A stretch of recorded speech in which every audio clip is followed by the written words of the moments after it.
The Race Show with Rob Hahn is presented by Yamaha ATVs. The Race Show is also sponsored by Arby's, Elko Speedway, Towsley Motorsports, Cedar Lake Speedway, and Raceway Park. Now, a man so vain he probably thinks the song is about him. Here's Rob Hahn. Welcome, race fans, to another episode of The Race Show, presented by Yamaha ATVs. I'm Rob Hahn, publisher of Minnesota's Racing Connection. Right off the bat, I got to come clean, as much as it pains me to do so. I have to say that I'm a little disappointed in the man I like to call St. Paul Payne. A little more than a week ago at Madison International Speedway, Paul, who I thought was poised to challenge for his first win, well, quite simply stunk up the joint, spinning early in the race, bringing out a couple cautions right away. You know, if this were figure skating, Paul, the judges would have been very impressed with your double and triple axles. But this isn't the Olympics. I'm very disappointed. But I think maybe he's having some fun with all of his fans and his critics, and just building some dramatic anticipation for his next ASA race, which will be Labor Day at Elko Speedway. Maybe that is the time he will challenge to win his first ever ASA race. What do you think? Maybe? Well, the good news is that the University of Notre Dame kicks off its football season in just a little more than a month and a half. Go Irish. Back to racing. We have a lot of things in store for you today, including, I don't know what comes over me sometimes, but Dave Goldman will be given a microphone and have a camera following him around, and he will play reporter for a day. It's some of the best stand-up comedy you've ever seen. Trust me and watch. Hi, this is Dave Goldman down at Raceway Park. Being very fortunate enough to do an interview here with Kari Miller, and what we have here today is a fine short track driver. Her name's Kari Miller. What do you like about Raceway Park? Tell me what you like about it. It's a family-oriented track. I love the drivers. They're a lot of fun, and everyone seems to be able to help everybody out if you have a problem. Everyone's right there to help out, and it's just a fun little track. How about the press in there? Do you get much press from Rob Hahn there? Yeah, I like Rob. He's great. I think he does a good job with the Minnesota Racing Connection. I always look forward to every issue that comes out to see if I'm in there, and I always look for your name, too. Really? Well, how do you like Rob? I think he's pretty cool, and I especially think that you need to start wearing striped shirts when you're racing, because he looks really sexy, and so would you if you did. Maybe you'd win a couple of races if you wore striped shirts. I don't know if I'd have the courage to put those shirts on, Rob. Those shirts need to change. Maybe we should buy you a new wardrobe. I've commented on that before, and the goofy smile you got, too, going. I think Notre Dame sucks, Rob. And now we know at least a couple of things. Number one, Dave is about as good at driving a late model as he is at doing television reporting. And secondly, I think my job is safe for at least another week. We are joined now by Mr. Sportsman, at least for 1 week at Elko Speedway, Dwayne Halverson. Wow, what a difference a week of racing makes. You're involved in one wreck, a pretty bad one, a couple weeks back. Last Saturday, you put the car in victory lane. It feels good. It was a long week and a lot of hard work, but it paid off, and here we sit. Let's talk a little bit about the race first. I mean, I was telling you before off the air that I can't keep straight how many weeks in a row we've seen great side-by-side racing, usually involving 2, sometimes as many as 4 cars for the lead, and there are no wrecks, at least up front.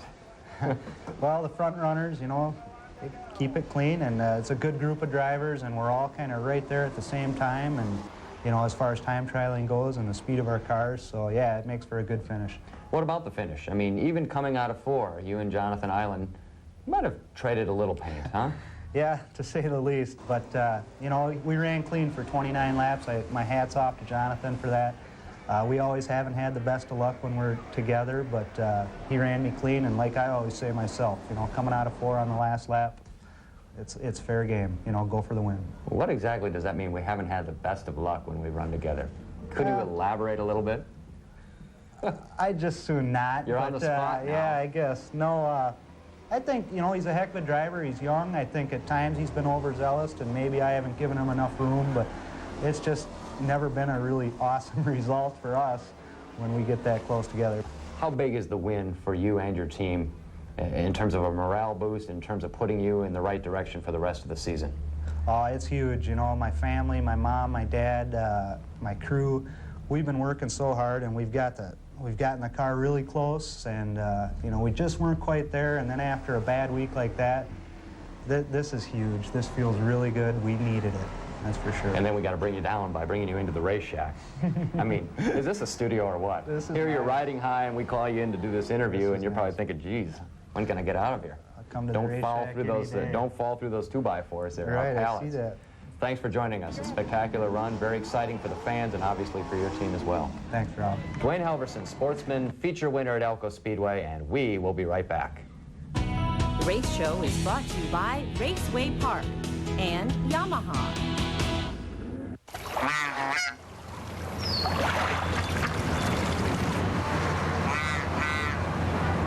Without a Yamaha ATV, you're not going very far. The Grizzly 660 Automatic from Yamaha. The only ATV with push-button front diff lock and four-wheel independent suspension. The Grizzly 660 Automatic.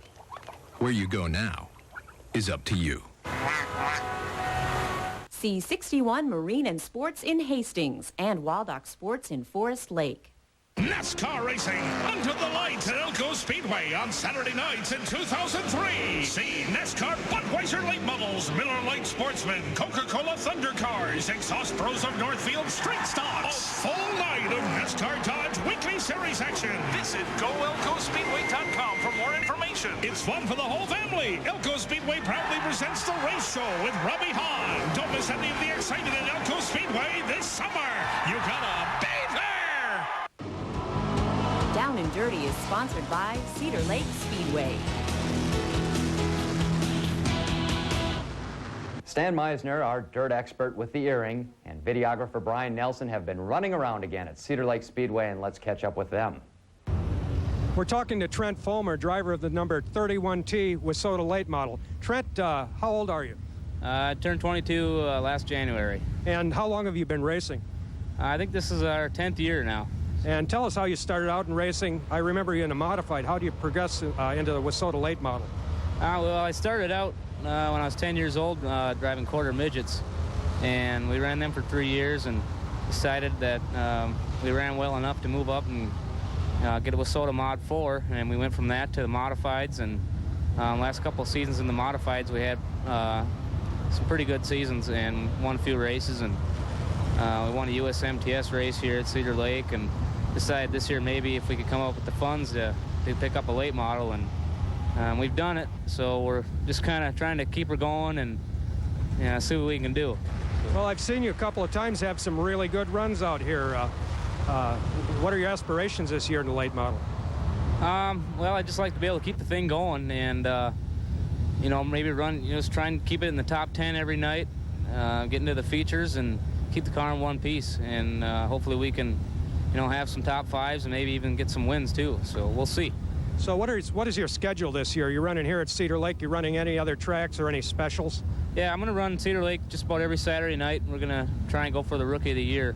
That'd be kind of cool to do that. And I think we'll run Superior quite a bit on Friday nights and then maybe hit up some of the Challenge Series or AMSOIL races and try for some of the bigger money shows, do some of that stuff. Well, let me ask you this. A lot of young people, when they get into racing, they want to try NASCAR. They want to get into asphalt racing, so possibly progress to Winston Cup. Have you ever given that any thought? Yeah, definitely. Last couple of years, I've been thinking about maybe trying to get hooked up with somebody that's got a pavement late model or something to give that a go, because you take a look at a lot of these guys and that are making it, up to the big leagues like Busch and Winston Cup and stuff like that, and they're all coming, the guys from around here anyway are coming from the pavement. And I think it'd be a good idea to maybe try a pavement car sometime and see what we could do with that.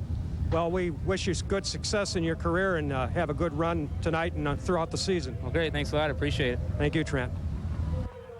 Down and Dirty has been presented by Cedar Lake Speedway, featuring the best dirt racing in the upper Midwest Saturday nights. Race fans, you haven't seen racing unless you've been to Cedar Lake Speedway. Racing every Saturday night. Legendary Cedar Lake Speedway. Featuring some of the finest dirt track drivers in the upper Midwest. Fans witnessing fields of over 150 racers competing on a regular basis. There's only one track. The legendary Cedar Lake Speedway. Regular race night race tickets just $10 for adults, $5 for children. Check us out online, cedarlakespeedway.com, or call toll-free 866-4CLS-FUN. 15 minutes east of Stillwater. I love the smell of this new sandwich. Alvin, how is it you can smell when you don't have a nose? What do you mean I don't have a... What? Where did it go? Oh! Arby's new Market Fresh 5-Star Club. Oven roasted turkey and ham plus 2 cheeses on new Harvest White bread. Nice nose, Oven Mitt. Thanks. But how do the glasses stay on if you don't have any ears? What? I don't have any... I don't have ears! Arby's new Market Fresh 5-Star Club. What are you eating today? Encyclopedic Knowledge is sponsored by Elko Speedway. The youngster Jacob Gady, in just his second season in the late model class at Elko Speedway, continues to impress his fellow competitors and others alike. Dan Plan, the Encyclopedia, caught up with him recently. Jacob Gady's in his sophomore season in the late model division. He took third in the Rookie of the Year last year. The first question I have to ask you, Jacob, is where exactly is New Germany? Well, New Germany is west of here, about 60 miles or so, out by Chaska, Waconia, out that way. Yeah, so it takes about an hour and a half to get here every week. It's not too bad. How did you get your start in racing? I started racing quarter midgets when I was 7 years old at the quarter midget track right across here. I raced those for 8 years and then moved into the late model division. Last year you ran pretty good, but I didn't seem to be as fast as you were this year. What were some of the changes you made over the winter to keep you up front? Well, the biggest change was a new engine this year.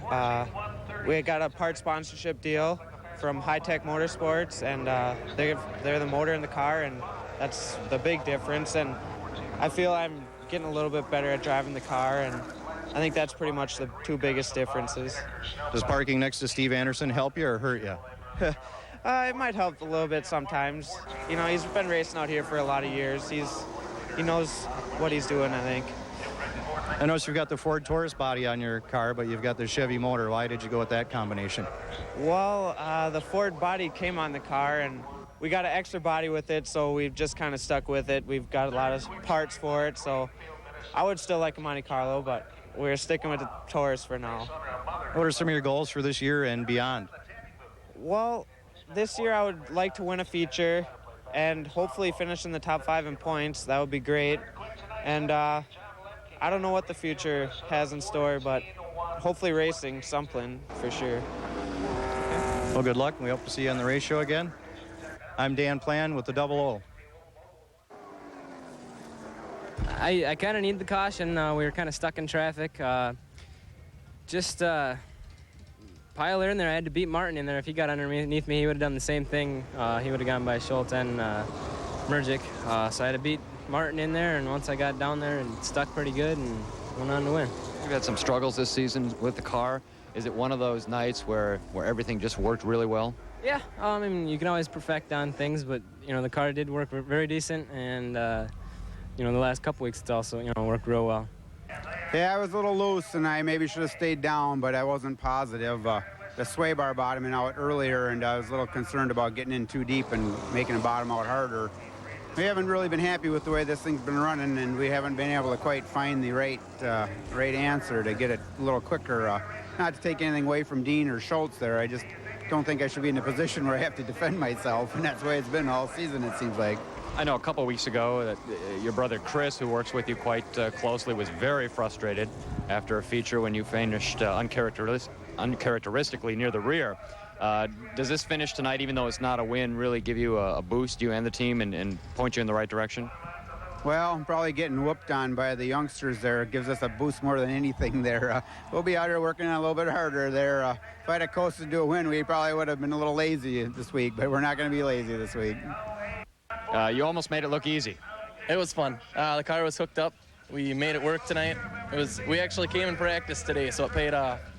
Is that something of a shocker for you guys to come and practice a little bit? Yeah. Usually we roll in about 5:30. Everyone's mad at us because we never make it for warm-ups. Either I have to work or we're sitting around in the shop. So tonight we came and warmed up, got her tuned up for tonight, and made it happen. But I was a little disappointed. Despite the impressive victory, there were no burnouts at the end.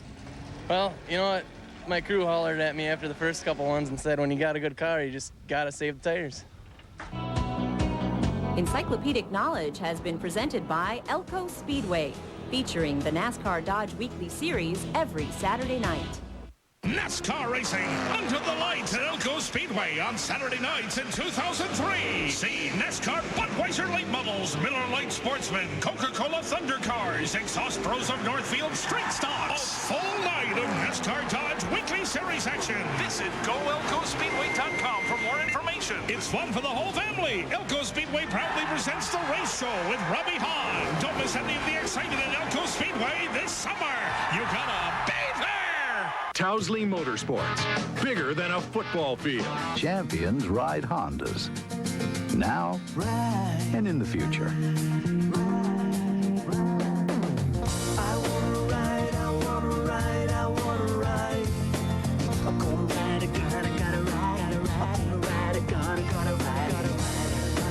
The Honda XR. Get it all now at Towsley Motorsports. Call 1-800-TOWSLEY for information. The usual suspect of the week is sponsored by Arby's.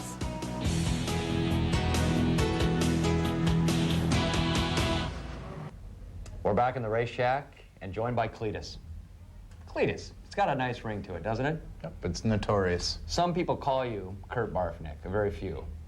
Only my mom. Is that right? So let's get into Cletus. How did the nickname Cletus come about? We shouldn't probably go there. We'll just say it stemmed from a girl. Oh, very nice. I knew this was going to be a colorful segment. We'll probably lose our ability to broadcast. The station will lose its license, before we're done. It's a good thing we can edit this a little bit. Yep. Let's talk a little racing first, and then maybe we can talk about some other things as well.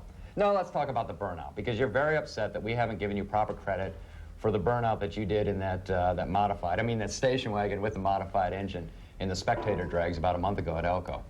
I think that I can definitely do the best burnout. Supposedly on August 8th, they're going to give me a chance to prove myself. So we should have our cameramen, probably cameramen. We probably need at least 2 to capture the burnout and give it its full credit, right? Yeah. Right. I would say base them around the front straightaway. I'll put on a show for the fans. All I know is that Mark Storley's got one up on you so far, because we at least captured his on tape. True. And we were thinking maybe to settle it, we could have a mini donut eating contest. I had heard about that, and I'd be up for that. Yeah. Mini donuts are pretty good. Yeah.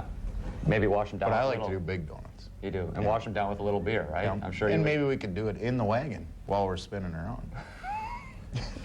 You keep dreaming, okay? Okay. Racing. How did you end up in the number 7 car that your dad was driving earlier this year? I don't know. It's kind of a conflict of interest, I believe. Probably shouldn't really go there. Well, this is 2 things now that you've wimped out on. Yeah. You come in talking smack, and now you're wimping out on us. Now you're going to make my mom all upset. Well, we don't want to do that. No. She'll call you. Does she call you Kurt or Curtis? It depends on how mad she is at me. Yeah. I can understand. Seriously, though, you did have, because we are once in a while somewhat serious on this show. Yeah. You did have a good week at Elko, winning a heat race. Yeah. It was all right.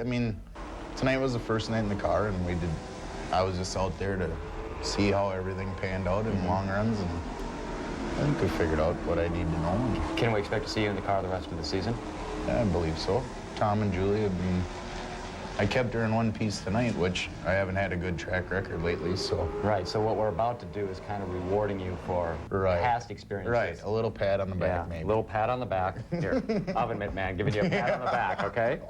Our usual suspect of the week. I think we kind of tipped you off when you're shrewd enough and observant enough to know that when Oven Mitt's sitting to my left, that you're probably going to be rewarded with something, right? Right. So we'll give you a certificate, let you stop down to Arby's. I don't think they have mini donuts. Maybe they do. But, you get into practice. I could just drill a hole through my bun or something. And yeah, that'd be good, too. Yeah. So there you have it. Like we say, people have accomplished many things out here, but until they make the usual suspect of the list, of the week list, then, their career is not really complete. True. And I I don't even know if I've ever made the list, which I probably should have. In the newspaper, yeah. Right. Well, we're generous once in a while. Maybe we're afraid of you. Yeah, that's what I was thinking. Kurt Barfnick, a.k.a. Cletus, joining us in the Race Shack, and we'll be right back. The usual suspect of the week has been brought to you by Arby's. What are you eating today? Ah, I love the smell of this new sandwich. Oven mitt, how is it you can smell when you don't have a nose? What do you mean I don't have a... What? Where did it go? Ah! Arby's new Market Fresh 5-Star Club. Oven roasted turkey and ham plus 2 cheeses on new Harvest White bread. Nice nose, Oven mitt. Thanks. But how do the glasses stay on if you don't have any ears? What? I don't have any... I don't have ears! Arby's new Market Fresh 5-Star Club. What are you eating today?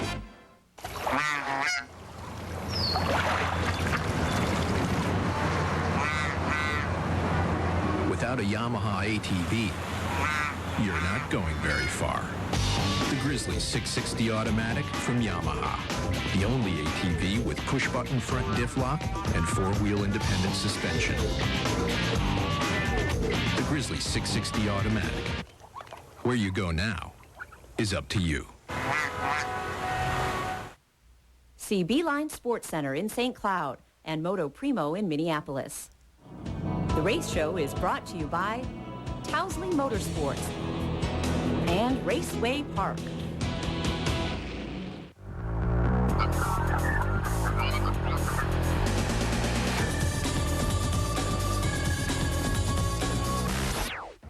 And we are back in the Race Shack for Points to Ponder. I'm Rob Hahn, joined by Peggy Johnson, and our special guest today, Carrie Estes. Thanks for joining us. Thank you for having me. The pressure is on.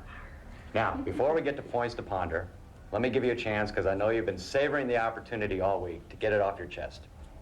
Do you know what I'm talking about? That Paul Payne did not have... Saint Paul Payne. It is not Saint Paul Payne. It is just Paul Payne. Did not have his first ASA win as you think that he should have, or whatever you wrote in the Star Trib. It was beautiful prose, however you cut it. It was great how he represented himself, causing 2 cautions in like 3 laps. It's good airtime for his sponsor, Justice Brothers. It's good humor. Just proves that he shouldn't be racing. You just wait. ASA. You just wait and remember, so I can say I told you so when he wins his first ASA race. Okay. Thank you. Points to ponder. Point number 1, get a move on it. There are a few cars out there at local tracks that seem to be unable to get out of their own way. They turn laps, but, frankly, they're just too slow. What happens as a driver when you come up on lap traffic that really shouldn't be out there? It's very frustrating because you can see it coming for a couple laps and you have no idea what that person's going to do. You can hear on the scanner they're telling them, get down, and stay low, the leaders are coming, and sometimes they try and race you, and it's really annoying because I think if you can't get up to speed, get off the track. And out of fairness, we should point out that it's not necessarily the same drivers every week who are slow. Some drivers have a slower week than others. But I still think get a move on it or get off the track. Exactly. I can understand when your car is not working correctly or not working right, and you're trying to make it work and maybe are driving down on the lower groove and, so forth. But it is true. Get a move on it. There's other faster cars maybe coming up on that car, and they need to get out of the way because they're going to cause a caution. We've seen it happen time and time again. And or, the other cars that are coming have the faster momentum, and they have to check up, and it's just a train reaction from there. Get a move on it. Point number 2, women in racing. We figured if you were going to join us, we might as well address the subject of women in racing. Do you ever feel any unfair pressure on you because you're a female driver? Not at all, actually. I don't see a difference. People come up to me at my pit after the race and say, what does it feel like to be a woman driver? And I've grown up with racing, and it doesn't feel any different to me. I guess I feel like I'm one of the guys. They respect me. I just drive with them. I feel like I do well enough where they, Sure. You won a heat race at Elko last Saturday, so, you've proven that you can drive competitively. Yeah, I don't feel any different, so I have a hard time answering that question when people, I don't know what they want to hear, like, oh, it's very cool. I don't know, it just doesn't feel different to me at all. Do you think it's wrong that we even address the point? You think it's kind of a moot point? No, I don't think it's wrong. I think that some people have their own view that women should not be racing, but... Oh, yeah. I think it's great that they're racing. I do, don't too. want I anyone think to it's misconstrue awesome. it. I think and it's I would really awesome. like someone, pressure's on as I look at you, someone to move up through the ranks and be successful at it. Mm-hmm. You know, a female driver, to see someone who can really do it so we don't have to ask this question. Mm-hmm. You know, is there extra pressure? Should they be in a car? Shouldn't they be in a car? I've seen many more men who shouldn't be in certain divisions than women. Exactly. Yeah, that's very true. There is a lot of guys that should not be racing, even at all, for that matter, but that's another subject. So but it's cool because women are passionate and we're not afraid to show it. Right. And so that's exciting. We could all use a little passion on this show. Now that we've angered both the female and the male viewers of this show, maybe we should wrap. I sure do have one thing to say. To all the street stalkers out there, we need to clean up our act just a little bit more. Pick a groove, and if your car ain't working, take it in a low groove and go a little slower, or just get off. But we definitely need to stop bumping and banging so much and just race clean and have some fun. I've noticed in the last few weeks that they're giving a lot more black flags due to bumping, banging, and spinning out other drivers. Has that been something that's been addressed in driver meetings? Recently, they said that cars who weren't going to be able to get up to speed quick enough would be black flagged. But that's all they've said as far as that goes. See, we've come full circle now, right? Get on them, get a move on it, or get going. What the black flag? The question is whether they enforce that. They have a hard time doing that here, enforcing rules. So. Okay, Wow. so we've angered the All right, male Carrie. viewers, the female viewers, some of her fellow street stock competitors, and a few track officials. We're going to have you back again. Well, sure, I'll be happy to come back. Good. Thanks for joining us. Yep. And Peggy, you know, it's always a pleasure. Since you're such a big fan of St. Paul Payne. I'm not a big fan of St. Paul Payne. Oh, I think you're Rob Hahn is a loser. Hey, I might resemble that remark. There you have it. Points to ponder, and we'll be right back.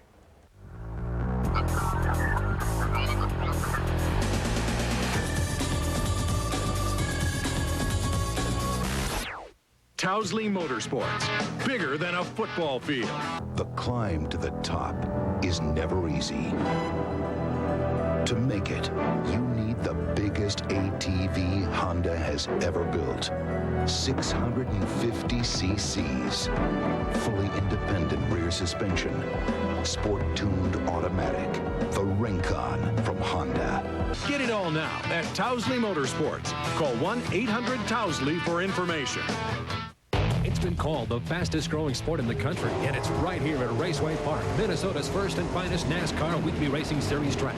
All summer long, catch great races featuring NASCAR late models, hobby stocks, bombers, the wild and crazy figure race, short trackers, and the Miller Lite Enduro Series action. Shakopee's own Raceway Park. It's where to be for hot NASCAR Weekly Racing Series action.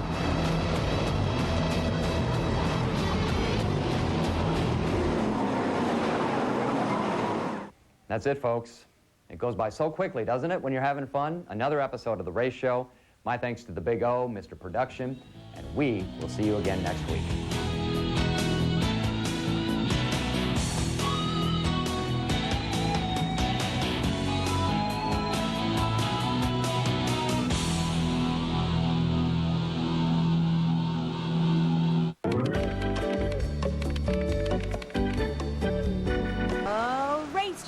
With Rob Hahn is presented by Yamaha ATVs. The race show is also sponsored by Arby's, Elko Speedway, Towsley Motorsports, Cedar Lake Speedway, and Raceway Park. Now, a man so vain he probably thinks the song is about him. Here's Rob Hahn. All right, and welcome to another episode of The Race Show presented by Yamaha ATVs. I'm Rob Hahn, publisher of Minnesota's Racing Connection. Speaking of Minnesota's Racing Connection, right off the bat, we've got to address something. One of our advertisers, Northern Racing Products, added a disclaimer to their ad. Take a look at this. The views of this publication do not necessarily represent the views of Northern Racing Products and its employees. I'm shocked. Are they suggesting that they take some heat sometimes for being an advertiser in our publication, which allegedly is said to be controversial from time to time? I don't believe it. Anyway, I thought if they're going to put that in their ad, then I'm going to create a little sign for their trailer that sits out at Elko Speedway in the pits. Here's what the sign's going to look like. Hey, turnabout is fair play. I think we should be able to hang that sign with our disclaimer on the Northern Racing Products trailer at Elko Speedway. We start today a couple segments that will either be regular or maybe irregular, depending how you view them, at least for the next few weeks on the race show. The first one deals with Mike Skaya, one of my favorite sportsman drivers at Elko Speedway. His favorite because not only does he perform well on the track, but he knows how to make it very exciting during an interview after a race, usually very colorful. And in some cases, allegedly, we might have to edit his language from time to time. Anyway, in Minnesota's Racing Connection, we created a section called Eye on Skaya, and I thought it only fitting that if we were going to do something in the paper, we might as well translate it to television as well. So we caught up with Mike after his feature race last week at Elko Speedway, which incidentally was a very bad one for reasons he'll explain right here in Eye on Skaya. I don't know what happened to the 25 car, but also just came scooting up into the second groove. We made contact and then felt my front end just drop down. I knew I was in trouble. Came in for a tire change. They changed it. They did a good job on that. I was able to go out, but I'm towed out probably 3 inches or so, and I just couldn't move forward. So I expected it to happen this year. I'm just hoping that it's the only time this year. I found it really remarkable that here you are in the midst of a chase for a championship, that your car conked out between 3 and 4, and then once the caution flew, remarkably, it fired back up. That was, I don't know what happened there either. I think I got to change a power valve or something because she backfired. I mean, it's coincidental, I think. I don't know what happened there. I've never seen a driver do that. No, yeah, me neither. Not to disappoint, we promised in last week's show that we would do a regular segment on our favorite Paul Payne, or at least one of my favorites, St. Paul Payne, as I affectionately refer to him. He's getting ready for his next ASA race, which will be the Labor Day race at Elko Speedway. So I thought it only fitting that we keep you in suspense for his next race and kind of give you a week-to-week update on what Paul's doing. So here it is, a day in the life of St. Paul Payne. Today I increased my intellectual capacity by reading War and Peace and Green Eggs and Ham. There you have it, St. Paul Payne, and a day in the life of Mr. Payne. I can just hear my critics scowling right now. And I think Peggy Johnson's probably leading the crusade of critics. Oh well. What do we have? We have a lot on tap for us, if I could find the right notes. The cue cards are a tough thing to read sometimes. Donnie Reavers won a late model feature at Elko Speedway, his first of the season last weekend. We'll talk with him. Thundercar driver Matt Carlander is the focus of Dan Plan's interview. Brian Nelson, the videographer, and Stan Meisner were at Cedar Lake, and they start to get us ready for the big USA Nationals coming up the first weekend of August. But first, we are joined by Tom Ryan, co-owner at Elko Speedway. Nice of you to join us finally. It's nice to be here, Robbie. Heat and all. Careful. There are very few people who are, you know, you've been around McCarnes way too much. No, I listened to the show. Yeah. And that's what they call you on the show, so I figured. There are very what few is it? people who Is have... there, I know it's, you know, your beautiful wife. Right. And the guy that does the Elko commercials. The guy who does the Elko commercials. Robbie. I think my mom and maybe my great uncle. I think if this show goes into syndication, it's going to be Robbie Hahn. The race show with Robbie Hahn, as my kids like to say. All right, we're off to a good start. Absolutely. Let's talk about the season so far. Let's talk about some of the changes that were made. Maybe you can assess the success of them so far and start with the sportsmen. I think you've made a great step in the right direction with that whole division. Okay, you know, and I think it wasn't a popular decision, but, you know, I think taking a lesson from NASCAR, racing is a dictatorship, and if it was a democracy, we'd never get anything done. We'd fall in the pitfalls that the local hockey associations do and maybe the quarter midget associations get there. Yeah, then we could get together, or the soccer groups, you know, soccer get together and have like a, you know, a little treat for everyone afterwards, and not even keep score. Exactly. If we didn't keep score, we could probably have a democracy. But you know, there's got to be tough decisions that are made, and you know, the good thing is these decisions are made for the future. You know, we've got going in the sportsmen, we've got good racing. In the late models, we've got good racing also, and people will always say to you, well, why fix it if it's not broken? Mm-hmm. But I think, you know, a good, prudent business person needs to always look into the future a little bit, and I think we need to possibly tweak our late model class a little bit rule-wise. Sure. And we'll get to see one of those traveling series on Labor Day weekend here. Absolutely. The Mars Series. Right. And not that the Mars Series has it totally figured out. I talked to They could use a little promotion, maybe some organization Yeah. on top. You probably can't say that, but I can. Well, certainly I couldn't say that. But the thing about But it you is... could agree with me. I say that I'm usually right. You know, correct? it's a possibility. All right, a possibility. I'll settle for that. But the fact of it is they will even admit that the Mars Series, and I hope this doesn't shock you, but they kind of feel they're the odd man out also with their rules. And so I think tracks like I-94, some like Marshfield, Slinger, Madison, some of those tracks, Kaukauna, those tracks, the red, white, and blue series. I mean, wouldn't that be fabulous if Elko Speedway could hold a red, white, and blue series here? I mean, we could actually do that very easily in the future if we could kind of pull our rules together just a little bit. I agree. You know, we haven't played True or False and Why in a couple of weeks. So there we you go. thought you were going to get off easy. Gives me a chance to at least take my cue card and fan us both down a little bit. And what was that question that I told you never to ask me? Well, I don't know yet. Let's cue the music, please. True or false and why, where you say if the statement is true or false in your opinion and give a brief explanation. I know what it was. Number one, what was it? It was the what's that hit list you have out? You know, The that I Usual hate. Suspect? Yes. You know. Defiant, I just hate that.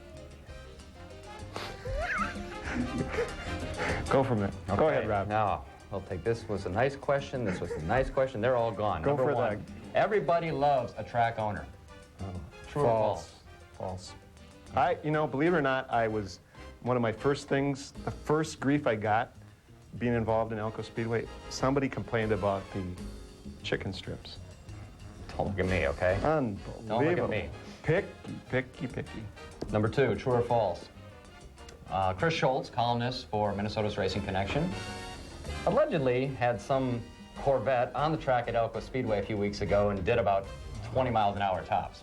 You know, where was your camera when that was, that's all. When I read that article today, I thought, where was Rob's camera when that was happening? We need some tips once in a while. Stay Number up three. just a little later. God, that's way past, I need my beauty sleep, okay? Because I get better looking every day. Okay. Right. Number three, what was number three? It is a pure pleasure to always be associated with Renee Fredrickson. Absolutely. Good answer, because I like her, she likes you, I think she likes me, let's keep it that way. Let's get away from racing, true or false? We both went to the Fleetwood Mac concert about a month ago. Stevie Nicks has the biggest bud in rock and roll these days. Really? And why does she keep, I think, you know, she acted goofy, and I thought somebody said she'd maybe, I don't know. Had a slip and went back onto the cocaine or something? Or something like that, but I came to the conclusion it's because she keeps doing those twirls, round and round and round. It's the equilibrium being You know thrown what? off. I hate to say this, but I was waiting for her to trip and fall down. Well, you passed, true or false? Oh, no, one other thing. The race show is your favorite show on television these days. Absolutely. Good. Now you definitely passed. That's a nice shirt, by the way. Thank you. I like that. Adds some color to our studio. Thanks for joining us. We'll have to do it again sometime. Absolutely. If you're up to it. Anytime. All right. Tom Ryan with us in the illustrious Race Shack. We'll be right back. The Race Show is brought to you by Raceway Park and Yamaha.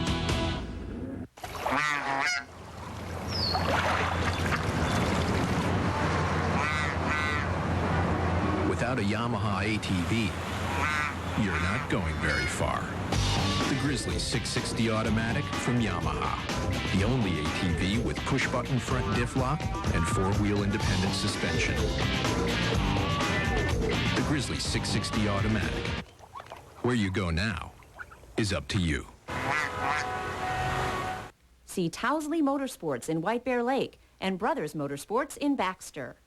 NASCAR racing under the lights at Elko Speedway on Saturday nights in 2003. See NASCAR Budweiser late models, Miller Lite Sportsman, Coca-Cola Thunder Cars, Exhaust Throws of Northfield Street Stocks. A full night of NASCAR Dodge weekly series action. Visit GoElkoSpeedway.com for more information. It's fun for the whole family. Elko Speedway proudly presents the race show with Robbie Hahn. Don't miss any of the excitement at Elko Speedway this summer. You gotta be there. Down and Dirty is sponsored by Cedar Lake Speedway. We let them loose again. Stan Meisner and videographer Brian Nelson. And the good news is they didn't get arrested. Here's what they have to show for their work. We're talking to Eric Pember, driver of the 90X Wissota late model and the 30 Wissota modified. Eric, how's your season going so far? Yeah, we had a pretty good season. We're got a new Cobra modified this year and a Cobra late model and a Masterbuilt late model. We've had a pretty good year so far. And I see you're top 10 in both divisions here at Cedar Lake. Any chance that you might make some ground up in the points? Hopefully we can get up a little better. We missed the first 2 nights here, so we got a little behind at the beginning of the year, but hopefully we can catch back up a little bit. And we've seen you have some runs against the UDTRA, former UDTRA. They call them the extreme cars now. You raced at a track that's probably familiar to everybody watching the show. Maybe you could tell us about that a little bit. Oh, we went down to Bristol a couple of years ago and they put dirt on it. They ran sprint cars, and then a week later they ran late models. That was a lot of fun. Get down there running the same track as the Winston Cup guys do. And how are the speeds down there in comparison to a 3/8 mile like Cedar here?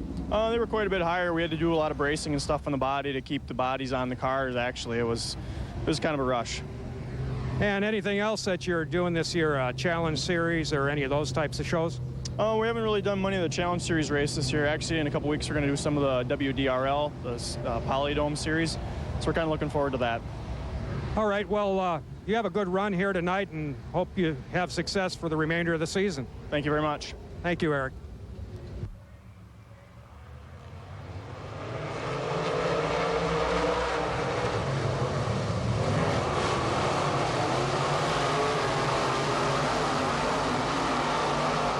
Down and Dirty has been presented by Cedar Lake Speedway, featuring the best dirt racing in the upper Midwest, Saturday nights. Race fans, you haven't seen racing unless you've been to Cedar Lake Speedway. Racing every Saturday night. Legendary Cedar Lake Speedway. Featuring some of the finest dirt track drivers in the upper Midwest. Fans witnessing fields of over 150 racers competing on a regular basis. There's only one track. The legendary Cedar Lake Speedway. Regular race night race tickets just $10 for adults, $5 for children. Check us out online, cedarlakespeedway.com, or call toll-free 866-4CLS-FUN. 15 minutes east of Stillwater. Ah, I love the smell of this new sandwich. Oven mitt, how is it you can smell when you don't have a nose? What do you mean I don't have a... What? Where did it go? Ah! Arby's new Market Fresh 5-Star Club. Oven roasted turkey and ham plus 2 cheeses on new Harvest White bread. Nice nose, Oven mitt. Thanks. But how do the glasses stay on if you don't have any ears? What? I don't have any... I don't have ears! Arby's new Market Fresh 5-Star Club. What are you eating today? Encyclopedic Knowledge is sponsored by Elko Speedway. This week, Dan Plan, the Encyclopedia, talks with Matt Carlander, the Thunder Car driver at Elko Speedway. Take it away. Faribault's Matt Carlander's in the thick of the points battle this year at Elko Speedway. Matt, how long have you been running Thunder Cars? I've been racing Thunder Cars for 7 years. First couple of years, of course, we're a learning curve, and after that, everything's kind of been going uphill every year. So keep doing the homework and keep getting better result. You debuted a new car this year just a couple of weeks ago, about mid-season. How old was your old car? The old car was actually 10 years old and was driven by Keith Johnson for the first 3 years that it was on the track, and then I purchased it. The new car took about 8.5 months to build it, and to be honest with you, we ran out of time, and that's why it didn't come out at the first half of the year. We started with a bare frame rail and did everything after that, all in shop, and that's the story behind the unit. Who helps you on the team put the car together and on weekends? Terry Barta and I do most of the work in the shop, and then we have one other guy that comes to every race. His name's Dan Lemke. He helps us in the pits and on anything that we ask him to do. So without them two guys, I wouldn't be here. Great. You're quite a fabricator by the looks of your car, I can tell. Do you think you'd be able to keep up with Jesse James on the Learning Channel? Jesse's a talented individual, but every night's Monster Garage at my house. And I would like to get on the show, actually, and see what happens. But anybody can be a good fabricator as long as you take your time. And what are your goals for this year and going forward? My goals for the year, what I would really like to see would be to win the championship. There's a lot of races out there, and a lot of things can happen. We just kind of take them one at a time and deal with the traffic and, you know, everything that happens. So that's our main goal. That's why we're here. Great. We hope to see you again on the race show, and good luck. I'm Dan Plan, with the 00 at Elko Speedway. Paul Nice is third, the 88 of Dwayne Elmerson fourth. Probably would have predicted a fourth maybe or a third at the best, and things just worked out.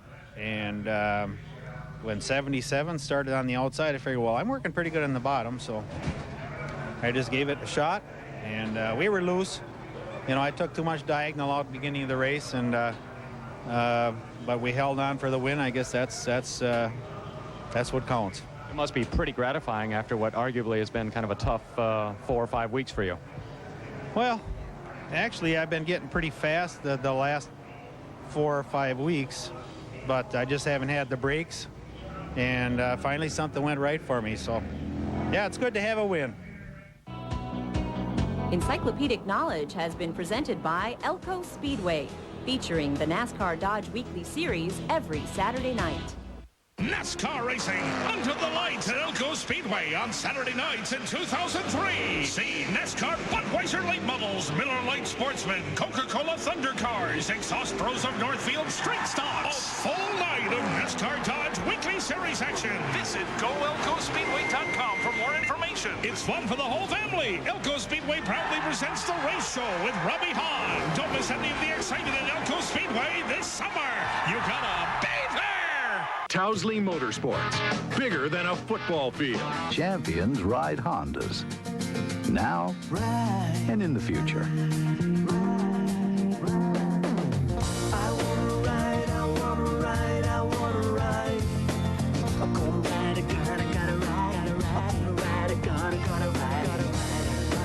The Honda XR. Get it all now at Towsley Motorsports. Call 1-800-TOWSLEY for information.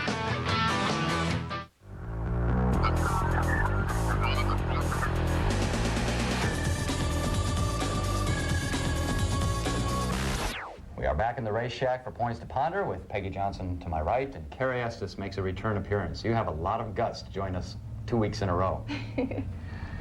Guts or stupidity, which one is it? Neither. Neither. No, I would say so. Okay, point number 1. Since this is Points to Ponder, why don't we talk about points, like the points races? We have a couple good ones brewing at both Elko and at Raceway Park. But before we get your thoughts, why don't we take a listen to what one of the drivers' wives has to say about chasing the points championship. It's just nerve-wracking. I count positions, you know, how many points are in the positions, and it gets I get a little bit testy with him when he doesn't make the right move on the track. Brian Johnson, of course, now is in third in points as he attempts to defend his title at Elko Speedway. I think 4 points separate Jeff Martin atop the board and Danny Fredrickson. We're going to have a great couple weeks coming up. Yeah, I mean, the points are important, of course. It's all down to consistency. And again, it's, like I said before, the last race on the last night of racing is when it all comes down. So it is great that there's close battles between late model division as well as other divisions. Yeah, we see it with the hobby stock division at Raceway Park. You know, what I like most is that we don't have a race, as we've had in the past, where someone has clinched it 1 or even 2 weeks prior to the end of the season. Frankly, that's kind of boring. But, you know, the hobby stock division, we've got the house car with Mike Kellendrung and a few others in the points chase. It's good to see that. You can kind of relate because your brother Kyle chased a couple championships and won one. It gets very intense. From week to week, you know, the points are updated. You're focusing on it, and you're like, oh my gosh, how many points do I have? How many points do I have to gain on this person for next week? And it can be really intense, but it's fun as well, too.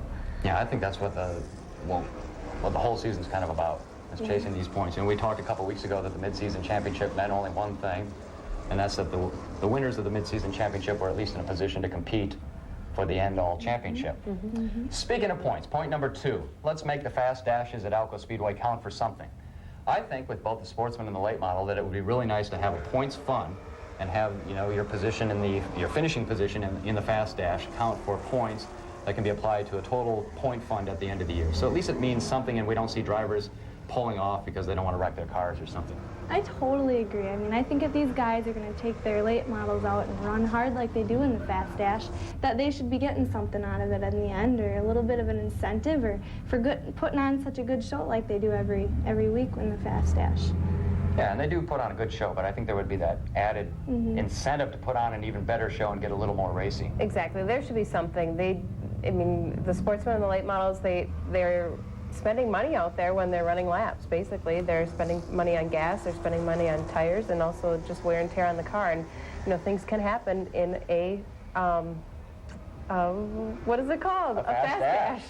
Yeah, things can happen in a fast dash. We haven't seen it yet this year, but it can, you know. So, yeah, there should be some type of incentive, I would think. I mean, they've made it as far as top 6, so they should be rewarded for that somehow. Right, and because of their qualifying, their spots in the features have already been determined one way or the other. The fast dash has no bearing on where they'll start the feature, I guess, unless they take the ultimate challenge at the start of the fast dash.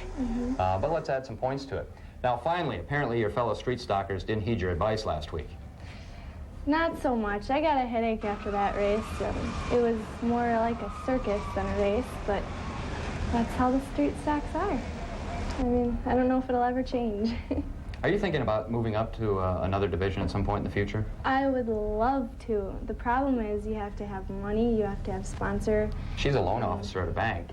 I'm a teller and you work at a bank, you know? Between the two of you, I think you should be able to come up with some money. You think so?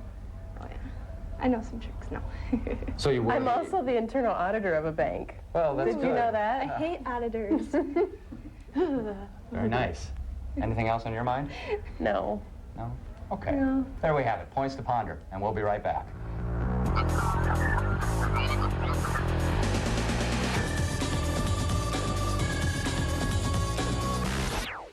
Race fans, you haven't seen racing unless you've been to Cedar Lake Speedway. Racing every Saturday night. Legendary Cedar Lake Speedway. Featuring some of the finest dirt track drivers in the upper Midwest. Fans witnessing fields of over 150 racers competing on a regular basis. There's only one track. The legendary Cedar Lake Speedway. Regular race night race tickets just $10 for adults, $5 for children. Check us out online, cedarlakespeedway.com, or call toll-free 866-4CLS-FUN. 15 minutes east of Stillwater. Towsley Motorsports, bigger than a football field.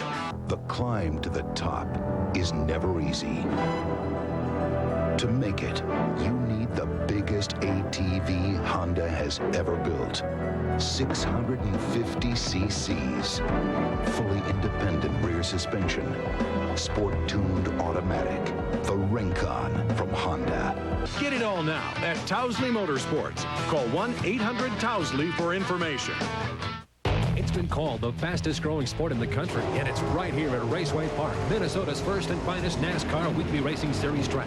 All summer long, catch great races featuring NASCAR late models, hobby stocks, bombers, the wild and crazy figure race, short trackers, and the Miller Lite Enduro Series action. Shakopee's own Raceway Park. It's where to be for hot NASCAR weekly racing series action.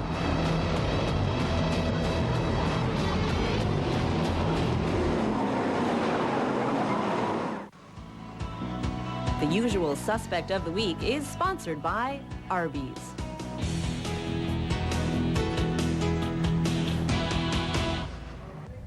Back in the race shack, we are joined now by Donnie Reavers, Elko late model feature winner last week, and you have a co-pilot with you today. Who's she? This is my daughter, Allison. You can smile a little, you know. I'm not that mean. At least, not always. So, you won the feature last week at Elko, and frankly made it look boring. Yeah, it wasn't the most fun race I've raced, you know. It's a lot more fun when you can race up there with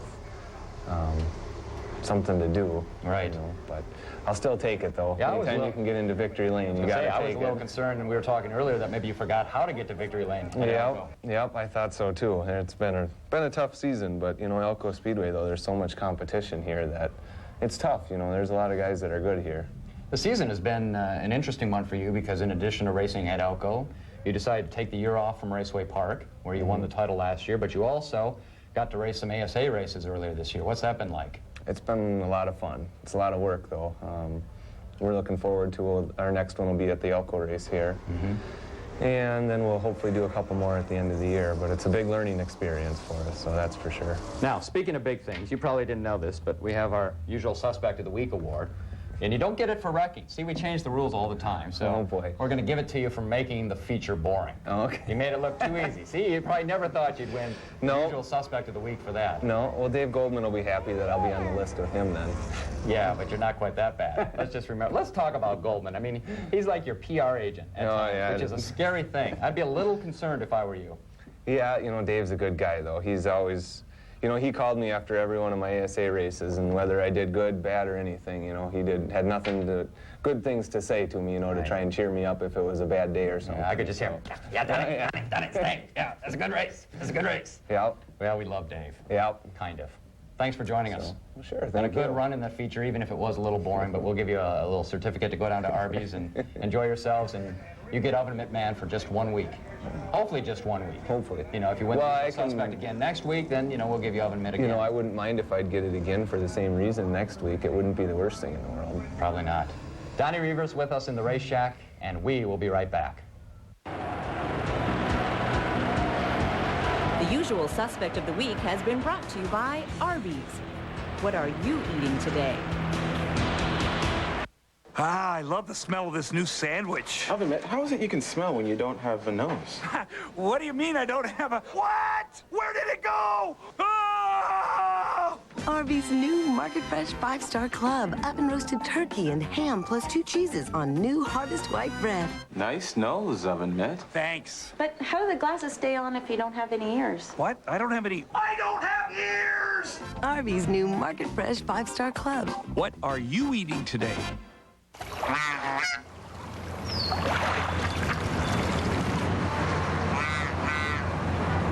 Without a Yamaha ATV, you're not going very far. The Grizzly 660 Automatic from Yamaha. The only ATV with push-button front diff lock and 4-wheel independent suspension. The Grizzly 660 Automatic. Where you go now is up to you. See Larson Cycle in Cambridge and the Hitching Post in South St. Paul. The race show is brought to you by Towsley Motorsports and Raceway Park. Guess what? We're out of time again. Another race show in the can. Thanks for joining us, and we'll see you again next week.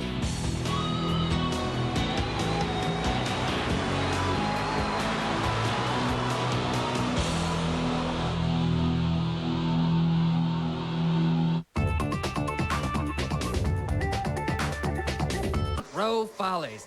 Steve Anderson on the outside and Adam Royal on the inside. Out of 4, they touch, and into the wall goes Royal. Into the wall goes Royal. A quick salute, and we move ahead to round 2 in the pits after the race. 3 members of Royal's crew converge on Anderson, most certainly to discuss the musings of the famous French philosopher René Descartes, who once reasoned, I race, therefore I wreck. And out of nowhere comes a 5'8", 162-pound stalwart from the Anderson stable, who single-handedly drives them back. Off the slab they go. Not since the Thriller in Manila have I seen such undefiled machismo, such unbridled hubris in a frivolous fracas such as this. Can't we all just get along? Speaking of sports, I'm Howard Carcel.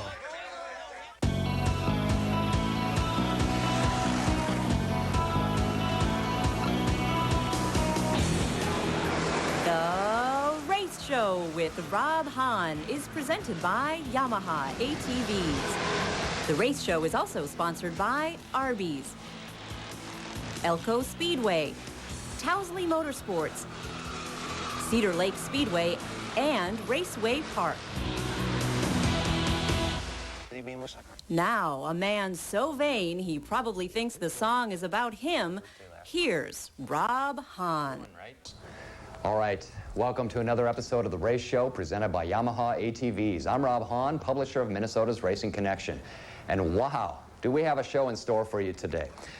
Among other things, we'll hear from Stan Meisner, who's with Brian Nelson, our videographer at Cedar Lake Speedway, and they'll file not just 1, but 2 reports in anticipation of the second night tonight of the USA Nationals at Cedar Lake. And speaking of Cedar Lake, Matt Kenseth and Dave Blaney make a return visit there this coming Wednesday. We'll talk specifically about Matt Kenseth later in the show. Steve Anderson, the number 50 late model driver at Elko Speedway, will stop by later in the program to talk about last Saturday's action at Elko. You won't want to miss that. But first, we start with a feature that we started last week. Our feature, our Eye on Skya, where we profile Elko sportsman Mike Skya as he chases his first sportsman title at Elko Speedway. Never one to be too, what shall we say, boring He is always very colorful on and off the track. And he did not disappoint last week. He was involved in an early race wreck in the feature with Mike Felixberger, was sent to the rear of the field, and then eventually salvaged a third-place finish. So without further ado, let's put our eye on Skaya. I don't know how many laps it was into the race, but you got bonehead Felixberger over there. Apparently didn't want to be on the outside. He wanted where I think it was the 8 car. He wanted that spot. Beating it out of him all the way down the straightaways, finally turns them. I got two options. Drive right through them, wreck a bunch of stuff, or hit the brakes, loop around. Apparently the tower wants to see me drive right through them for some apparent reason, because you can't avoid a wreck around here without getting in trouble. I mean, so I got sent to the second to the back. And luckily we got up front like that, but I mean, it's just ridiculous. I don't know how they can't see anything like that. I mean, I know not only you, but one of your crew members was pretty frustrated as well. Well, he should be. I told him to go right over to Felixberger's crew chief and tell him just to back off, because I'm gonna have a little words with him later on tonight over a beer or two. You know, I try to talk to the guy. I try to help him out, because a guy with the nickname of Asphalt Assassin, how smart do you think that guy can be? Jesus, Martha. I mean, he's got a name to wreck people out there, and that's exactly what he does. He doesn't try to work on the car. He just wants to wreck people. We turn now to our other colorful weekly feature as we look at Paul Payne, the man I sometimes refer to, affectionately of course, as St. Paul Payne. He's getting ready for his next ASA race, which will be Labor Day at Elko Speedway, and as he gets ready, we continue to track what he does on a daily basis in this segment, which we call A Day in the Life of St. Paul Payne. Today I thought about asking Peggy Johnson to become vice president of the Paul Payne fan club. Rob Hahn is already the president.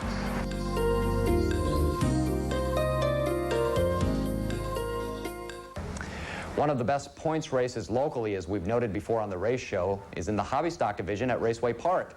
And Mark Marshall is in the thick of things. We were hoping to be in the top 3 at mid-season, and we're there, so we try not to expect too much. We hope for a lot. Are you thinking about the points much on a weekly basis, or is it just kind of business as usual? I'm probably thinking about the points more than I want to admit I am. It's hard not to.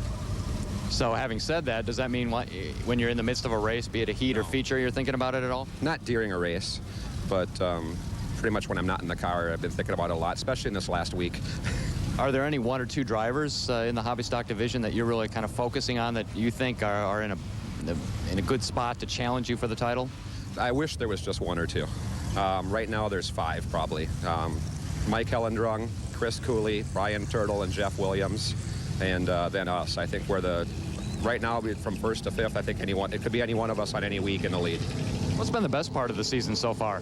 I got a really good crew, and besides the racing and how we've done in the racing, just we got a good bunch of guys. We have fun, hang out here together, and work on the car together, and it's a really good time. What do you like most about the hobby stock class?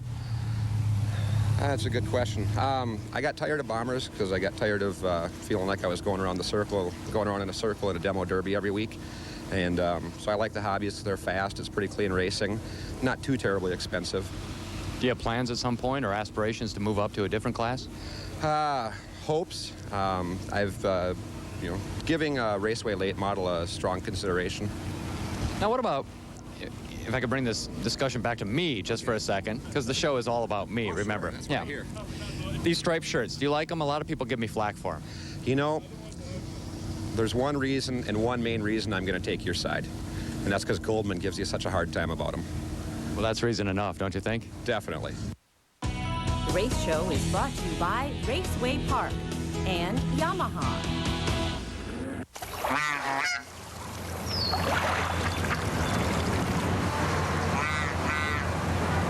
Without a Yamaha ATV, you're not going very far. The Grizzly 660 Automatic from Yamaha. The only ATV with push-button front diff lock and 4-wheel independent suspension. The Grizzly 660 Automatic. Where you go now is up to you. See St. Bonnie Motorsports in St. Bonifacius and the Hitching Post in St. Anthony. NASCAR racing under the lights at Elko Speedway on Saturday nights in 2003. See NASCAR Budweiser late models, Miller Lite Sportsman, Coca-Cola Thunder Cars, Exhaust Pros of Northfield Street Stocks. A full night of NASCAR Dodge Weekly Series action. Visit GoElkoSpeedway.com for more information. It's fun for the whole family. Elko Speedway proudly presents the race show with Rob Hahn. Don't miss any of the excitement at Elko Speedway this summer. You gotta be there. Down and Dirty is sponsored by Cedar Lake Speedway. Remember the good old days of rock and roll radio when some stations would have what they called 2 for Tuesdays? They would play 2 in a row from your favorite artists or maybe least favorite artists all day long. Well, we have our own version of a 2-fer here with 2 in a row from Stan Meisner and videographer Brian Nelson. We're talking with Justin Feggers, driver of the F-15 Wissota late model. Justin, you're having a pretty good season. Tell us a little about how things are going. It started out good. We finished last year pretty strong, and we came out running strong this year. We kind of lost our way for a few weeks there, but we've picked her back up recently and had some pretty strong runs. Now, you recently had a win. You had a good finish in the Masters race. Tell us about how that went for you. You know, we looked forward to that race at the start of the year. We had a circle on our calendar, and we brought our top game, and everything fell into place that we came out second. Hopefully, in a couple weeks here, we come out a little better. There was one thing about that race that you probably really liked. It happened on lap 80. What was that? The Wheel of Fortune came right down to it, and we came out on top. Well, almost. And it was a little tough passing there, so you were able to hold on? Yeah, the track was kind of locked down, single grooved, and it was nice to start up front. And I see a lot of Justin Feggers t-shirts. What's behind that phenomenon? I don't know. I guess we came out with a pretty good design, and the fans like us. I think they see that we're a family operation, and we're out there trying our best to get up there, and they appreciate it, I think. Now, the F-15, that reminds me maybe of a jet fighter or something, and they call you the Jet. Where did that come from? You know, they had a survey on the internet last year. People thought I needed a nickname, and the Jet came on top, and I guess it just kind of stuck, and I figured I'd give them a change for the number, and we put an F on front just to match it. Now, how did you progress into the Wissota late models? I started out in the super stock about 5 years ago after my dad stopped driving late model, became my crew chief, and that was about it. You're looking forward to a good run in the USA Nationals? Oh, definitely. We've got a lot of confidence going to that race, and we've got a week of practice running with the bigger names leading up to that, so we're looking for a good showing. We're talking to Brady Smith, driver of the number 2 Wissota late model. Brady, tell us a little bit about where you race out of. Well, we race out of Solon Springs, Wisconsin, which is a couple hours north of here. We race in Superior on Friday nights, and we come down here to Cedar Lake on Saturday nights. Okay, and so there are Saturday night tracks that are closer to home. Why do you choose Cedar Lake? We like to come down here for the competition more than anything, but we do really like the racetrack here. The people are real nice, and more than anything, though, it's the best competition around. And any other series that you're running, say, during the weeknights? During the week, we just basically, if there's a big special or something like that, we'll hit that. But we run the Amsoil series, and then basically just do the Friday, Saturday deal. Now, you're going to run the extreme dirt cars here. We saw that you sat on the pole last year at the Masters. Was that a surprise to you, or didn't it surprise you much? It was a surprise, being that it was our first ever open competition race that we ever entered. And so it was a surprise that we were able to set fast time and then win the pole. But now that we proved it to ourselves, we're pretty excited about coming back and trying to do it again. How would you rate those guys as drivers? Well, those guys are the best in the business. They're here. They are here for business, and they mean business. But they're not intimidating or anything like that for me to race against. But they are professionals. Well, I want to thank you, Brady, and hope that you have a good remainder of the season then. All right. Hey, thanks a lot. Down and Dirty has been presented by Cedar Lake Speedway, featuring the best dirt racing in the upper Midwest, Saturday nights.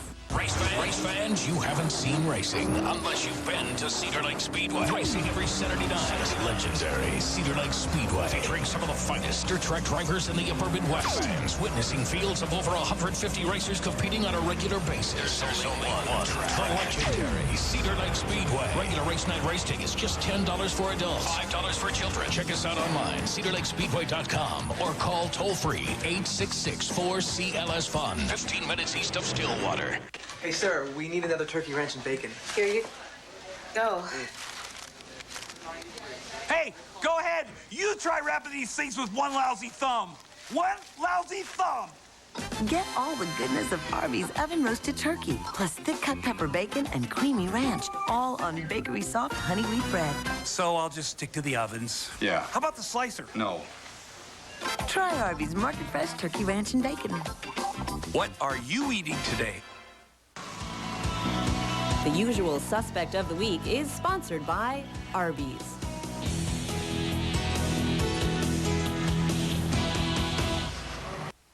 We're back in the race shack, and I'm joined by the number 50 late model driver at Elko Speedway, Steve Anderson. I think it's fair to say it was kind of a rough Saturday night. Yeah, there was a lot of cars spinning around and causing wrecks out there, and I think we're involved in about every yellow. So yeah, we're talking about the feature at Elko Speedway. The hardest wreck that you were involved in occurred early in the race and involved Adam Royal. Why don't you, from your standpoint, explain what took place? Well, we started on the front row. I think we both wanted to win bad, and I think we were both racing real hard. And you know, I was on the outside and on the way around the first lap on the back stretch, Adam kind of got up into me, and then coming out of down the front stretch, he got up into me, and we just tangled, and all heck broke loose from there. And then if we could fast forward a little bit to after the feature race, you were greeted by some of Royal's crew members. I was looking for Vince McMahon from the WWF to show up. I thought this was a time to get ready to rumble or something.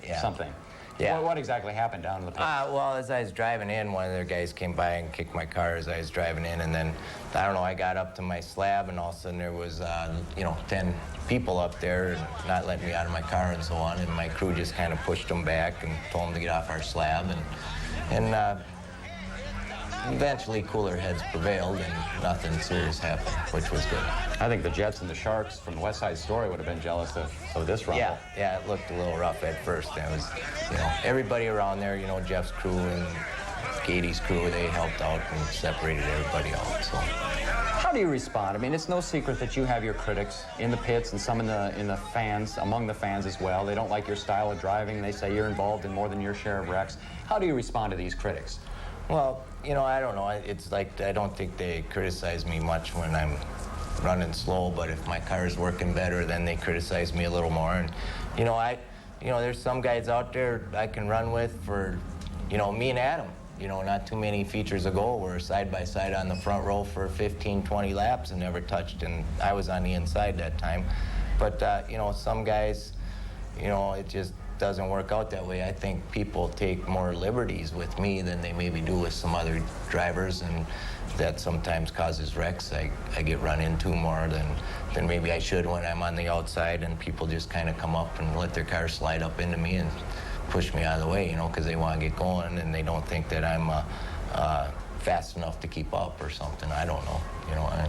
Is that pretty frustrating? I guess if they're talking about you good or bad, that's good. As long as we spell your name right? Yeah. S-O-N. There you go. Now, we'd be remiss if we didn't give you a little trophy for your adventures at Elko. I'm going to need a free lunch this week. Oven mitt, yes. Yeah. There's no such thing as a free lunch, but since you appeared on the race show, there is. Oven Mitt Man is very proud to have you in his stable now. So you'll get the traveling trophy for 1 week, and we hope that things turn for the better the rest of the season. Well, we hope so too, thanks. All right, here's your certificate. Now go get that free lunch. Steve Anderson, late model number 50 at Elko Speedway, joining us, and we will be right back.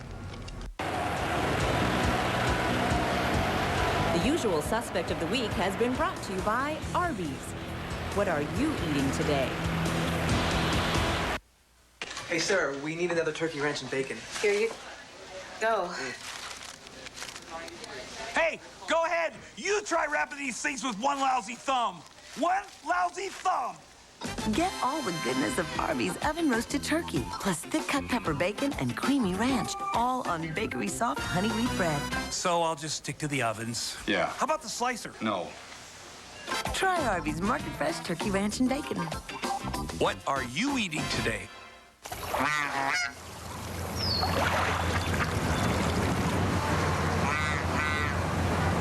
Without a Yamaha ATV, you're not going very far. The Grizzly 660 Automatic from Yamaha. The only ATV with push-button front diff lock and four-wheel independent suspension. The Grizzly 660 Automatic. Where you go now is up to you. See Cannon Falls Yamaha in Cannon Falls and Yamaha Sports Center in Bemidji.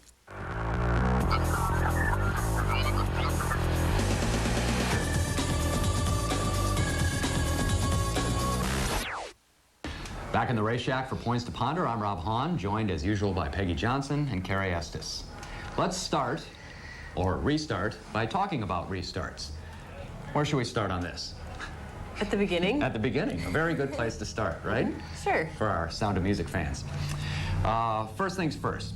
Let's talk about, once again, double wide versus single file restarts. Raceway Park does the double wide restarts. I'm completely in favor of it until about after the third or fourth caution. Then I think they should go to single file restarts. We saw a case a couple weeks ago where it just went on too long.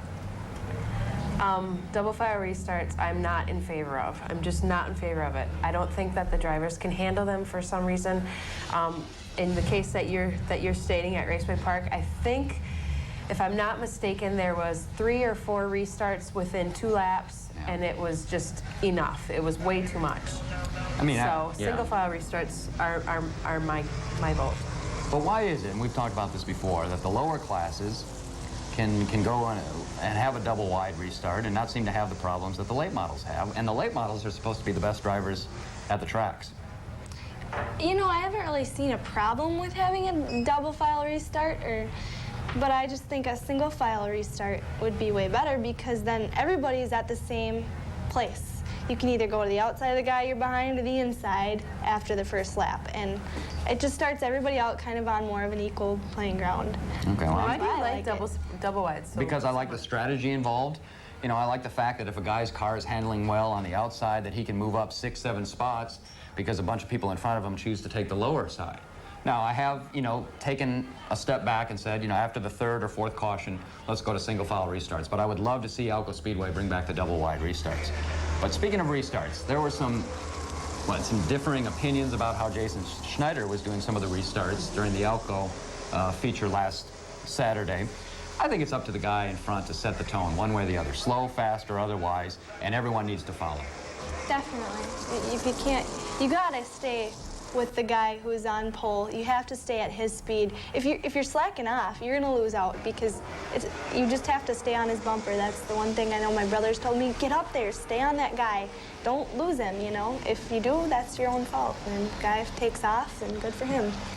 And for the lap cars, if you're a lap car, I mean, we can't blame the drivers, but the lap car should go to the rear of the field on these single file restarts regardless. Right. I think, in the case with Jason Schneider's restart, I don't know if there's a way that they're supposed to actually restart, if there's a rule that says you need to do this. But it is true, the leader is the one who sets the pace. Mm-hmm. And however they set the pace, that's how they set the pace. Unfortunately, sometimes it seems like there's a train wreck behind the leader. Yeah, a lot of checking up, a lot of speeding up. Exactly. So, and then in regards to the lap traffic, I think that they should go to the back. It's not this, like I said to you, this is not Cup. You're not going to be able to make your lap back. Mm-hmm. And there's no reason why they should be there. Point number 2, Matt Kenseth. Winston Cup points leader. He comes to Cedar Lake Speedway with Dave Blaney this coming Wednesday. Matt Kenseth, is he good for the sport or not? And would you like to see him win a Winston Cup title? I'd kind of like to see him win because he's from Wisconsin. It'd be nice to see a guy from the upper Midwest win. But I'm not sure he's the best spokesperson for racing right now.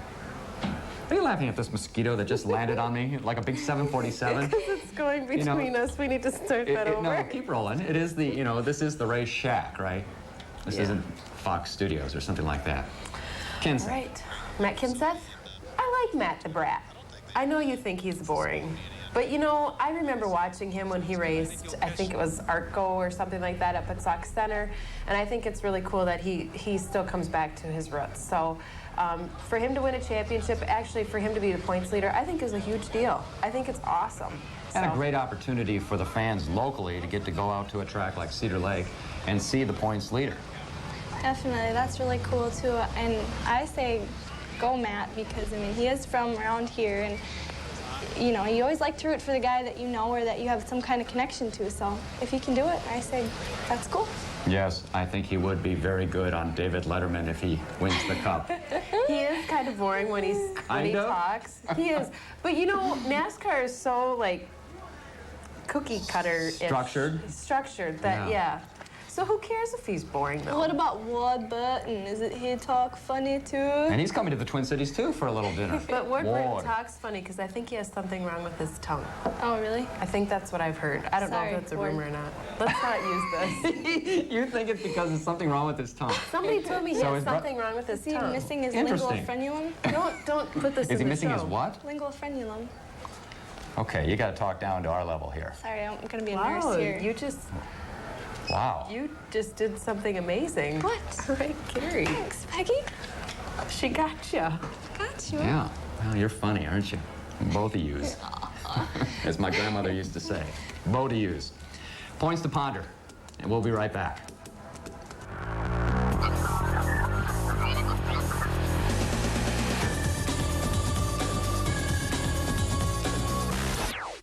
Race fans, you haven't seen racing unless you've been to Cedar Lake Speedway. Racing every Saturday night. Legendary Cedar Lake Speedway. Featuring some of the finest dirt track drivers in the upper Midwest. Fans witnessing fields of over 150 racers competing on a regular basis. There's only one track. The legendary Cedar Lake Speedway. Regular race night race tickets just $10 for adults, $5 for children. Check us out online, cedarlakespeedway.com, or call toll-free 866-4CLS-FUN. 15 minutes east of Stillwater. Towsley Motorsports, bigger than a football field. Champions ride Hondas. Now and in the future.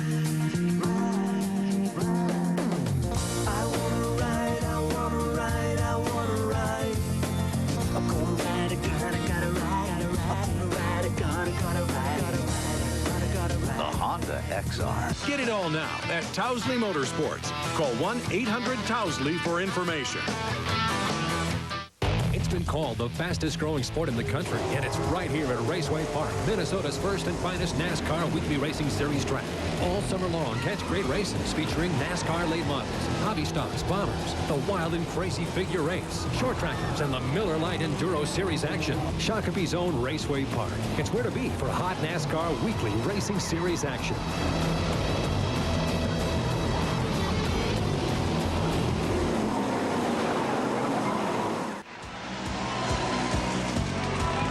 Encyclopedic Knowledge is sponsored by Elko Speedway.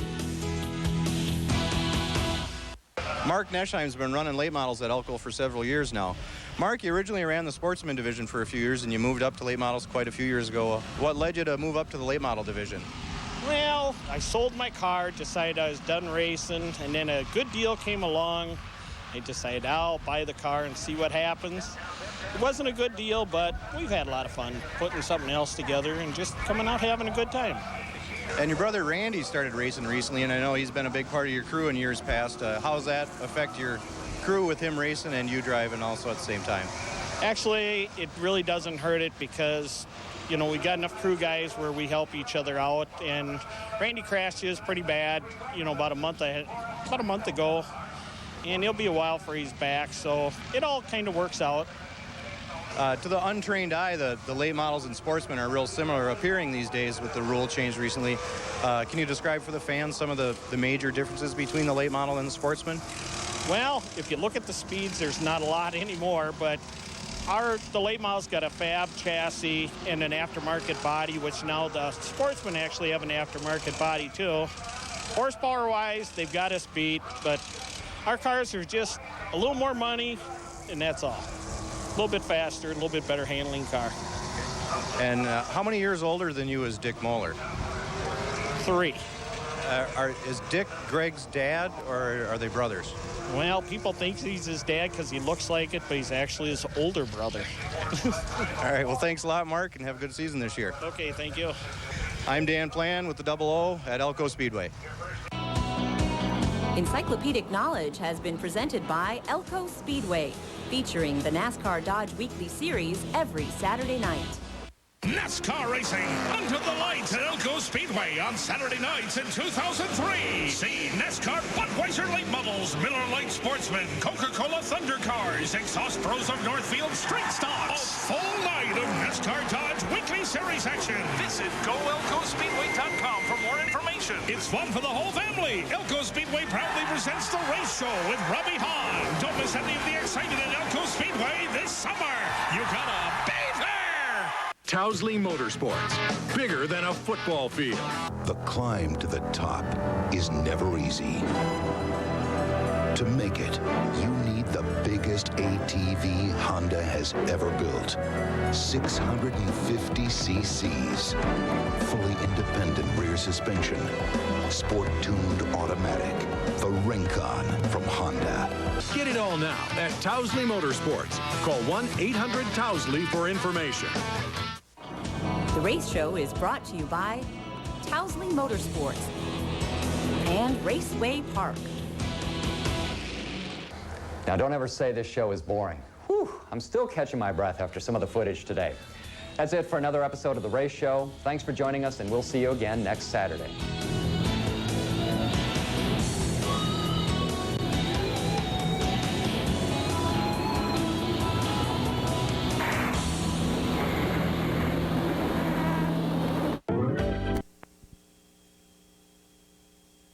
Imagine having your kitchen refaced. Choose from hundreds of styles and color combinations. Rich wood tones such as tawny oak.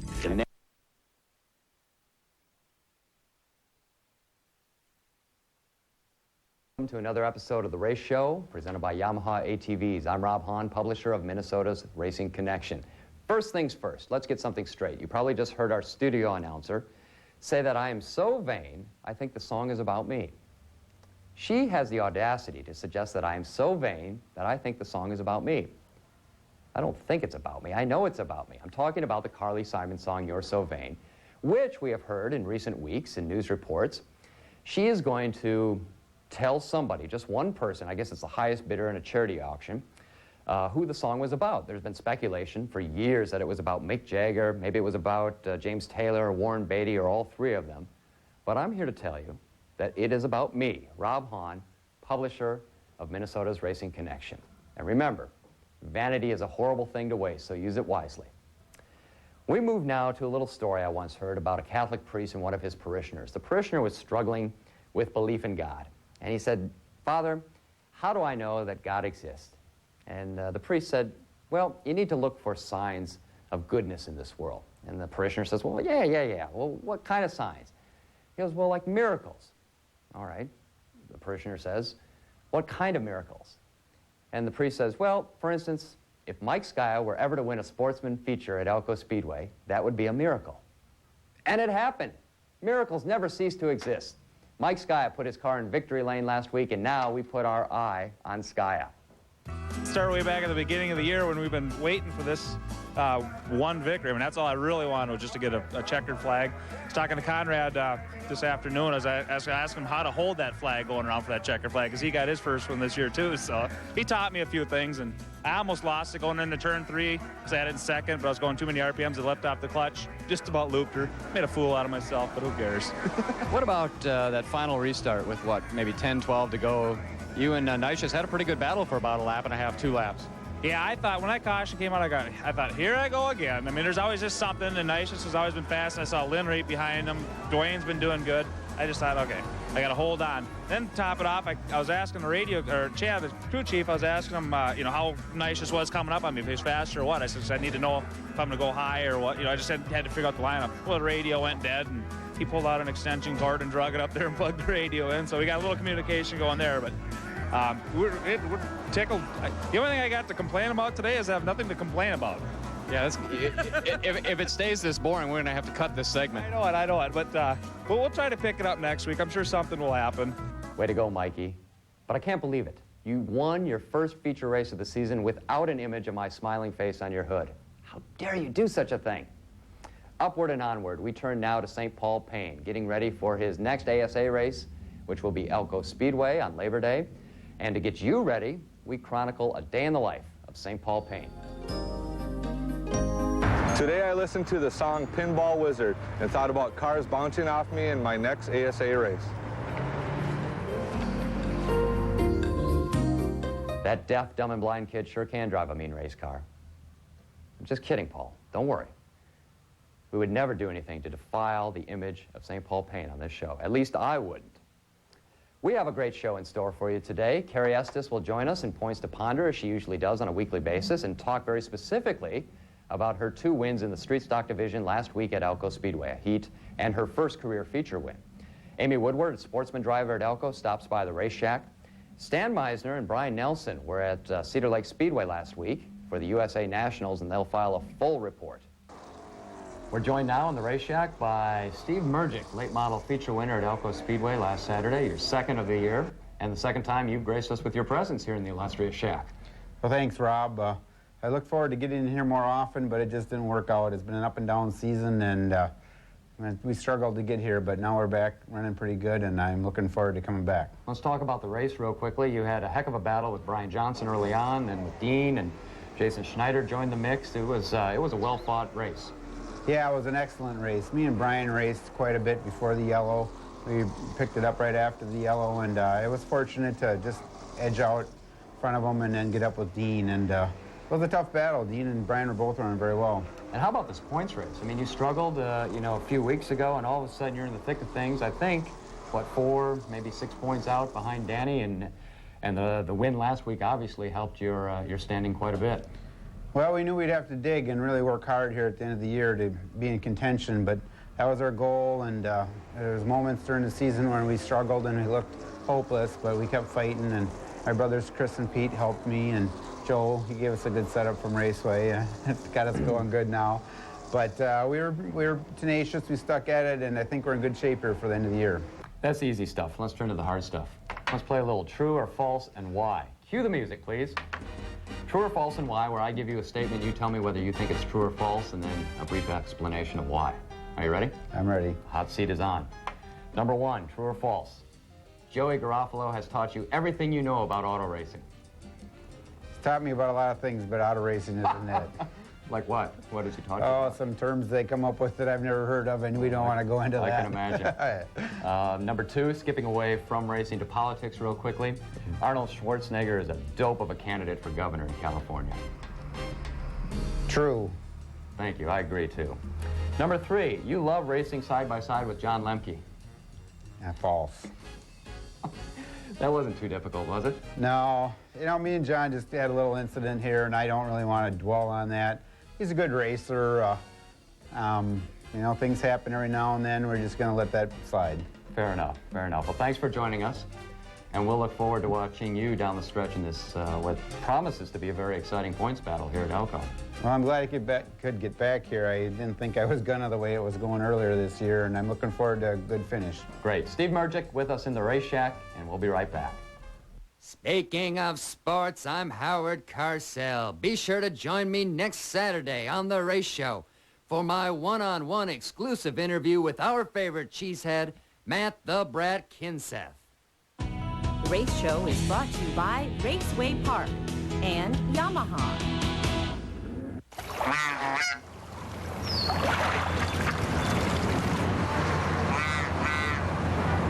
Without a Yamaha ATV, you're not going very far. The Grizzly 660 Automatic from Yamaha. The only ATV with push-button front diff lock and 4-wheel independent suspension.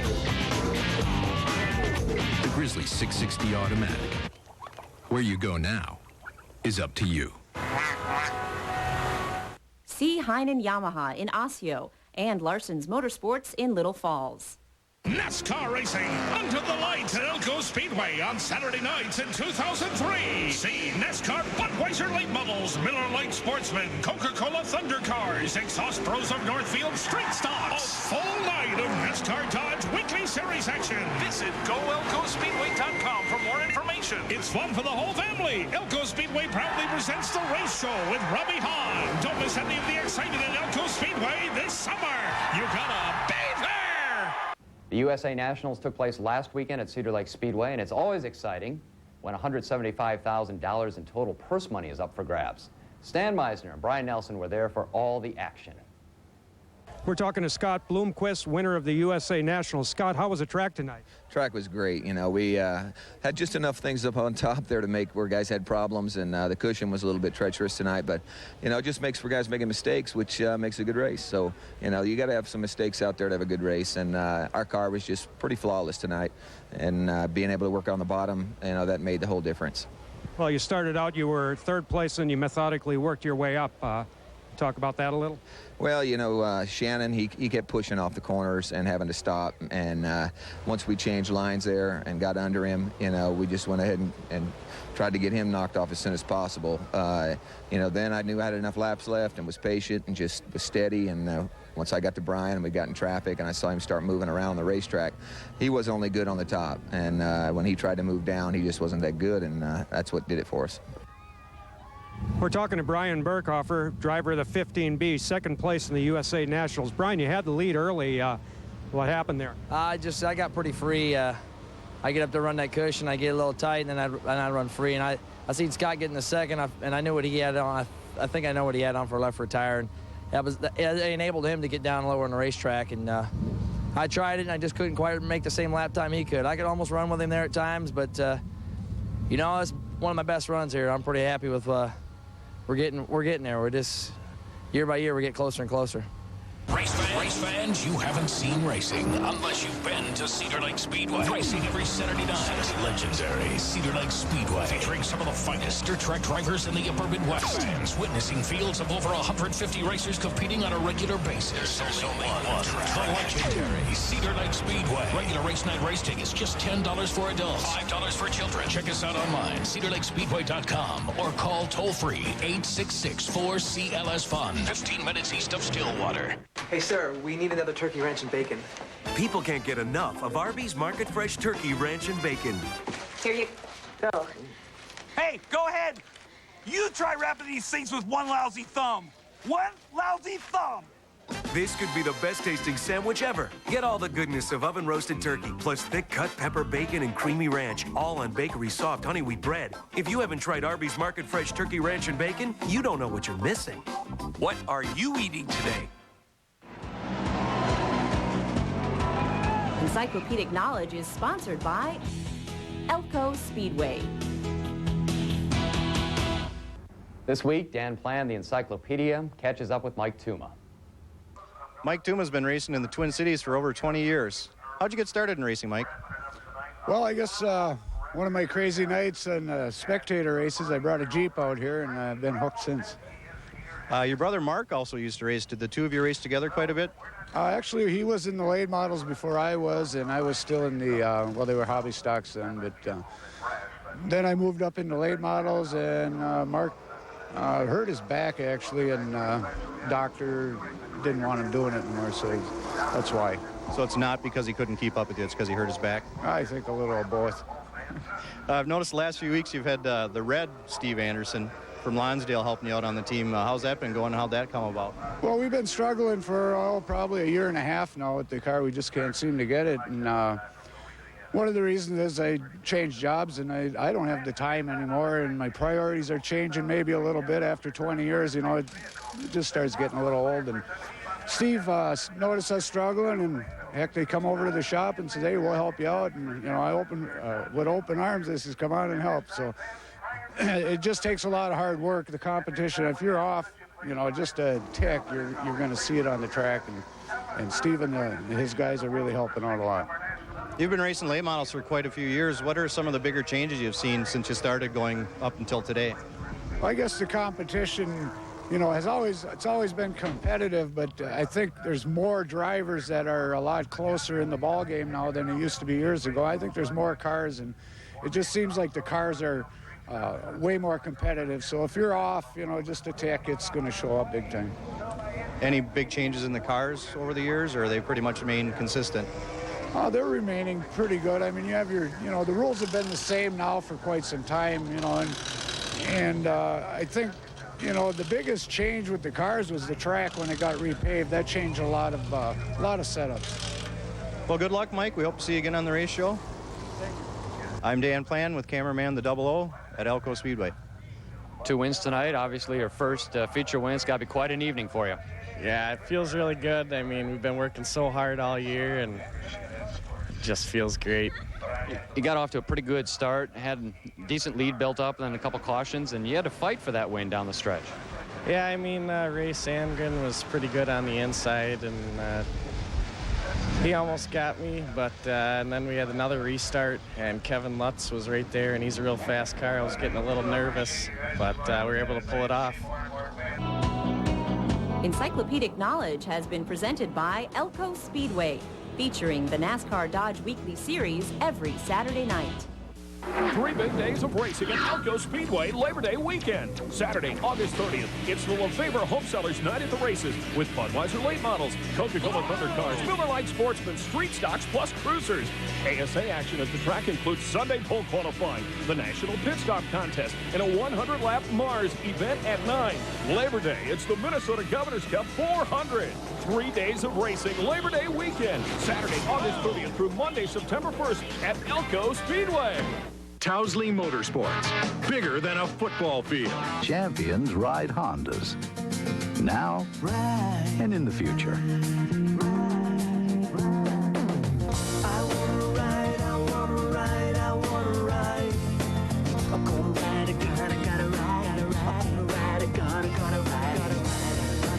The Honda XR. Get it all now at Towsley Motorsports. Call 1-800-TOWSLEY for information.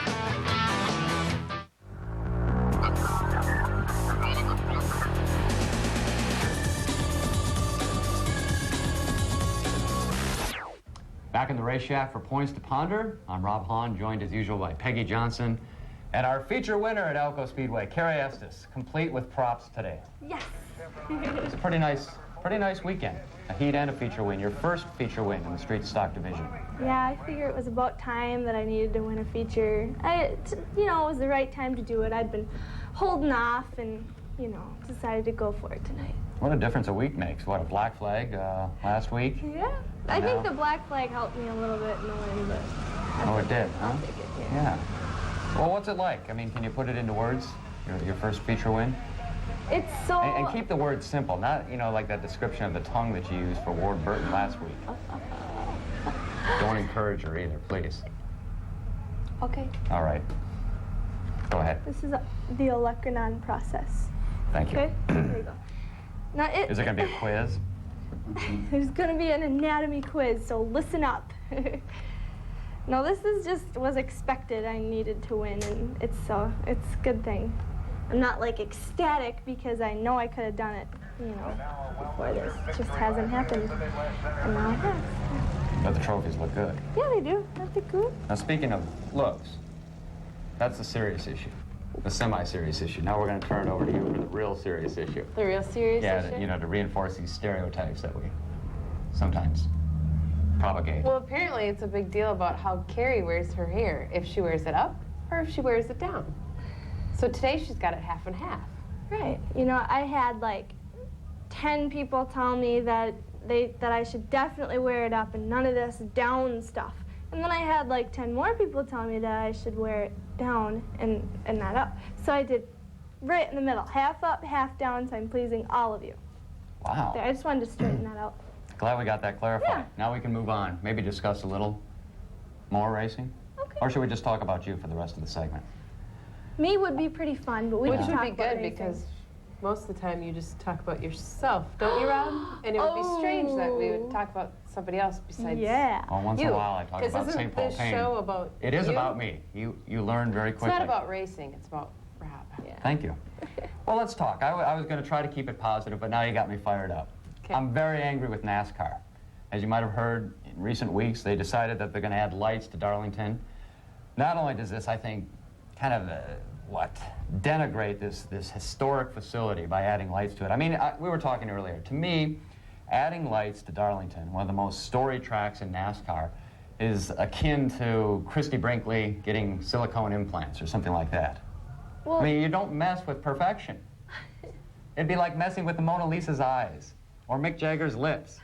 It's kind of fun to mess with that. And what gets me really angry, I bet, is that I think it's a sign that NASCAR is moving toward moving more and more cup races to Saturday night, which really runs against their grassroots at tracks like Elko. There. Who wants to take it from there? I'm on my tangent, my soapbox, and I'll take a breather for a second. Why does it need lights? That's kind of the question. Are they going to have night races? That's... Well, I think that's the suggestion. Well, then... Keep up with me here, will you, please? What about Sundays? Sundays was always NASCAR day. So we could have our own little deal here at Elko, and then we could relax and watch racing on Sunday. I think it has to do with television ratings on Saturday night. Television. But NASCAR's got to be really careful before they just implode. I mean, they've gotten so big and they're so successful, but I think in the process they're forgetting about a lot of these elements that make them so successful. Yeah. I guess I don't really have an opinion on NASCAR too much on the decisions that they make. There's nothing that I'm going to be able to do to change it, so I can't really comment. You don't talk to Bill France on a daily basis? No, unfortunately not. But I think it would be sad for the other series that are out there, not only the local tracks, but the other series that race on a normal Saturday night that could potentially be losing portions of their show because they're going to watch a NASCAR show. Right. So we say, set your VCR. Yeah, watch it later. And come out to the local track on Saturday night. Watch Speed Vision on Monday and take care of it. Yeah, that's it. And the race show on Saturday morning, it doesn't get much better than that. Exactly. Any parting words? How do you top it now, next week? Maybe I'll go and win the heat race, and then I'll sneak into another heat race and win that one, and then I'll go in the B feature, and I'll win the B feature, and then I'll win the regular feature. How's that? Well, I'll be impressed if it happens. There you have it. Points to ponder.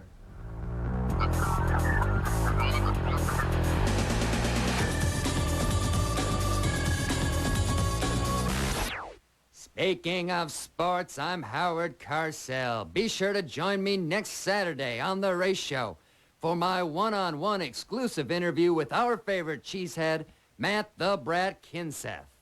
Towsley Motorsports, bigger than a football field. The climb to the top is never easy. To make it, you need the biggest ATV Honda has ever built. 650 cc's, fully independent rear suspension, sport-tuned automatic, the Rincon from Honda. Get it all now at Towsley Motorsports. Call 1-800-TOWSLEY for information. It's been called the fastest growing sport in the country, and it's right here at Raceway Park, Minnesota's first and finest NASCAR weekly racing series track.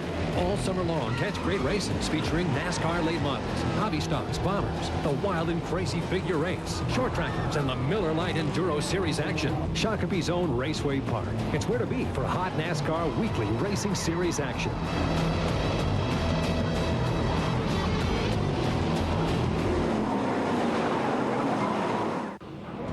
The usual suspect of the week is sponsored by Arby's.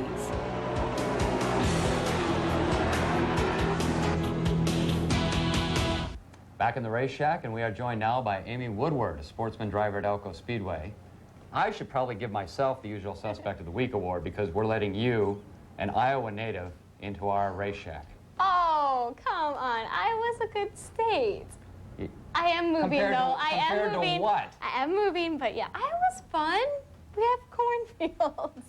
Well, you know the old joke about Iowa. Well, there are many, right? There's many idiots out walking around. Well, I never knew that one. What about the reason they couldn't have artificial, or had to go to artificial turf at the University of Iowa football stadium?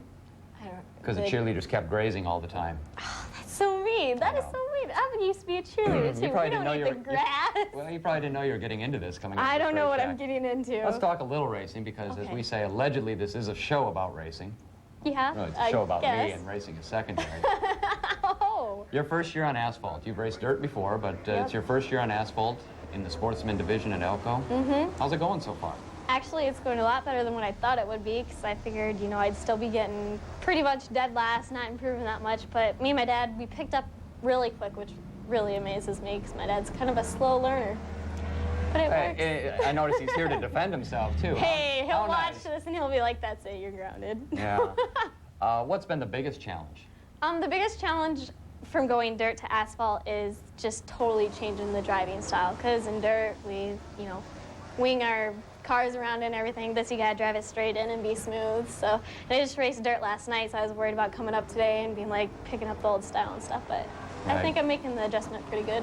What about, I mean, what motivates you to come to Elko? I think you trek from where? Mason City? Mason City. So how long a drive is that? Hour and 45 minutes. So I guess it's not that bad of a drive. It's not too bad. We could run Cedar Rapids, which is 3 hours away. So this was about the only other option. You just want to come to Minnesota. And, you be at a know, real come track. to Minnesota, because you guys are so awesome. Thank you. Just ask us if you don't believe us, right? Oh, exactly. What else were we going to talk about? We were going to talk, I think, about your career in radio and television, right? Oh, okay. Yeah, I had my own morning radio show on a country radio station down in Iowa, and I'd been doing that for about a year now, and I just got laid off, so now I am moving up to Minnesota, working for Z99, which is out of Mankato, and I'm going to MSU. My major is public relations, minor in speech. Whoa. So, whoa. I don't like PR people. I'm sorry. They're like near the bottom of my list. So I kind of liked you until you said that. I'm sorry. So now I know. We were going to give this to you because you had a few donuts on your car at Elko, our usual suspect of the week. You know, we changed the rules. Usually it's for people who wreck. But in your case, it's just for some donuts. And, Okay, you know, donuts on the car work. Dad's got a lot of work all those to do. donuts, I mean, you might as well have Krispy Kreme for a I sponsor. know. That's what I was thinking. Or Dunkin' Donuts. I've always been... Dunkin' Donuts, yeah. I've been biased toward Dunkin' Donuts. But the fact that you're in PR, that's reason enough to give you the usual suspect of the week. So, you know, we'll get you a certificate to stop at Arby's. Okay. And, That'll be awesome. You know, we'll give you an exception since, you know, we're nice once in a while. Even to Iowegians, as we like to call them. Oh. Pretty nice, isn't it? Yeah. Amy Woodward, sportsman driver at Elko Speedway, our usual suspect of the week, and we'll be back after this. The usual suspect of the week is sponsored by Arby's.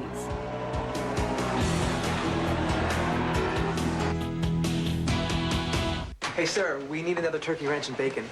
People can't get enough of Arby's Market Fresh Turkey Ranch and Bacon. Here you go. Hey, go ahead. You try wrapping these things with one lousy thumb. One lousy thumb.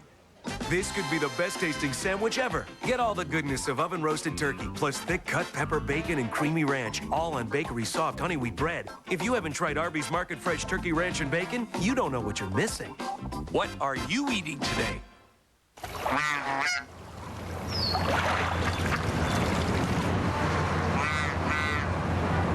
Without a Yamaha ATV, you're not going very far. The Grizzly 660 Automatic from Yamaha. The only ATV with push-button front diff lock and four-wheel independent suspension. The Grizzly 660 Automatic. Where you go now is up to you.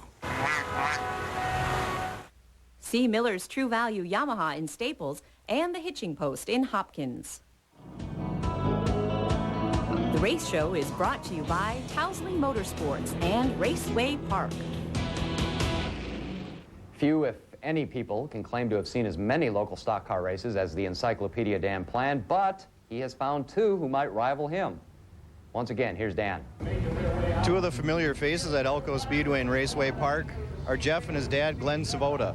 No, they're not race car drivers. They're actually the beverage vendors at the tracks. Jeff, how long have you been known as Jeff the Beer Man? I've been out here for 26 years, and I've been at Elko for 19. Okay. And Glenn, a couple weeks ago, my dad mentioned that he noticed you out here when he first started coming to the races many years ago. How long have you been working at the tracks? Well, I've been here 31 years, so it's been a long time. Okay. What are some of your favorite memories from races in the years gone by?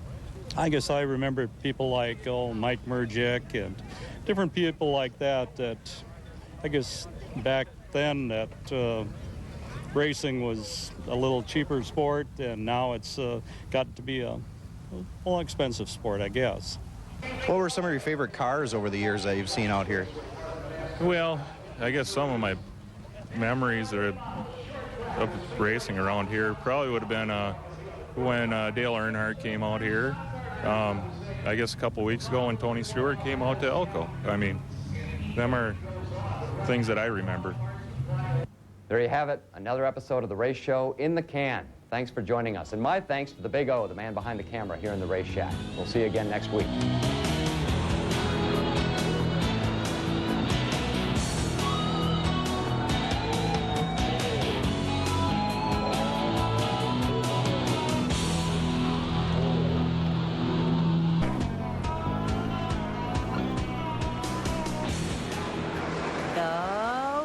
Show with Rob Hahn is presented by Yamaha ATVs. The race show is also sponsored by Arby's, Elko Speedway, Towsley Motorsports, Cedar Lake Speedway, and Raceway Park.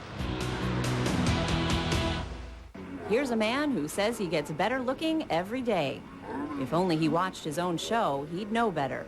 Rob Hahn. Welcome to another episode of The Race Show presented by Yamaha ATVs. I'm Rob Hahn, publisher of Minnesota's Racing Connection. And we have a great show in store for you again today. Does that surprise you?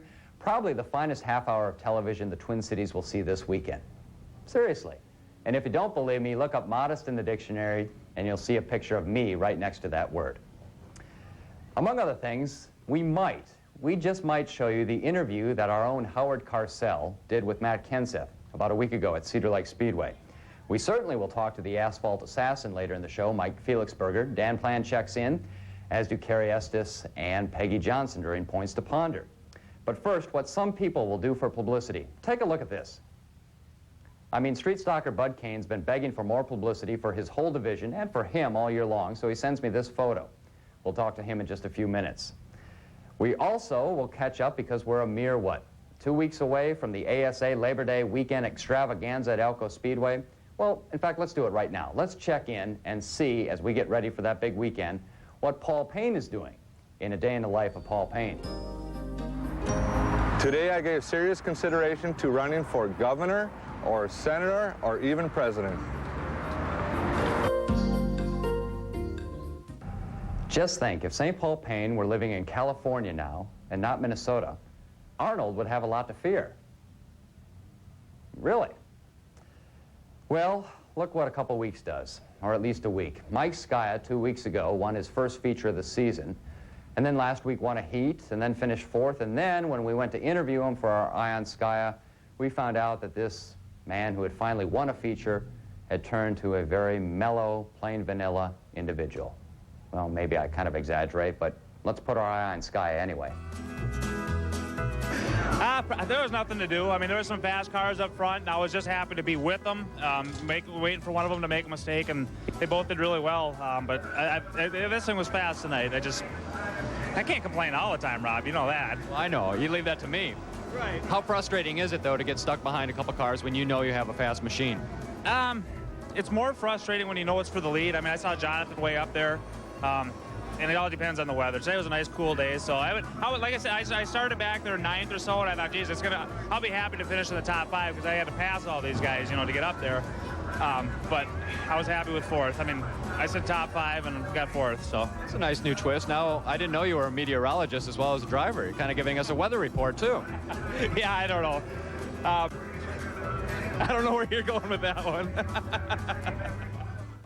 But we start today with the man who will do anything to get publicity.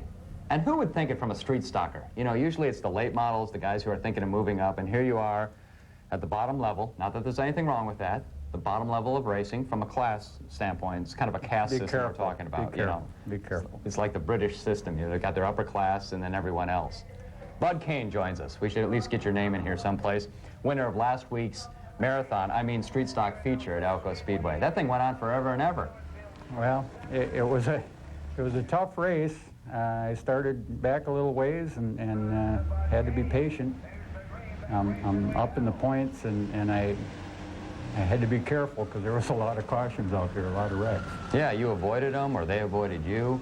How do you feel? We're going to talk later in our Points to Ponder segment, which I think you once told me you found inspirational, right? Inspirational. In a word, it's inspirational to Bud Kane. I wasn't sure if it was Points to Ponder or what's the point. Hey. Well, I'm getting you back for the street stock comment. That's pretty good. Class. We'll allow that once in a while here.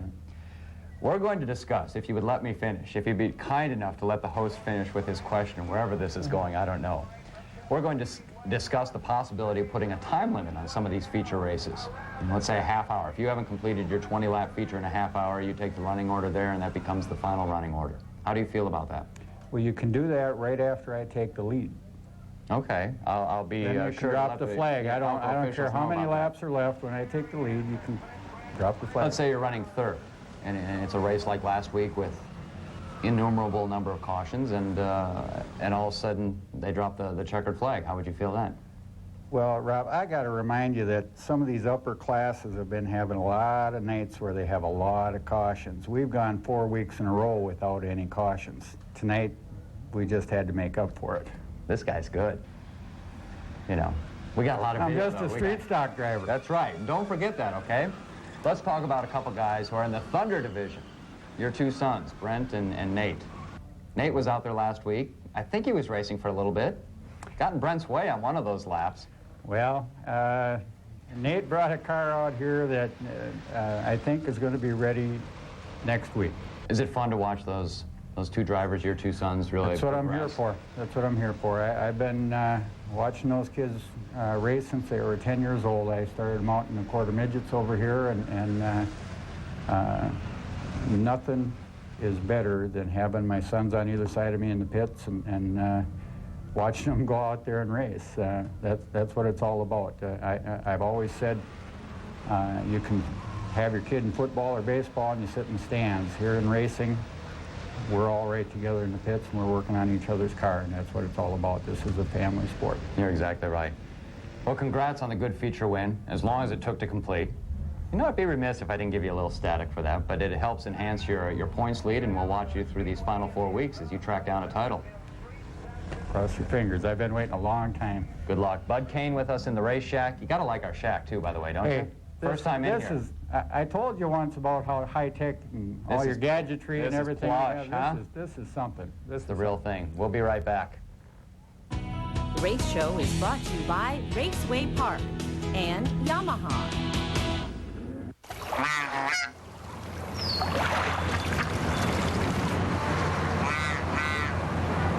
Without a Yamaha ATV, you're not going very far. The Grizzly 660 Automatic from Yamaha. The only ATV with push-button front diff lock and four-wheel independent suspension. The Grizzly 660 Automatic. Where you go now is up to you. See River Valley Power and Sport in Red Wing and Moon Motorsports in Monticello. NASCAR racing under the lights at Elko Speedway on Saturday nights in 2003. See NASCAR Budweiser late models, Miller Lite Sportsman, Coca-Cola Thunder Cars, Exhaust Pros of Northfield Street Stocks. A full night of NASCAR Dodge weekly series action. Visit GoElkoSpeedway.com for more information. It's fun for the whole family. Elko Speedway proudly presents the race show with Rob Hahn. Don't miss any of the excitement at Elko Speedway this summer. You gotta be there. 2 weeks back, we introduced you to a new member of the race show, Howard Carcel, our favorite used car salesman, who was pretty fired up, if you recall, almost like he was calling a prize fight. Well, we thought it'd be good, based on the feedback we got, to bring him back to the race show, but maybe tone him down just a little, put him into an interview format. And we also thought, what better way to do it than to pair him with Matt Kenseth, who recently paid a visit to Cedar Lake Speedway. Kenseth, as I've been known to say before, can be kind of, soft-spoken, otherwise known as dull and boring during interviews. So I thought maybe with Howard Carcel on board, we'd be able to bring out some personality in Kenseth. I'm not so certain. I'm not so certain either was at the top of their game. You be the judge as you watch it. Speaking of sports, I'm Howard Carcel, on location at the beautiful Cedar Lake Speedway with none other than our favorite cheesehead, Matt Kenseth. What an unadulterated pleasure it is to have you on the race show. Welcome. Thanks. Now here we are in the waning moments of the 2003 season, the waning moments of Winston's sponsorship of NASCAR's coveted Cup, and here you are, young man, atop the leaderboard. What goes through your mind on a daily basis as you chase the title? Really, I just think about how you got to be able to talk like that. That was really what I was thinking about. Oh, touche.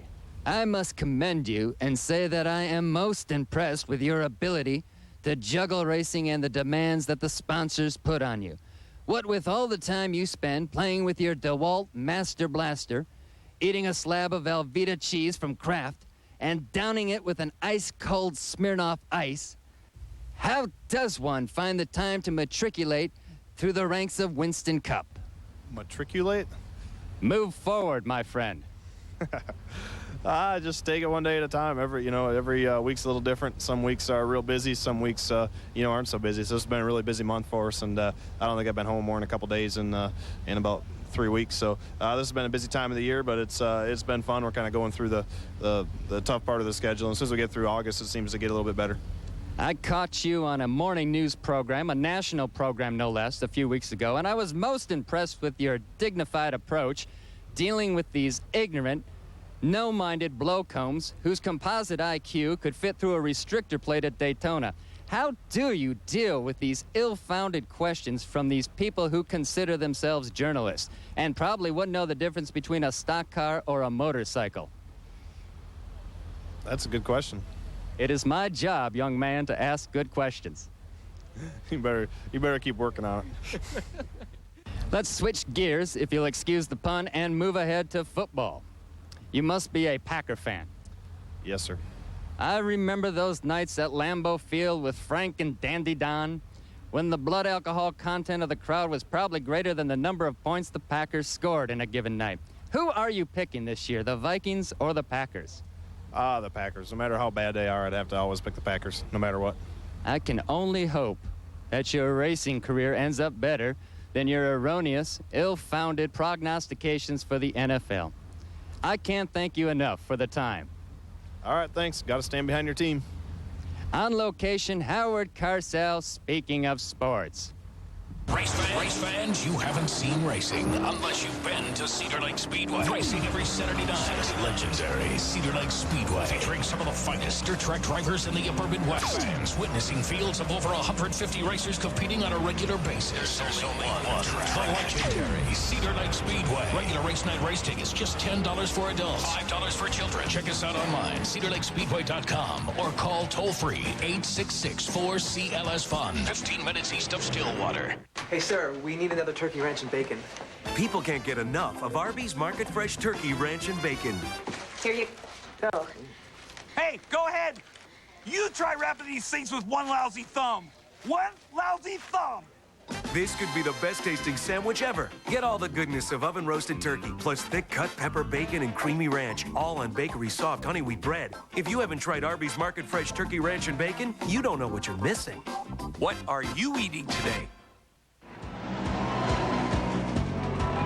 Encyclopedic Knowledge is sponsored by Elko Speedway. Let's see what Dan Plan, the encyclopedia, has up his sleeve this week. Lakeville's Bob Klingensmith's the street stock driver at Elko Speedway. Bob, how long you been running the street stocks? This is my second year at Elko. I ran at Raceway 3 years ago. I ran the bomber division out there. And how did you get involved in the sport of racing? I ran with Lefebvre Racing for about 6 years. I helped out on the ASA car, and I ran with guys like Johnny Sauter, Jimmy Mars, and Mike Garvey and all them guys. And I changed rear tires for ASA, and I figured out what the heck, I want to try racing once. I think I can do it, you know. I found a car, Timmy Johnson. I bought the bomber from him for Raceway, and first night I was out there, I raced. I knew I had to do it, so I've been hooked ever since. A few weeks ago here at Elko, you crossed finish line first in the feature, but then ended up losing it in the tech shed. What happened there?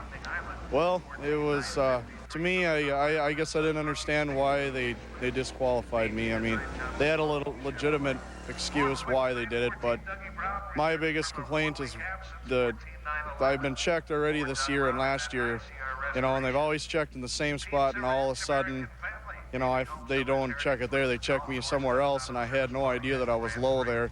Basically, it was a quarter to a half-inch low right behind the left front tire, and it's just, you know, and you listen to some of these guys out here, and they tell you how the other 4 guys behind me got teched, and it really disappoints me. You know, I understand Terry had to do his job.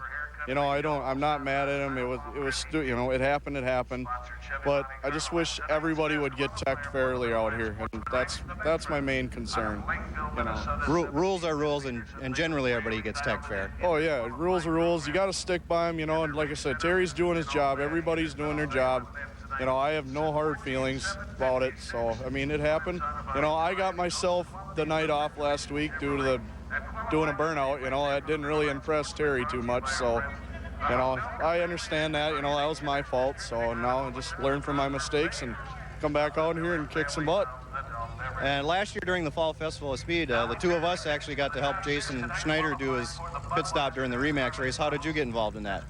Through Lefevre Racing. He came in, he had run some ASA races for Lefevre, traveling like down at Cedar Rapids, Iowa, and at the State Fair and stuff like that. And Jason's a great guy, and he asked me to come help him out, and so I did. I come out, and I started out as a catch can guy, and I've been there, and I moved up to rear tire changer. I practiced, and I got fast enough for him to have me change his tires for him, and he asked me if I'd help him out at the Fall Festival last year too, and besides racing, and I told him what the heck, it's fun, it's an adrenaline rush, and Jason's a good guy to work for. Well, good luck, Bob. We hope to see you here again on the race show. Thank you. I'm Dan Plan with cameraman the 00 at Elko Speedway. The 6 of Maplewood's Jimmy Wells in 4th and 28 Kevin left.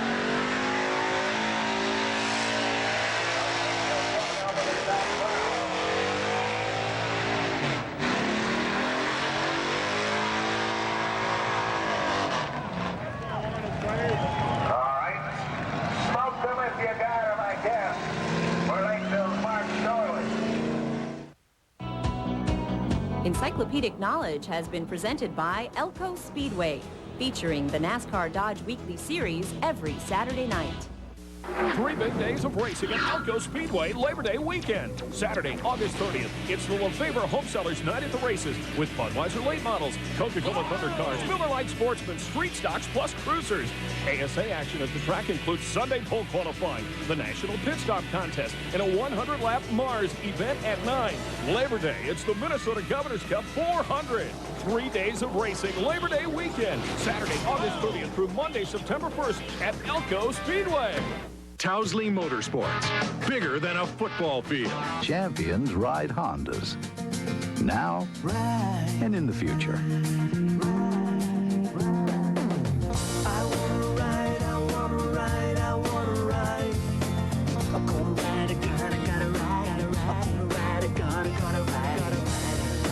The Honda XR. Get it all now at Towsley Motorsports. Call 1-800-TOWSLEY for information.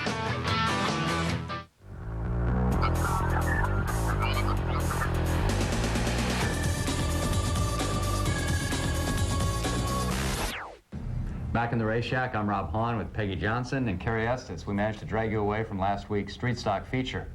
That kept going and going and going, and I think it's still going as we speak. Yes. Which brings us to point number 1 in points to ponder. Let's have a time limit on some of these feature races. You and I were talking about it as you timed it on your watch, what, 45 minutes plus for the street stock feature? At least 45 minutes, yep. I mean, I have nothing against a good long race, if it's a 60, 70, 100 lapper, but what do you run, 20 laps? 20. And how many under caution last week? Probably 40, or so it seemed. It was forever. It seemed like every 2 laps there was a new caution, and there was wrecks all over, and wrecks that didn't just take a couple minutes to clean up. I think that was the big thing, was that they were big wrecks, and that made it worse. I mean, I don't see anything wrong with, especially the lower divisions that aren't involved in regional NASCAR regional points, for those lower divisions to have a time limit. Give them, what would be fair, 30 minutes? 35 minutes tops?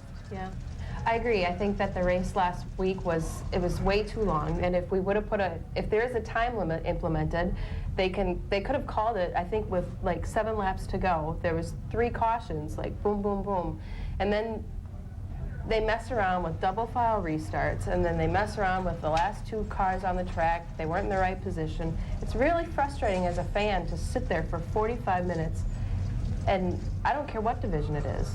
And we've been it's advocates. Not if it's street stocks or Thunder cars or anything. Or late models. For late models, that fact, if they can't get their act together, done. And we've advocated, or at least I've advocated, not only double file restarts, but after maybe the 3rd or 4th caution going to single file restarts. Would you like that as a driver?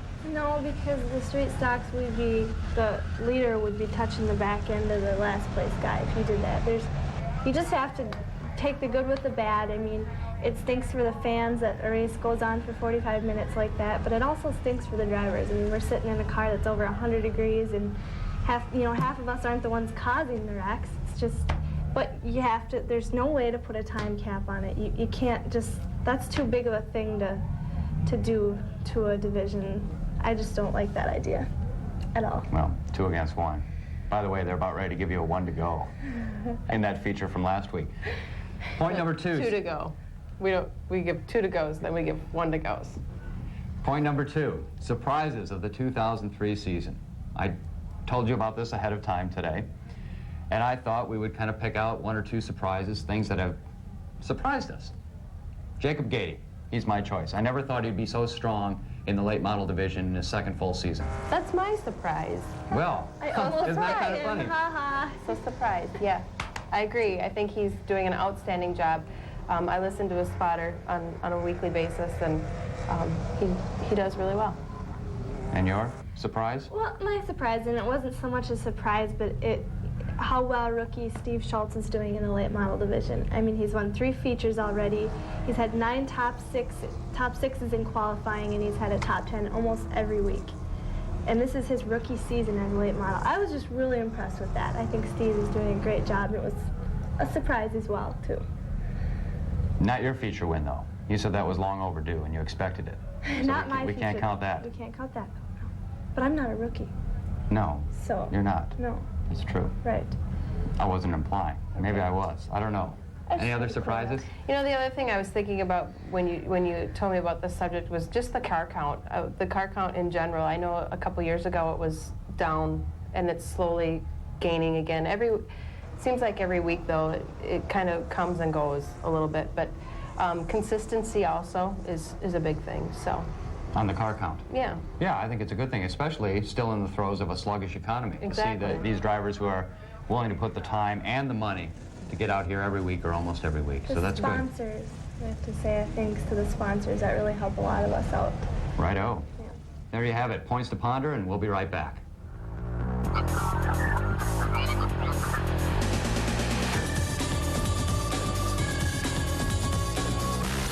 Towsley Motorsports, bigger than a football field. The climb to the top is never easy. To make it, you need the biggest ATV Honda has ever built. 650 cc's, fully independent rear suspension, sport-tuned automatic, the Rincon from Honda. Get it all now at Towsley Motorsports. Call 1-800-TOWSLEY for information. It's been called the fastest growing sport in the country, and it's right here at Raceway Park, Minnesota's first and finest NASCAR Weekly Racing Series track.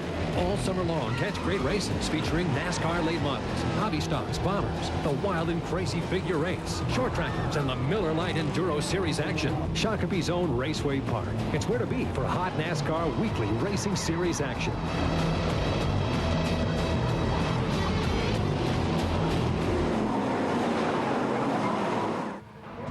The usual suspect of the week is sponsored by Arby's.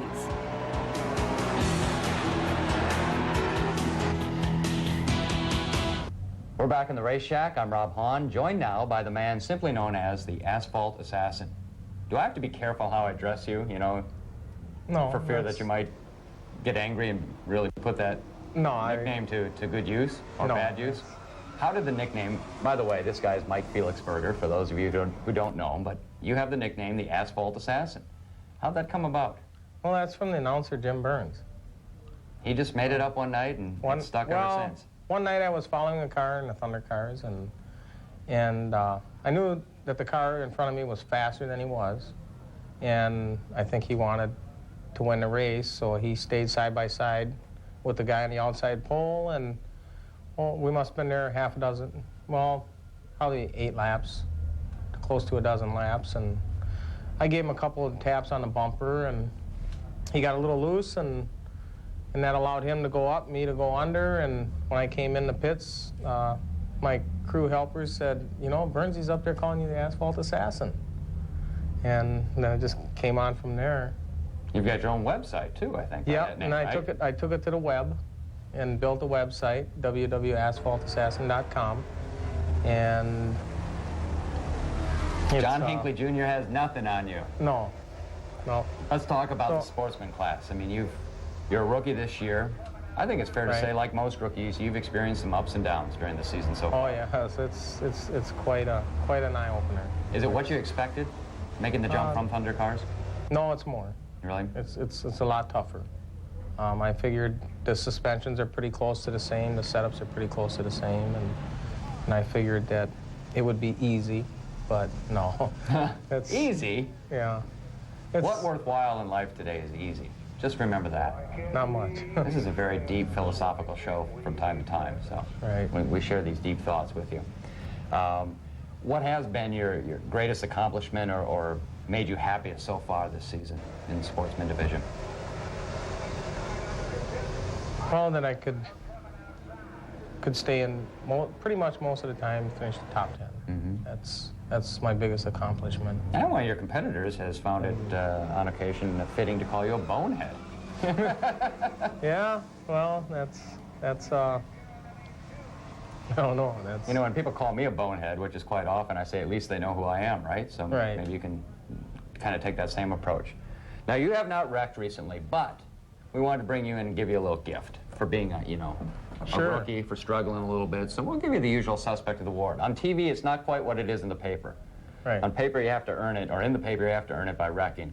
On TV, it could be a number of things. So I figured, it was just time we gave you a chance to rebut some of these criticisms that have been aired from time to time and just talk about your nickname. So you Okay. get it. We'll give you a certificate to go to Arby's, and you can hang on it. You like our traveling trophy, Evan McMahon? Yep. I always say quite a it's our character. version of the Stanley Cup, and even better, really. Yep. So thanks for joining us, and good luck the rest of the season. Okay. Mike Felixberger with us in the Race Shack, and we'll be right back. The usual suspect of the week is sponsored by Arby's.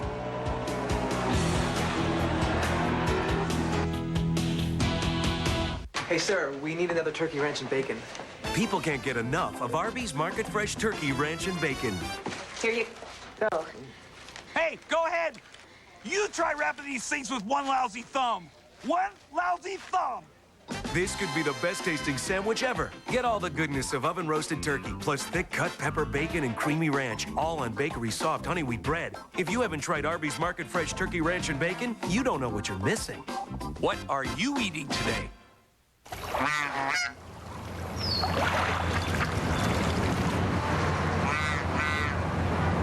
Without a Yamaha ATV, you're not going very far. The Grizzly 660 Automatic from Yamaha. The only ATV with push-button front diff lock and four-wheel independent suspension. The Grizzly 660 Automatic. Where you go now is up to you. See Miller's True Value Yamaha in Staples and the Hitching Post in Hopkins. The race show is brought to you by Towsley Motorsports and Raceway Park. That's it, folks. In case you're just wondering, we've come to the end of our show, and I think the Street Stalkers have come to the end of their feature from last Saturday at Elko. Sorry, couldn't resist one more jab. Hey, we love them nonetheless, and they're getting publicity. Thanks for joining us, and we'll see you again next week.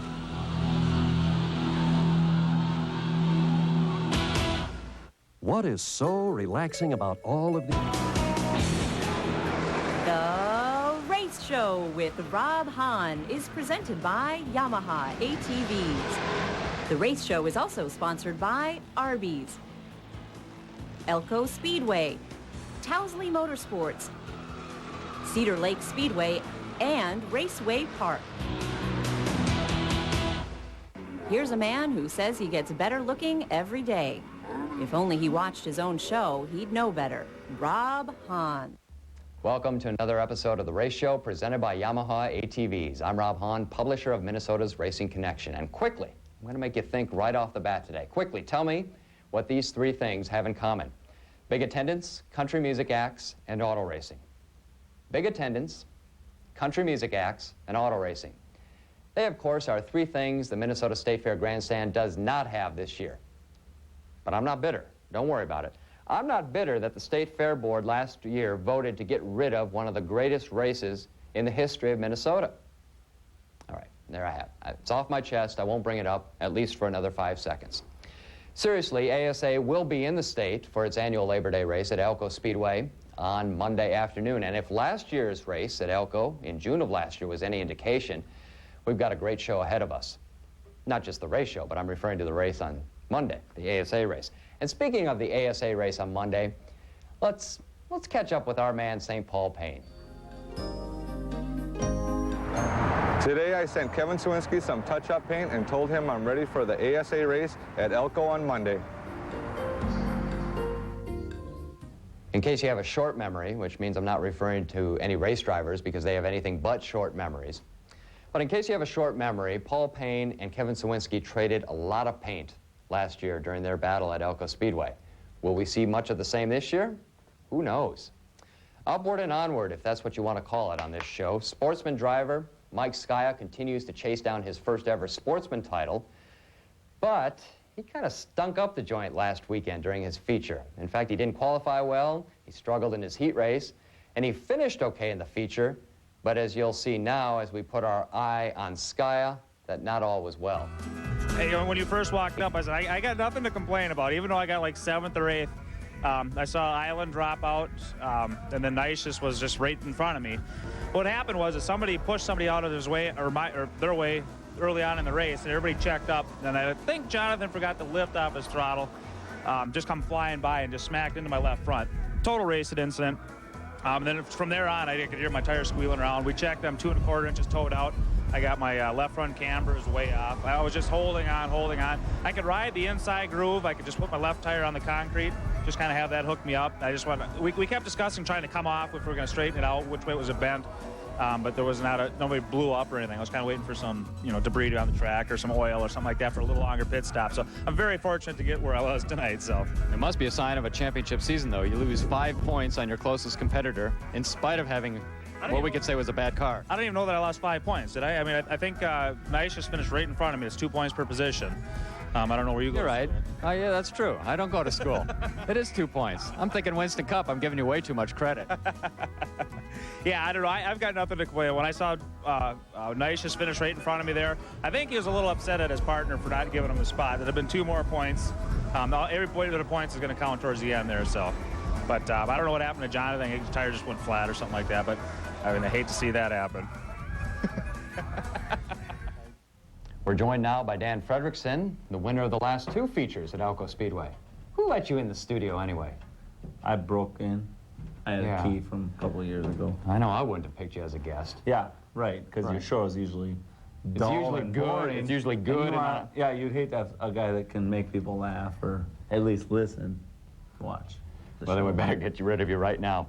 On a serious note, semi-serious note, because the show is allegedly... Right, you don't get serious, but yeah. It's allegedly about racing once in a while. You've had a really good couple weeks, winning 2 features, building on your points lead.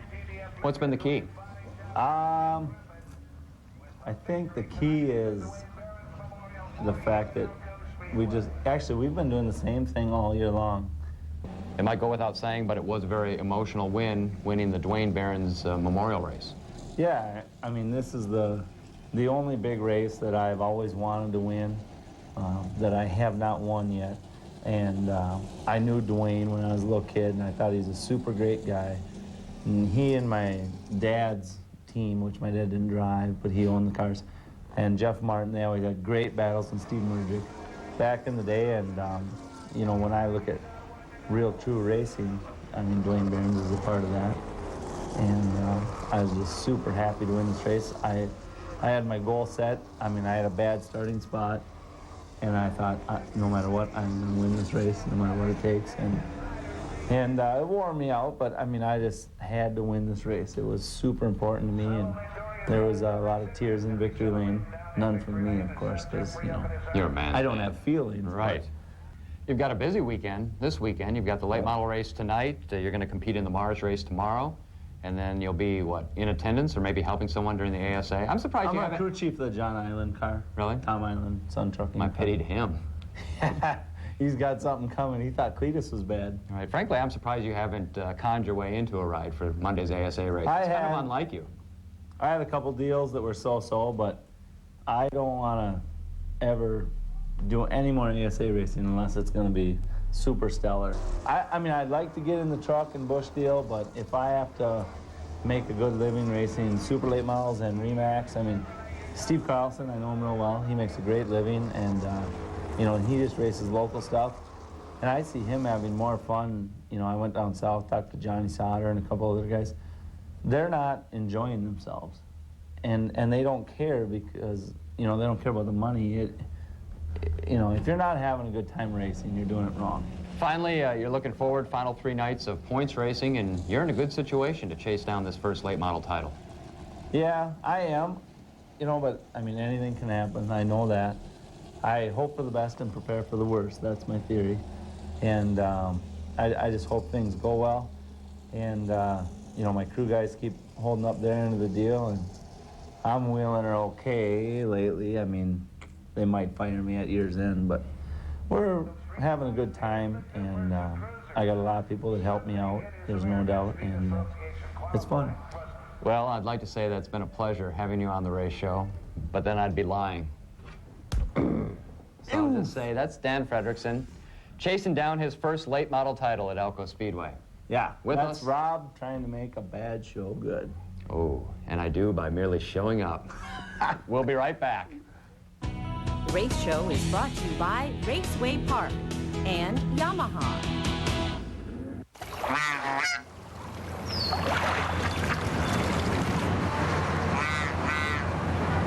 Without a Yamaha ATV, you're not going very far. The Grizzly 660 Automatic from Yamaha.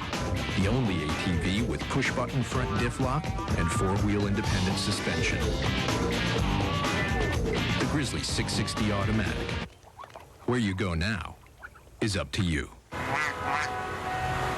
See 61 Marine and Sports in Hastings and Wild Ox Sports in Forest Lake.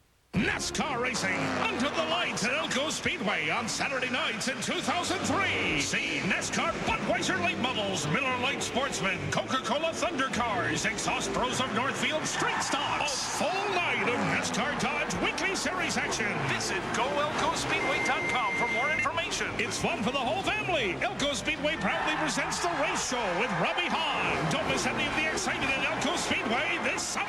You gotta be there. Dan Plant is so good that he files 2 reports in this episode of the race show. Here's Dan with Raceway Park late model driver Tom Quaddy. Well, I actually started in the late 60s helping people, and then I purchased my own car. I first raced my own, all on my own in 1973 in Wisconsin, Cedar Lake.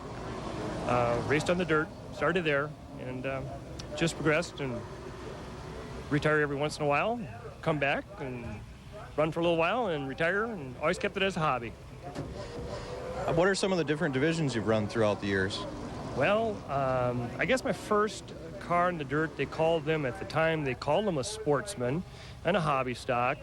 Then it was late models, a lot of late models, different late models I had throughout the course of the years, and sportsman cars, hobbies. The only thing I don't think I've ever really run was what they refer to now as a pure stock or a 4-cylinder. It's always been V8 powered, longer wheelbase, the larger cars. I noticed you have the wing tips in the car. Where did that originate from? Well, Dave Marcus, kind of my hero, being as I'm from Wisconsin, and he's from Wisconsin. Always been kind of my hero because he always got the most out of a car for the dollar spent. And when you kind of keep it as a hobby without the big sponsors and all the best equipment, we always have to make do with what we got. We're the kind of guys that take a welder and a saw and get the cars and the materials and actually make it from scratch rather than buy our stuff, and that's Dave Marcus. If you ever wanted to have a car go fast, he was the one that could get the most out of the car. So completely independent person, always was an independent person, and retired that way, so kind of my hero. Look out, world. We have sprung videographer Brian Nelson and Stan Meisner loose. They are on the loose, and they file this report from Princeton Speedway. We have the driver of the 2H Wissota Modified, Pat Hardy. Pat, how's it going this year? I've had kind of a rough year this year, but we're still right up in the top 5 in points, and we've been fast, just been having a little bit of tough luck. Tell us a little bit about where you race out of and what your typical weekly schedule is. I race out of Malacca. Princeton is my home track. I race Saturday night at Cedar Lake also. Our week is, well, depends on, this year it's been really busy. We've been crashing, and this is my second car now this year, so we've been in the shop quite a bit fixing. Well, that kind of cuts into the points battle, doesn't it? Yeah, that hurts you when you're not finishing races. That definitely makes a difference. Now, how do you like running Princeton here? It's a tight little track. A lot of people don't like it. It's a tight track, but it seems like you get a few good guys together and we can run 3 wide here real easy. So that makes it a lot of fun when you have nights like that. And any chance that you might make a jump here in the points? You're pretty close to the top. Yeah, we're going to have some good luck, and I think the leaders are going to have a little bit of bad luck for me to catch them. But we're going to run as hard as we can here and try and get up as high as we can. Who's helping you out with your car? Maybe you want to say a little bit about that. Well, I got a whole bunch of guys that help out. My dad actually owns this car now, and I'm putting my other new car together, which I own. And I've got a lot of people, a lot of sponsors that help out, and I can't thank them enough for all their help, you know. Well, you have a great run tonight, and thanks very much. Well, thank you. We're going to try and keep it up front. Hey, sir, we need another turkey ranch and bacon. People can't get enough of Arby's Market Fresh Turkey Ranch and Bacon. Here you go. Hey, go ahead. You try wrapping these things with one lousy thumb. One lousy thumb. This could be the best tasting sandwich ever. Get all the goodness of oven roasted turkey, plus thick cut pepper bacon and creamy ranch, all on bakery soft honey wheat bread. If you haven't tried Arby's Market Fresh Turkey Ranch and Bacon, you don't know what you're missing. What are you eating today? Race fans, you haven't seen racing unless you've been to Cedar Lake Speedway. Racing every Saturday night. Legendary Cedar Lake Speedway. Featuring some of the finest dirt track drivers in the upper Midwest. Fans witnessing fields of over 150 racers competing on a regular basis. There's only one track. The legendary Cedar Lake Speedway. Regular race night race tickets just $10 for adults, $5 for children. Check us out online, cedarlakespeedway.com, or call toll-free 866-4CLS-FUN. 15 minutes east of Stillwater.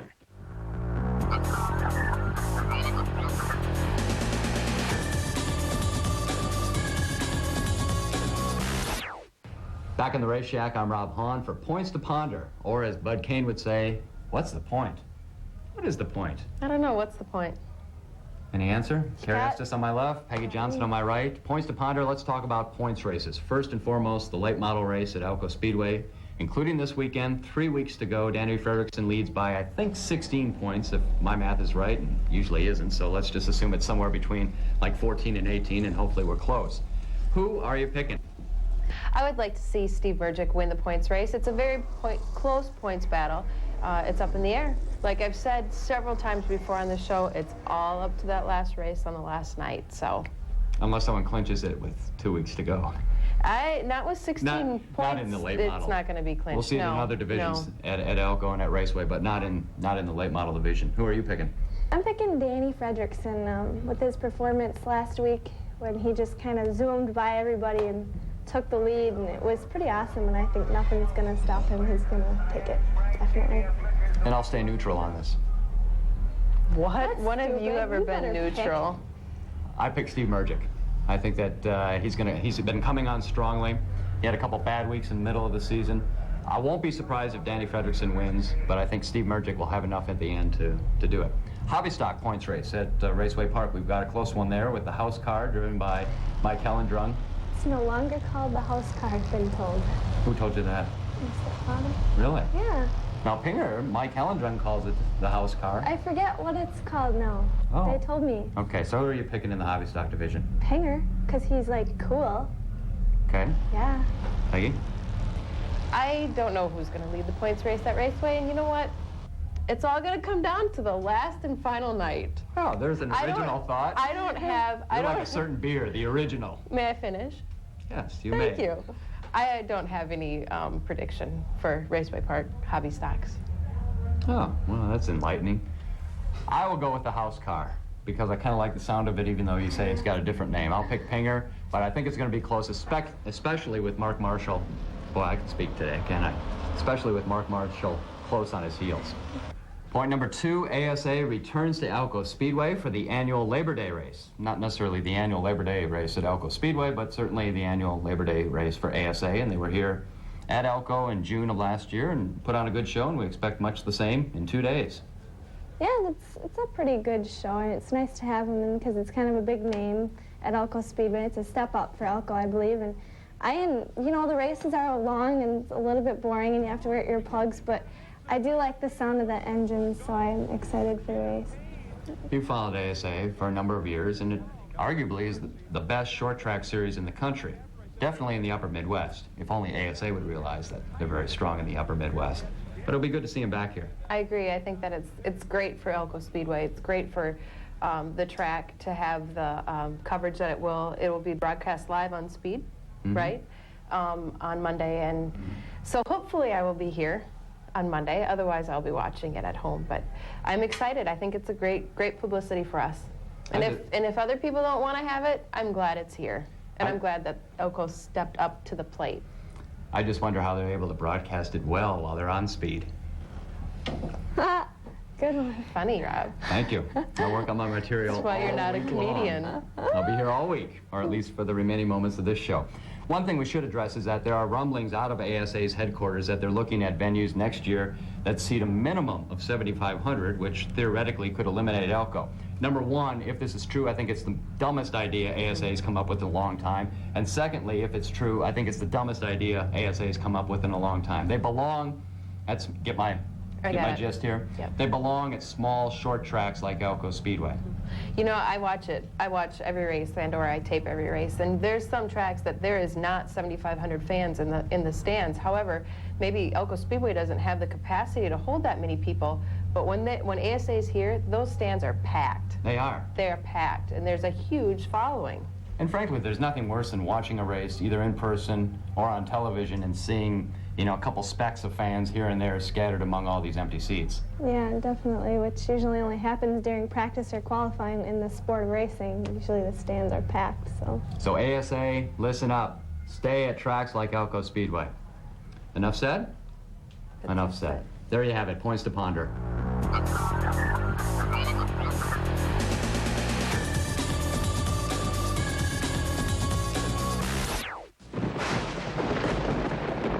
Why do men climb mountains?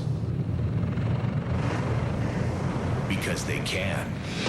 And an Arctic Cat can climb mountains like no other ATV. More fuel capacity, more suspension travel, more ground clearance. Arctic Cat. More to go on. Towsley Motorsports in White Bear Lake with an indoor showroom as big as a football field. It's been called the fastest growing sport in the country, and it's right here at Raceway Park, Minnesota's first and finest NASCAR Weekly Racing Series track. All summer long, catch great races featuring NASCAR late models, hobby stocks, bombers, the wild and crazy figure race, short trackers, and the Miller Lite Enduro Series action. Shakopee's own Raceway Park. It's where to be for hot NASCAR Weekly Racing Series action.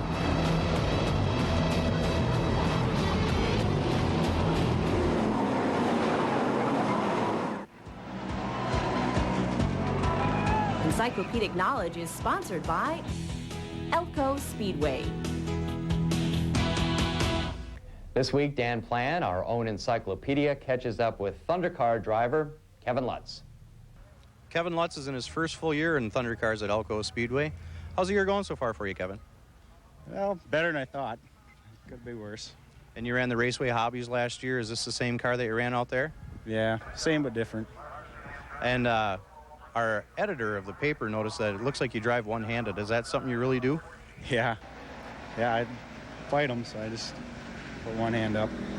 Is it hard to drive with one hand, or do you think you'd be better off with two? You know, I think about it as a Sunday cruise. You know, how do you drive in your car? You know, you just kind of lean back and just drive along. What were your goals for the year, and how's the year been going so far?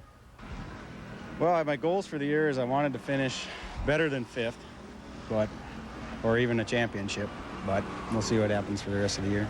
Do you have any plans to run anywhere else this year when the season's over? We talked about running lacrosse. I'm not sure if we're going to go yet or not. Who are some of the guys on your crew that help you out? Well, we got Kevin Krupich, Eric Nordstrom, and Chorty. Do you guys find you have to do a lot of work on the car during the week to make it out on the weekends, or are you pretty much just load it up and bring it back out the next week? Depends on the week. Most of the time it's one night. Other days it's 5. So depends on how Saturday nights go. What's the hardest part about running the Thunder car out here versus running a hobby stock at Raceway? The competition. I mean, there's a lot of cars that are so fast. They're right door to door with each other. And it's just a matter of being consistent. And the setups are a lot different. You know, you can play with tire pressures and versus where you can't do that at Raceway. Well, good luck this year, and we hope to see you again on the race show. All right, thanks. I'm Dan Plan with cameraman the 00 at Elko Speedway. All right, Tex. It was a fine feature win for you. Yeah, it was. I was looking at my rearview mirror the whole time. I knew after that caution flag, I saw Chobin back there, and I know he's a strong runner. He almost wins every week, and I did everything I could to hold him off. I really did not want that caution to come out. Here's the interesting thing that our cameraman, the Big O, pointed out to me earlier, that at one time in the race, you were running first and your brother Nate was running last. Kind of like bookends. I was hoping that he'd block for me, but he didn't. He was. This is racing, not football, okay? Yeah, I was praying for everything. I didn't care what would happen. I wanted to win. Your dad is obviously very proud of both of you, and he's got to be very thrilled with this victory. Yeah, he's obviously won a lot more races than me and Nate. I think he feels a little bit bad for winning that many races, and he knows how hard I've been trying. I've tried for like 5 years to win this one feature, and finally won one. And what about the hat? Did you have that in storage waiting for this feature win so you could look good afterwards? No, I just bought this last night at the State Fair. It's for 20 bucks. You paid 20 bucks for that thing? That thing looks plastic. It's worth all 20. Encyclopedic Knowledge has been presented by Elko Speedway, featuring the NASCAR Dodge Weekly Series every Saturday night. 3 big days of racing at Elko Speedway Labor Day weekend. Saturday, August 30th, it's the LeFevre Home Sellers Night at the Races with Budweiser late models, Coca-Cola Thunder Cars, Miller Lite Sportsmen, Street Stocks, plus Cruisers. ASA action at the track includes Sunday pole qualifying, the National Pit Stop Contest, and a 100-lap Mars event at 9. Labor Day, it's the Minnesota Governor's Cup 400. 3 days of racing Labor Day weekend. Saturday, August 30th through Monday, September 1st at Elko Speedway. Why do men climb mountains? Because they can. And an Arctic Cat can climb mountains like no other ATV. More fuel capacity, more suspension travel, more ground clearance. Arctic Cat. More to go on. Towsley Motorsports in White Bear Lake with an indoor showroom as big as a football field. The usual suspect of the week is sponsored by Arby's.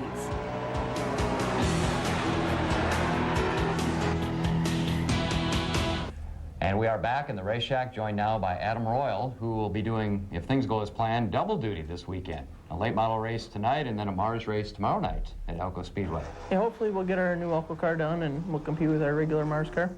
What's it been like this year? I mean, you've run basically a part-time schedule at Elko because you've been traveling so much. I know a lot of your critics kind of scoffed when they heard that you're going to travel. I give you credit. I mean, very few people have the guts to pack up and work on it and spend all the money and go to different tracks. Yeah, you get to meet a lot of different people going to different racetracks, and it's a lot of fun racing with different guys every night. What have been some of your favorite tracks? Marshfield, it's a half mile, has been my favorite place, and the Dells is kind of a hard place to conquer, but once you get it conquered, you'll be really, really good. We hear a lot of discussions and sometimes follow different drivers from Wisconsin.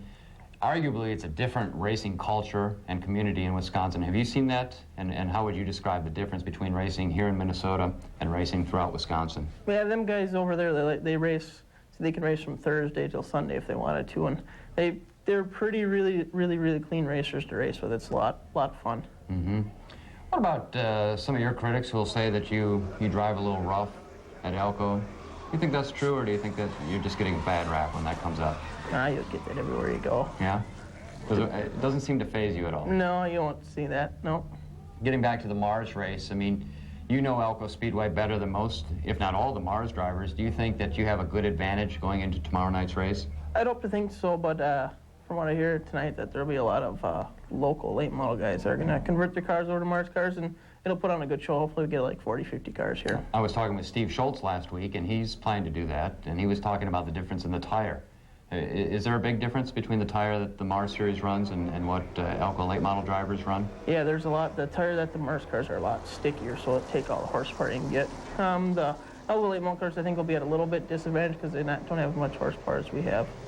Okay. Now here's the deal. I didn't tell you this ahead of time. We're going to give you our Oven Mitt Man traveling trophy for being our usual suspect of the week. You didn't wreck or anything recently, but no one else would come down to the studio to do the interview with us. And I wanted to talk about the Mars race, and you know, on TV with the usual suspect, unlike in the newspaper, we're always changing the rules, and generally it's, you know, it's somebody who's won a race or has done well or traveled, so you get a free certificate out of it from Arby's. Cool. And we didn't even bring up your favorite number 50. Thanks. All right. Adam Royal with us. Good luck this weekend, and we'll be right back. The usual suspect of the week is sponsored by Arby's.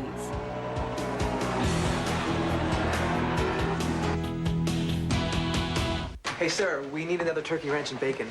People can't get enough of Arby's Market Fresh Turkey Ranch and Bacon. Here you go. Hey, go ahead. You try wrapping these things with one lousy thumb. One lousy thumb.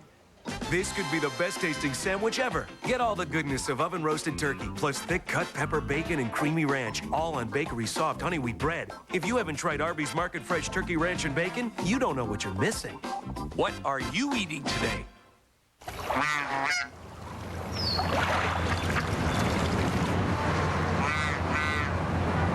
Without a Yamaha ATV, you're not going very far. The Grizzly 660 Automatic from Yamaha. The only ATV with push-button front diff lock and four-wheel independent suspension. The Grizzly 660 Automatic. Where you go now is up to you. See Beeline Sports Center in St. Cloud and Moto Primo in Minneapolis.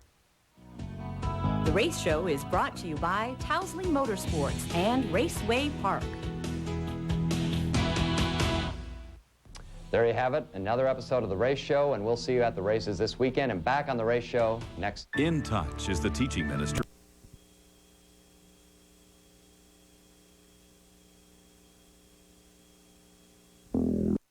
From Points to Ponder gave new definition to Labor Day and gave birth to a baby girl early Tuesday morning.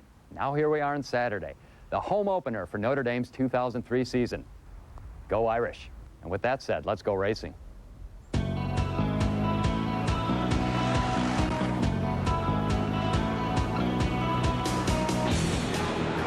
The Race Show with Rob Hahn is presented by Yamaha ATVs. The Race Show is also sponsored by Arby's, Elko Speedway, Towsley Motorsports, Cedar Lake Speedway, and Raceway Park. Here's a man who says he gets better looking every day. If only he watched his own show, he'd know better. Rob Hahn. Welcome to another episode of The Race Show presented by Yamaha ATVs. I'm Rob Hahn from Minnesota's Racing Connection. We have a whole bunch. How's that for being very grammatically correct? A whole bunch of stuff later in the show, but let's start right away with Mike Garvey, the winner of last Monday's Labor Day's Governor's Cup 400 at Elko Speedway. Congratulations, it was quite a run. Thank you, Rob. It was awesome. I mean, we had a great race car, great pit crew. The guys did a great job on it. We made some adjustments all race long. We really didn't start out very good. And the longer we ran, the Janney King Monte Carlo got better and better. And with about 150 to go, we thought we had a good shot at it. And things just worked our way. I was able to plug through the field and get the win. Let's talk about those final 15 laps or so when you finally took the lead from Brian Ruffner. Well, like I said, we needed a long run with our car today, and we had it set up to, we needed 20, 30, 40 lap runs, and we had that last caution, I think it was 150. I think it was about 150 to go. And the car just really came in and we just kept picking them off. And Shane Tesh, crew chief, was on the radio with me, giving me what our lap times were. We're the fastest car on the track. And I was just hoping we didn't get any cautions. I was hoping we wouldn't get a 5-lap run caution, which happens sometimes, But unfortunately, everything worked out for us. We had a long run, was able to pick everybody off, and we got by Brian with like 15 to go. And but then you got that caution.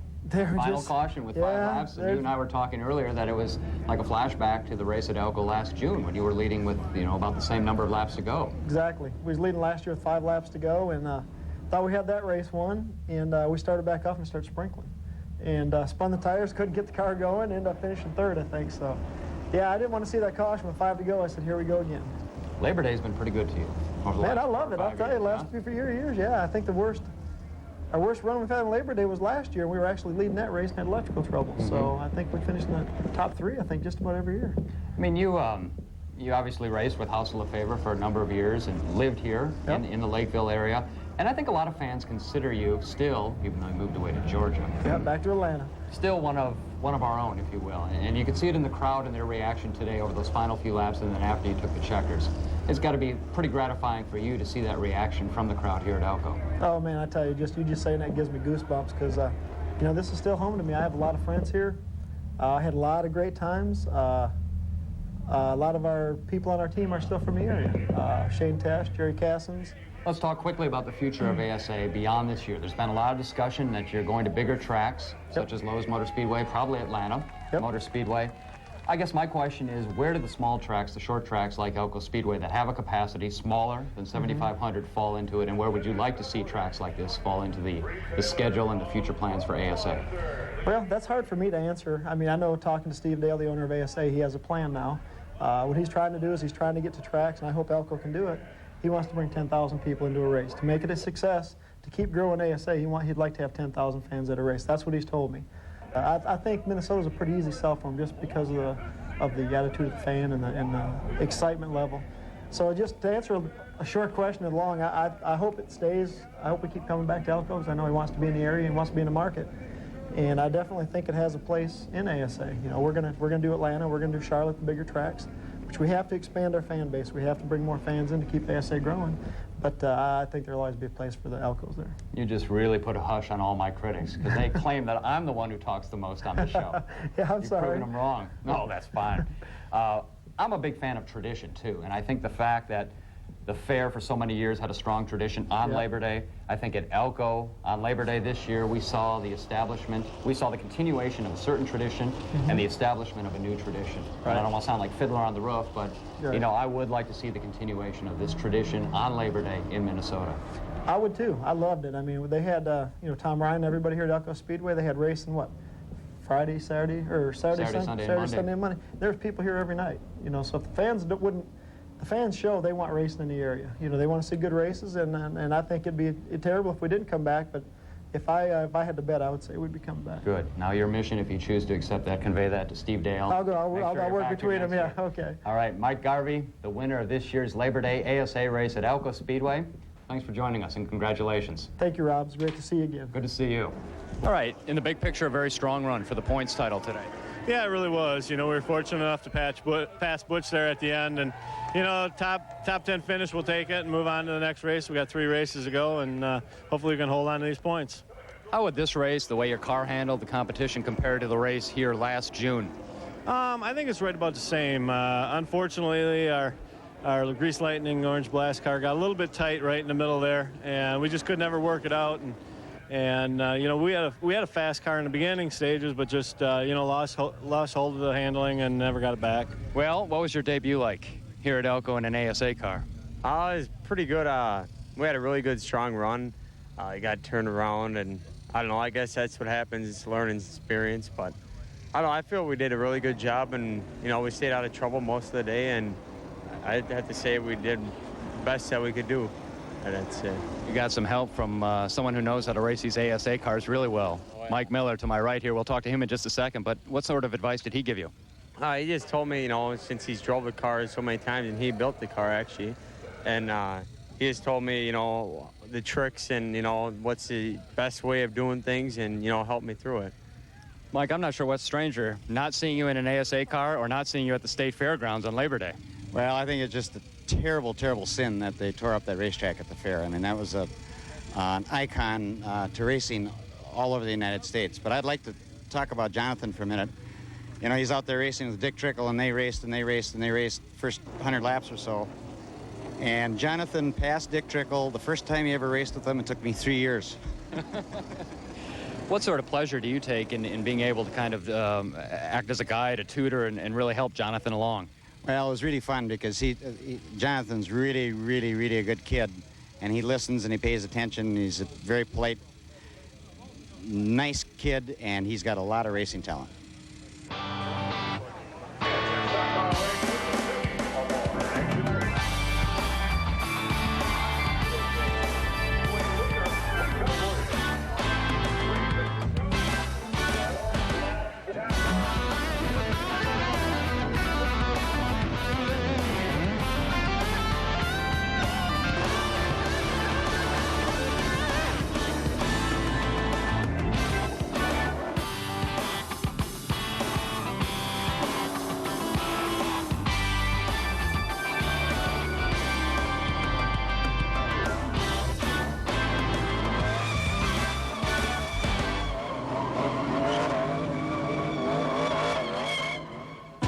The race show is brought to you by Raceway Park and Yamaha.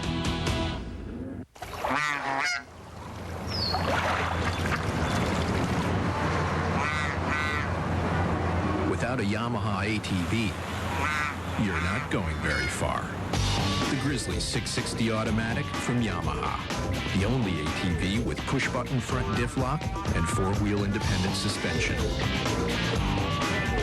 The Grizzly 660 Automatic. Where you go now is up to you. See Towsley Motorsports in White Bear Lake and Brothers Motorsports in Baxter. NASCAR racing under the lights at Elko Speedway on Saturday nights in 2003. See NASCAR Budweiser late models, Miller Lite Sportsman, Coca-Cola Thunder Cars, Exhaust Bros of Northfield Street Stocks. A full night of NASCAR Dodge weekly series action. Visit GoElkoSpeedway.com for more information. It's fun for the whole family. Elko Speedway proudly presents the race show with Rob Hahn. Don't miss any of the excitement at Elko Speedway this summer. You gotta be there. Down and Dirty is sponsored by Cedar Lake Speedway. The Jerry Richard Memorial Race is tonight at Cedar Lake Speedway. It's kind of like sprint car heaven, so that means videographer Brian Nelson and Stan Meisner are on the scene. A couple years ago, you told me you didn't want it to be a small race, you wanted it to be something significant, and it looks like it's turned into something like that. Yeah, when we first started doing that, we were a little apprehensive because we wanted it to be a big event and kind of follow what my dad believed in racing, have a good time, have the guys make some money, and you know, just kind of carry on them ideas. And the first year went pretty well, and it's just grown since then, and I hope we can just keep it rolling.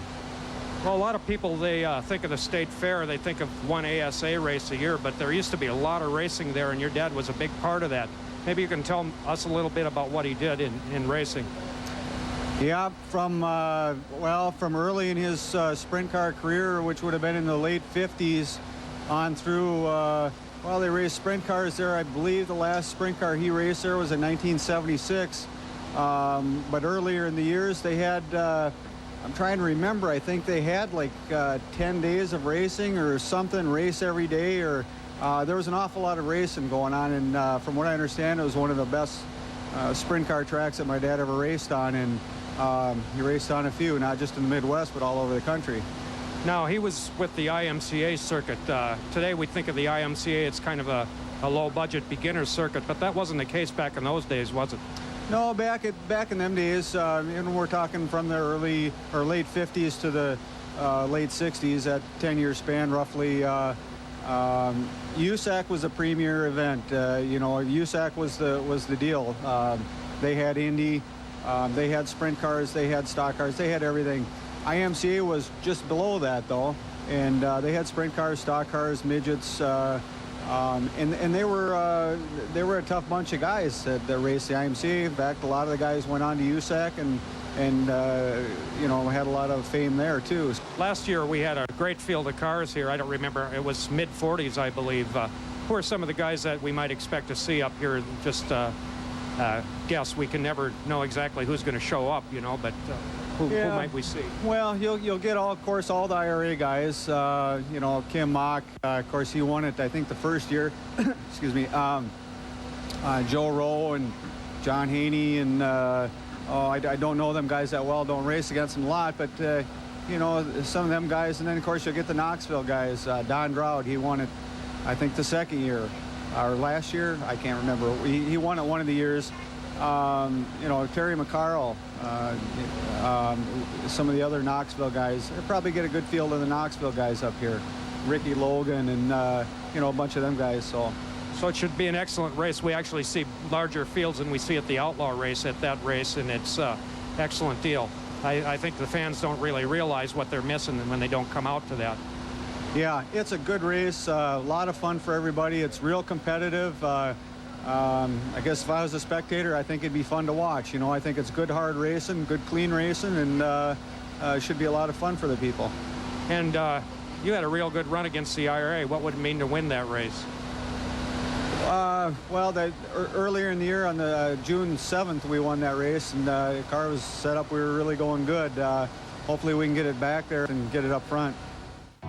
Down and Dirty has been presented by Cedar Lake Speedway, featuring the best dirt racing in the upper Midwest, Saturday nights. Race fans, you haven't seen racing unless you've been to Cedar Lake Speedway. Racing every Saturday night. Legendary Cedar Lake Speedway. Featuring some of the finest dirt track drivers in the upper Midwest. Fans witnessing fields of over 150 racers competing on a regular basis. There's only one track. The legendary Cedar Lake Speedway. Regular race night race tickets just $10 for adults, $5 for children. Check us out online, cedarlakespeedway.com, or call toll-free 866-4CLS-FUN. 15 minutes east of Stillwater. Hey, Dave. Hey, what's up, Evan? You know, if I'm going to help out with this big deal, then I've got to exercise. Okay. I don't get this jogging thing. I don't feel like I'm getting a workout at all. Now get 5 Arby's melts for just $5 with beef oven roasted right in the store. So it's tender and juicy, not greasy. Then topped with hot, tangy cheddar. Hurry and get 5 Arby's melts for just $5. A deal this good won't last long. What are you eating today? Encyclopedic Knowledge is sponsored by Elko Speedway. Leave it to Mike Skaya. I go out of town for 1 week, and he wins again. How dare he do something like that? Anyway, Dan Plan talked to him after his feature win, so now let's put our eye on Skaya. Normally, I don't run like I did on the last lap. What happened was we had the first restart. He was on the inside, I was on the outside. I was in third gear like a bonehead. And he just got a heck of a jump on me. And Jonathan's been getting faster and faster. It was hard for me to even just catch up. So I was thankful I would have never have got it if somebody went to cause a caution. So the second caution came out, lined up on the outside. I thought, I'm going to at least give him a better run here.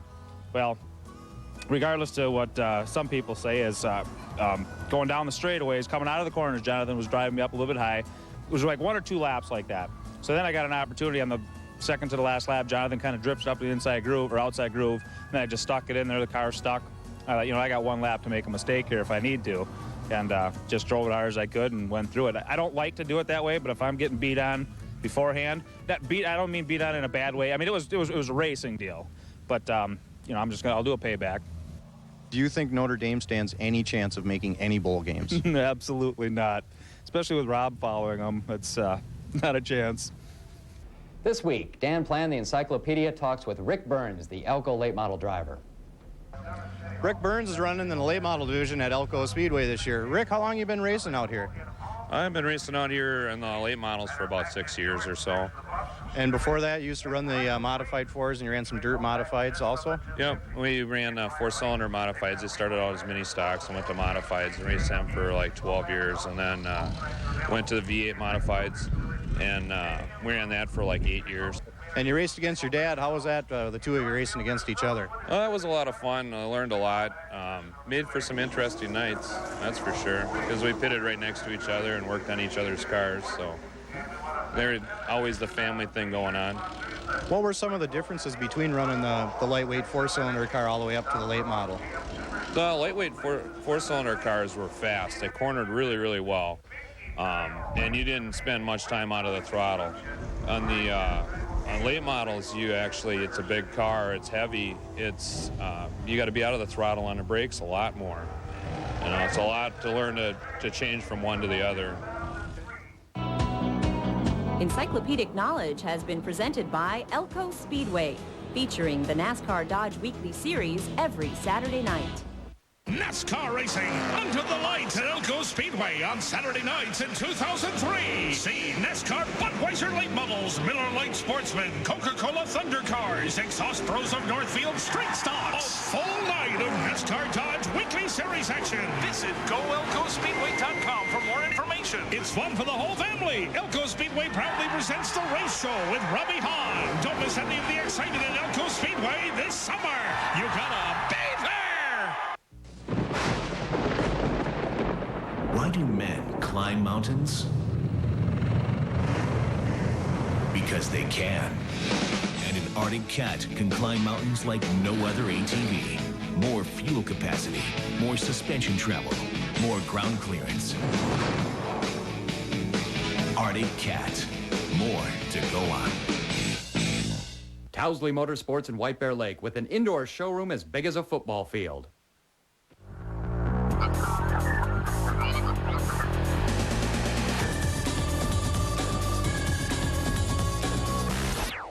Back in the race shack, I'm Rob Hahn with Peggy Johnson and Carrie Estes, and these are points to ponder.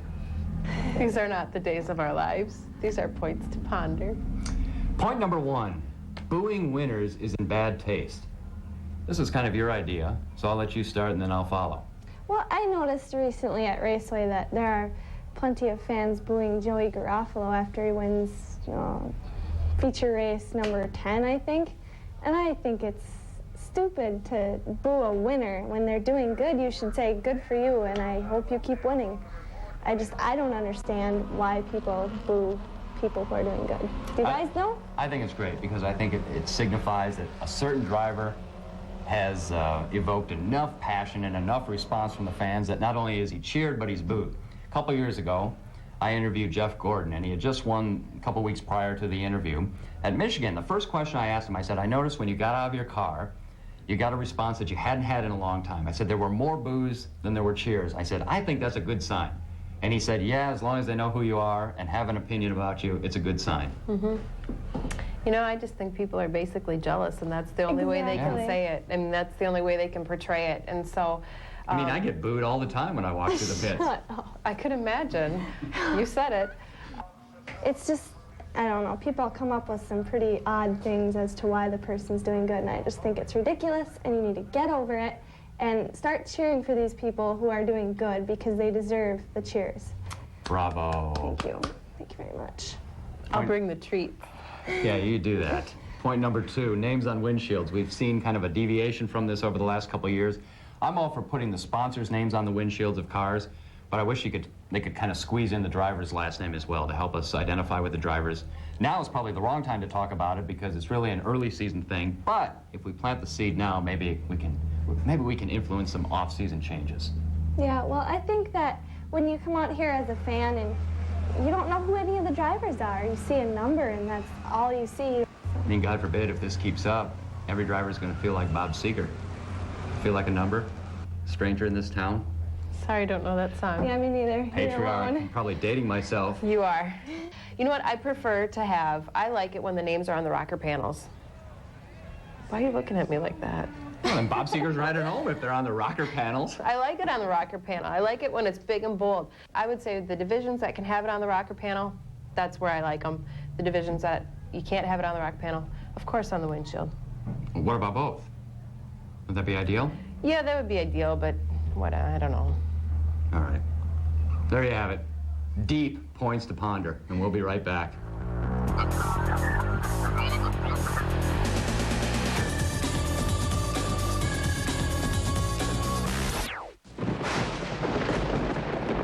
Why do men climb mountains?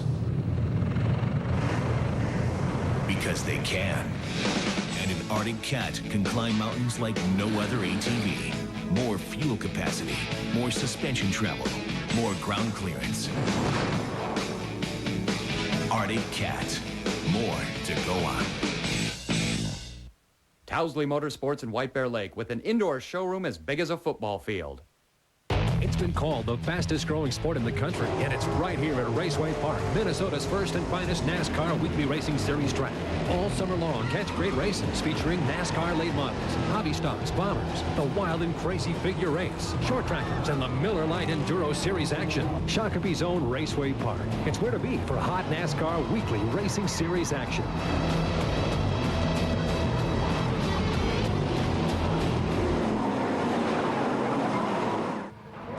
The usual suspect of the week is sponsored by Arby's.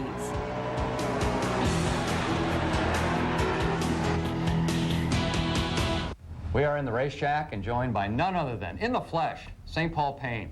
It was quite a run in that ASA race, huh? Yeah, it was. It was, 400 laps is quite a long race out there.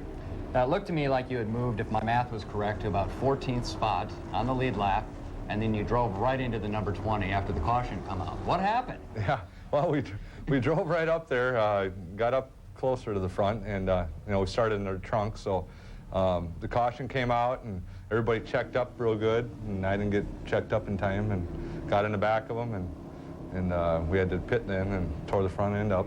You know, for a while, especially after that, I thought maybe you'd misunderstood the rules. They said a minimum of 3 pit stops per race, and I think you were making 3 pit stops per caution a couple times. Yeah, we were. We ran into trouble right away. We got a hose came loose, and we had to pit. ASA made us pit right away, and then we had a tire go down and had to come in and pit, and then we got into that little accident there and had to come and pit, and it took a while. We had to keep coming in so we could get the car straight, so they'd let us go out and race. So.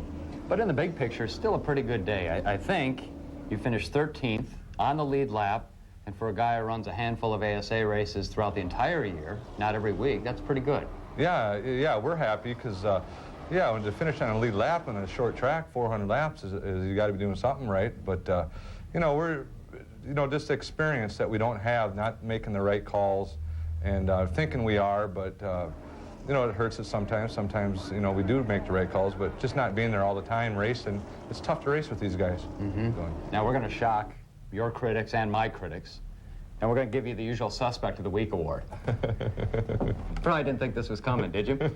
Now, for the newspaper, for Minnesota's Racing Connection, it's a little different. We usually give it to people who wreck. For the television show, we give it to anyone we feel like it. We kind of change the rules on a minute-by-minute basis. But because of your strong, shall we say, feisty and competitive run in the ASA race at Elko, you've earned it. Yeah. And you earned it by, get this. I'm in New York City, and I'm checking my voicemail, and I get a call from one of my sources saying, Paul Payne just got pulled off the track on a wrecker on Thursday afternoon. Man. I mean, and you're in New York. How is that for up-to-date sources? Isn't that something? I think they took pleasure in it. I knew you'd be back out here.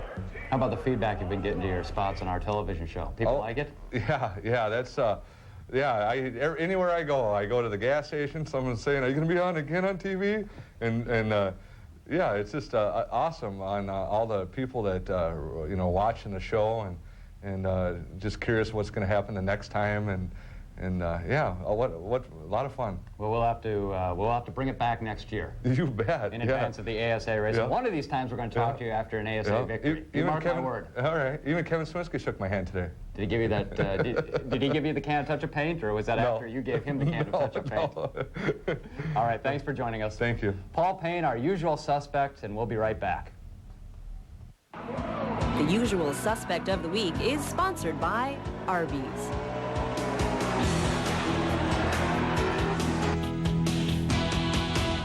Hey, Dave. Hey, what's up, Up and Mitt? If I'm going to help out with this big deal, then I got to exercise. Okay. I don't get this jogging thing. I don't feel like I'm getting a workout at all. Now get 5 Arby's melts for just $5 with beef oven roasted right in the store. So it's tender and juicy, not greasy. Then topped with hot, tangy cheddar. Hurry and get 5 Arby's melts for just $5. A deal this good won't last long. What are you eating today?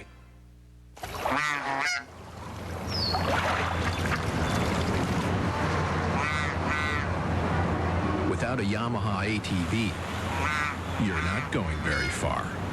The Grizzly 660 Automatic from Yamaha. The only ATV with push-button front diff lock and 4-wheel independent suspension. The Grizzly 660 Automatic. Where you go now is up to you. See Larson Cycle in Cambridge and the Hitching Post in South St. Paul. Race fans, you haven't seen racing unless you've been to Cedar Lake Speedway. Racing every Saturday night. Legendary Cedar Lake Speedway. Featuring some of the finest dirt track drivers in the upper Midwest. Fans witnessing fields of over 150 racers competing on a regular basis. There's only one track. The legendary Cedar Lake Speedway. Regular race night race tickets just $10 for adults, $5 for children. Check us out online, cedarlakespeedway.com, or call toll-free 866-4CLS-FUN. 15 minutes east of Stillwater. The race show is brought to you by Towsley Motorsports and Raceway Park. There you have it, another episode of The Race Show in the can, and we'll look forward to seeing you again next Saturday. We leave you with some music from Boogie Wonderland, who performed last weekend at Elko Speedway. It's kind of like the Rolling Stones at Altamont without the Hells Angels.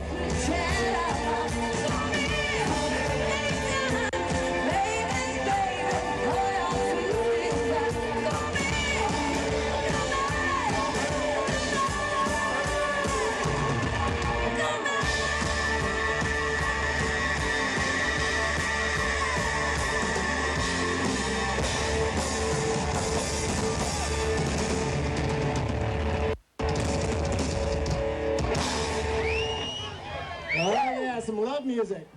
You suffer from acid reflux. Out to the ball game. Log on to KSTC45.com now to enter.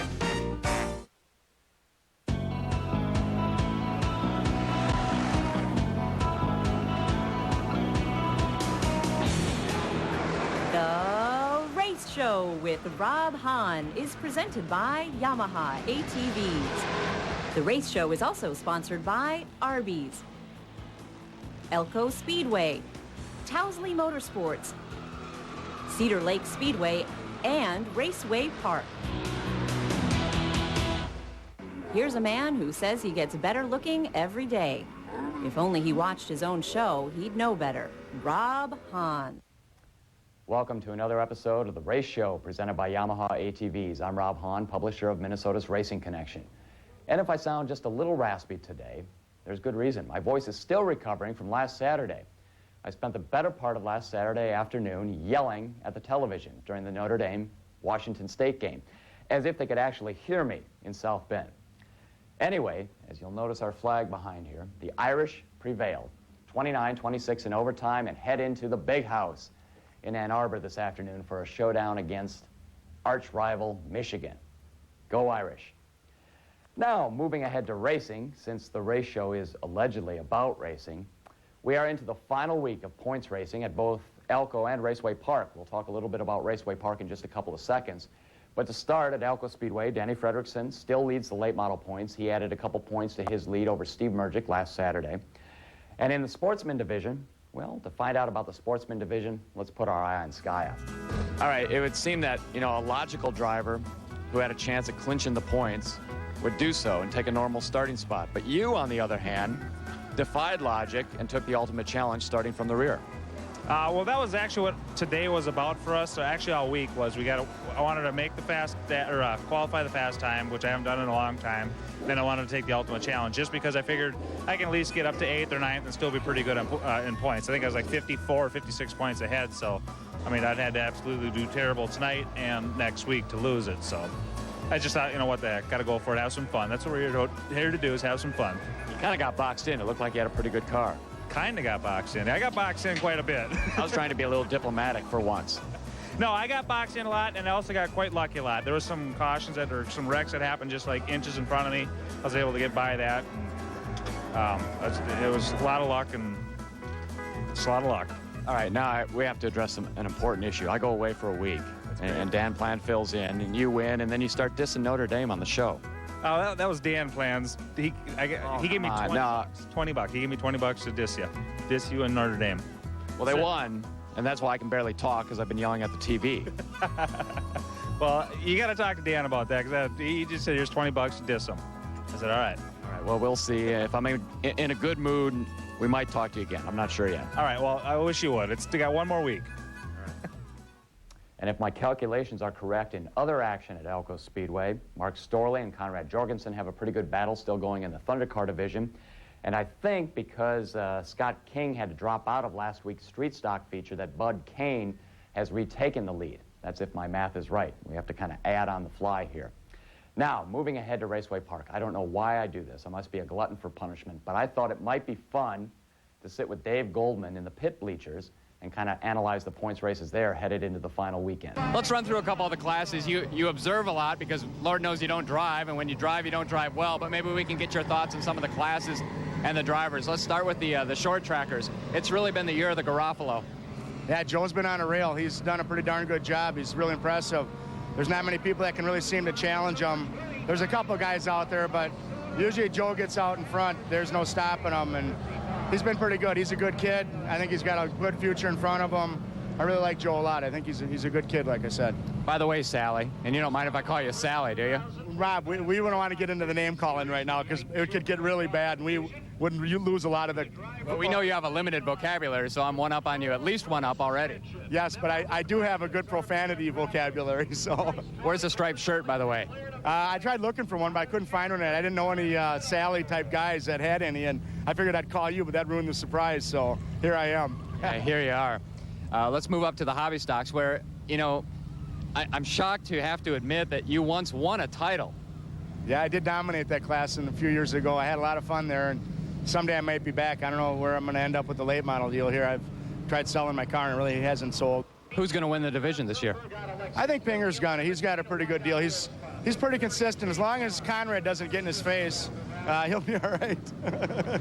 And finally, the late models. We know you have no chance. You probably don't even have a chance at winning a race this year, but I digress. It's been a good year for Cornelius and J.P. Odegaard. Yeah, John Paul has done a pretty good job. He's a hard-charging kind of guy. He does not give up, that guy. You got to hand it to him there. He's always been a never-die kind of guy as long as I've known him. I've known him a long time. And, yeah, they got a pretty good race going right now. The fact of me winning probably may not happen, Rob, but if I ever did win, would you shut your mouth? Absolutely not. I know you wouldn't, because you make fun of me. Even on my good nights, you find something to pick on me about, which is all good. You've had either the fortune or misfortune of racing against Goldman before. Yeah, I've definitely had I've actually had real good luck with Goldman. He's always respected me. There at the very beginning, my first couple races, he didn't like me because he was always the new guy getting picked on. So I was the new guy there for a couple weeks, but that didn't last too long, and after that, he respected me pretty good. How could you not like racing against him? Because he adds to the car count, and you know you're going to beat him. Yeah, you know, regional points are everything for me right now. Yeah. You know, it's great that he comes out and gives us the car count, but, you know, sometimes when you're leading the race, you hate them cautions. Yeah, we should point out, this is Dean Cornelius, not only leading the points, headed into the final night at Raceway Park, yep. But you're fifth in the regional points, last we checked, closing in on fourth, yep. And you won the feature at Elko last weekend, so it's been a busy summer for you, quite successful as well. Yeah, we've had real good luck, had a few bad nights, but a lot of good nights. Let's talk a little bit about last week's feature at Elko. I mean, there's a solid field of drivers out there. Oh, it's tough. I mean, you had a late race caution, probably didn't want that, but you held off Jacob Gady well and then took the checkers. Yeah. Run hard, car worked real well. I was real happy with it. I got to thank my crew. They put me in a real good car last week, and everything went good. Is it difficult to balance racing two tracks every week? It's a lot of work. It's nice having two cars. I'm fortunate enough to have two cars, and you know, as far as maintenance, so it's double the work and a lot of extra work. Mm-hmm. Do you enjoy it still? Oh yeah, it's at this point of the season. Oh, you couldn't do it if you didn't enjoy it. What about this points title? I mean, you're closing in. If you haven't clinched it already by the time this show airs, there's a good shot that you know, some fluke would have to occur for you not to win it. Yep. Has it set in yet that you're about to capture your first late model title? No, I don't get too excited about it. You know, quarter midgets, numerous, many titles. So, you know, it's my first late model title, but it's not that big a deal to me because I've won titles before, and you know, you don't get too worked up about it till it's over. And even that, it's just a title. I mean, you're not even old enough to celebrate legally with a beer yet. No. So. There's still a long road ahead. Yep. Let's talk quickly. You told me before we started talking on camera today that Goldman has said he's going to loan you his car as a backup car at Raceway Park if you need it, because why? Well, just in case, you got to be ready for anything. If anything ever happened, Goldman said that I could use his car and make it fast for him. That's the key. Yep. That's why he wants you to use it. Yep. I don't think there's going to be any problem making that car fast. But nothing will make it fast with Dave driving it. If the car's straight, it could be fast. Yeah. That's an if. But like you say, it's still Goldman. We got to deal with that driver. Yep. Congrats on a very successful season. Thank you. And we'll look forward to watching you move forward. What's beyond this season? Are you coming back to Elko and Raceway again next year? We haven't decided yet. I'd like to look into some ASA stuff and maybe some Mars races, see what sponsors we can find and see what can happen. Good. That'll be fun to watch. Yep. Dean Cornelius with us in the Race Shack, and we'll be right back. The Race Show is brought to you by Raceway Park and Yamaha.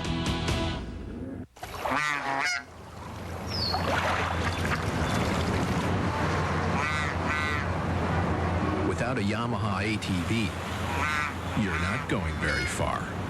The Grizzly 660 Automatic from Yamaha. The only ATV with push-button front diff lock and four-wheel independent suspension. The Grizzly 660 Automatic. Where you go now is up to you. See St. Bonnie Motorsports in St. Bonifacius and the Hitching Post in St. Anthony. NASCAR racing under the lights at Elko Speedway on Saturday nights in 2003. See NASCAR Budweiser late models, Miller Lite Sportsman, Coca-Cola Thunder Cars, Exhaust Pros of Northfield Street Stocks. A full night of NASCAR Dodge Weekly Series action. Visit GoElkoSpeedway.com for more information. It's fun for the whole family. Elko Speedway proudly presents the Race Show with Rob Hahn. Don't miss any of the excitement at Elko Speedway this summer. You gotta be there. It's been a few weeks since Phil Jones won his first ever figure eight feature at Raceway Park, but I think he's still pretty stoked. Man, I think my head was swelling in my helmet when I won. I mean, I beat everybody, and I beat the Bartas, and I beat the Wilsons, and I'm like, these are guys I looked up to when I was in Bombers, and wow, I beat them. I beat Clark for once, that was hard. That's a real good point, because a lot of the people who come out and watch the races on a weekly basis, year after year, kind of take for granted, I think, the strength of some of these figure eight drivers and how difficult it is to get around the track. I'm thinking that's probably the hardest class out here is figure eights. Yeah, it's easy to make that whole left turn, but turning left and right, that's hard. And setting up your car for left and right, it's hard. Like I said, I've been struggling with it for a couple of years, and I think I finally got it. If it wasn't for Todd Wilson gave me a big hand this year, my sponsors. I was low on money this year. They came out, they gave me a hand. A lot of people gave me a hand this year, otherwise I wouldn't even raced. I've got to thank a lot of people for that win. It was probably the best thing was when, not only when I won, but when everybody came by and gave me a high five. I almost cried in my car. That was cool. Stan Meisner and videographer Brian Nelson have allegedly returned from sprint car heaven after being at Cedar Lake last week, and they filed this report. We're talking to Terry McCarroll, winner of the Jerry Richard Memorial. Terry, how was the track tonight? This is the best racetrack I've ever seen here at Cedar Lake. It made for great racing for the sprint cars. I know the stock car guys like a little different than we do. We need a little more moisture, but boy, if track is like this, we'd be here every week. Oh, yeah, you talked to me a while back, a couple of years ago, and told me you used to come up here with your dad and see Jerry Richard race at North Star.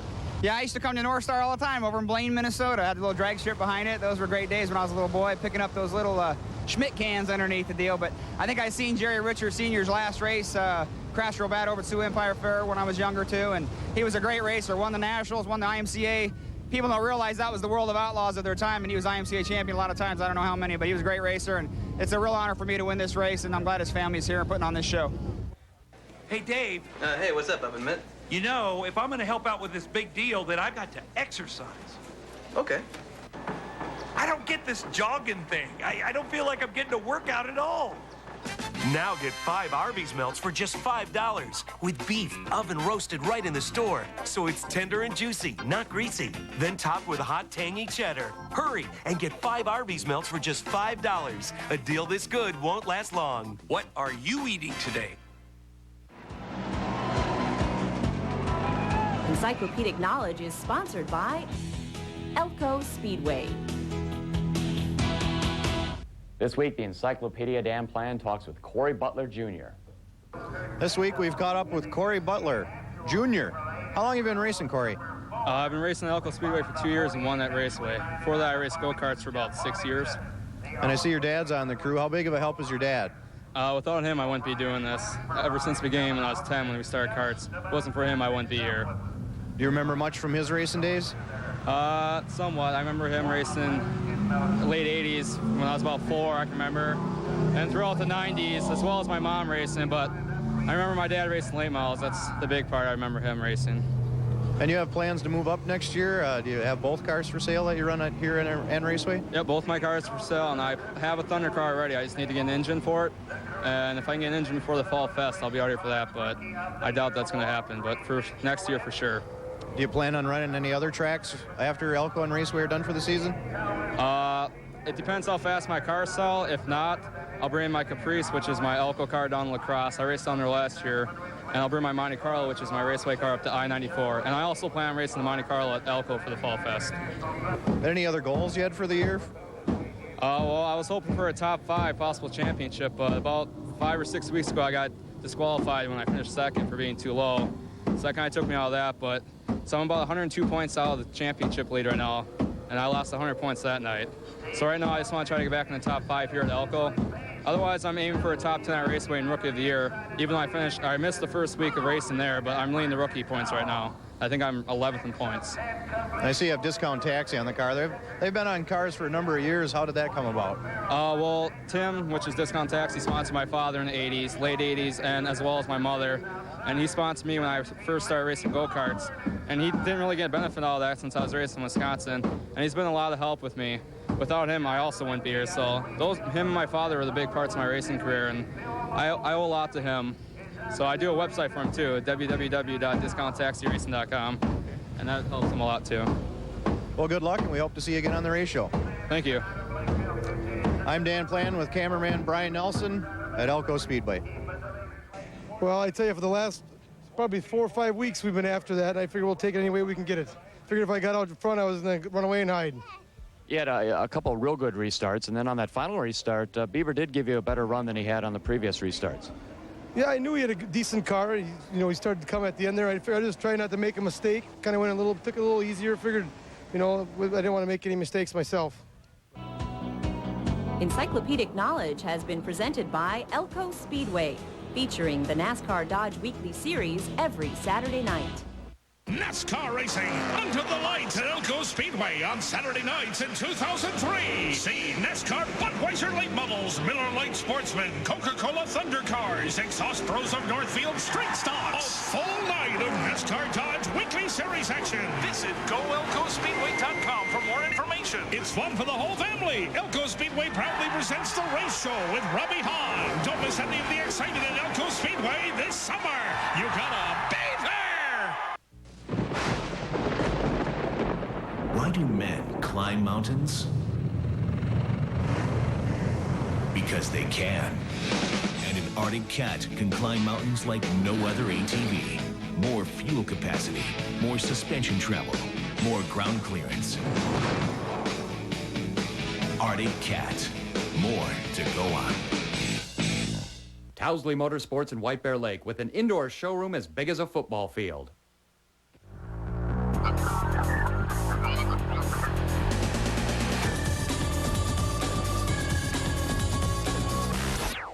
All right, we're back in the Race Shack. I'm Rob Hahn, joined now by Carrie Estes on my left, and Amy Woodward fills in for Peggy Johnson.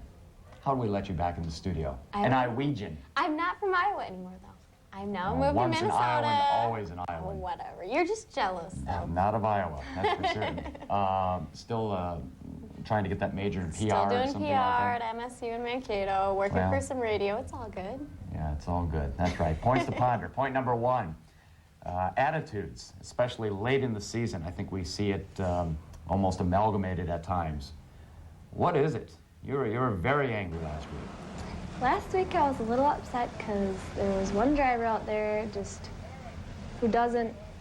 is just very immature, and I don't know. People's attitudes suck, and especially that one person's. Whoa! My soft ears coming from your mouth. Suck. Oh my! Easy now. Would you be referring to a certain number 42 in the street stock division? Yeah, the arrogant what should I say that would be okay for being on TV? Arrogant idiot, how about that? Don't sugarcoat it now. And people think I'm the one with the controversial edge on this show. No. But Amy, you commented as well that Yeah. there are some testy attitudes I out really there. have to agree, and I mean, especially in the street stock division, I've noticed it is like more aggressive than, well, they're not aggressive, but they're just kind of more quote-unquote dirty drivers than we are. And I mean, this kid, he just goes after this other guy in the pits, and I'm like, seriously, look, it's time to grow up. We're adults here. We're not all children. We're in a professional sport. I mean, and I think it's just really frowning upon the sport, and I've seen it years and years and years over. It's just, it gives us a bad name, and there's good drivers out there, and there's those bad ones that think that we should all just be here to drink and fight and win. That's exactly it. They're not here to race like the rest of us. They think it's funny that they're banging on cars and spinning people out. They don't, it's just him anyways. He's just arrogant. The good, okay. Well, good thing we've got the beep on the edit, right? I was gonna say, that the good thing is that the good drivers far outnumber these drivers Yeah. that you have. I mean, but it is the very few that people frown upon. I mean, you see a big crowd running everybody's gonna check out and they're like, wow, that's pretty dirty. Cool, let's go to the races tonight, see if we can watch some people get knocked out, you know? Yeah, not cool. Point number 2, when to throw a caution. I think we've seen, I don't know what we've seen lately in the last couple of weeks. I think at times we've seen the caution thrown too soon, you know, when the guys could still race. You know, safety needs to be priority number 1. Definitely. But at the same time, I don't think they have to throw the caution the minute a couple cars bump. Yeah, and I know as a promoter and as a track manager, they're thinking, let's get this race done. We don't want yellows. The fans get bored with it. But you really need to think, because, like, there's cars stuck right there, and they're going to get nailed. And the yellow stalls have been thrown, and they're waiting. There's only 2 laps left. We can just leave them up there. I mean, I understand they want to get it over with, but they need to think of the safety at least. So you're arguing kind of the flip side of what I was saying. I said they throw them too soon. Sometimes they do, And you're saying they probably should throw certain ones sooner than they I do. thought last week they definitely should have threw some a little bit earlier. There were some dangerous situations out there. They've been known to throw a few in those street stock features. Oh, yeah. And I'm a little more calm now, so it's okay. But, no, as far as cautions go, I think they're doing great because it's a case-by-case thing. I mean, you can't just say, yeah, you should throw it every time, you know, a couple cars bang, but you they do good when they use their judgment to know when to throw the caution. I think they're doing just fine, just the way they should be doing it. And congrats, by the way, on your feature win last weekend. Thank you. There you have it. Points to ponder, and we'll be right back.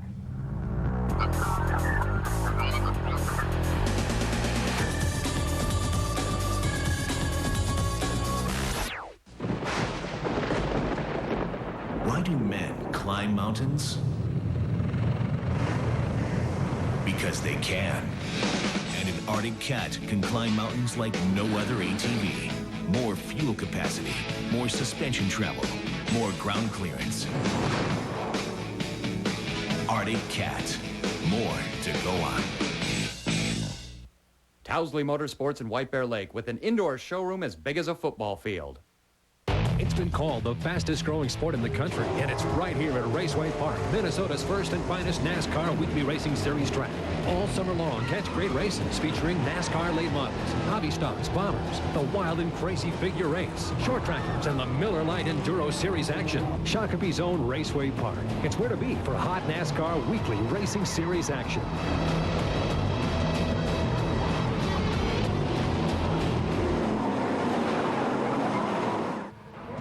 The usual suspect of the week is sponsored by Arby's.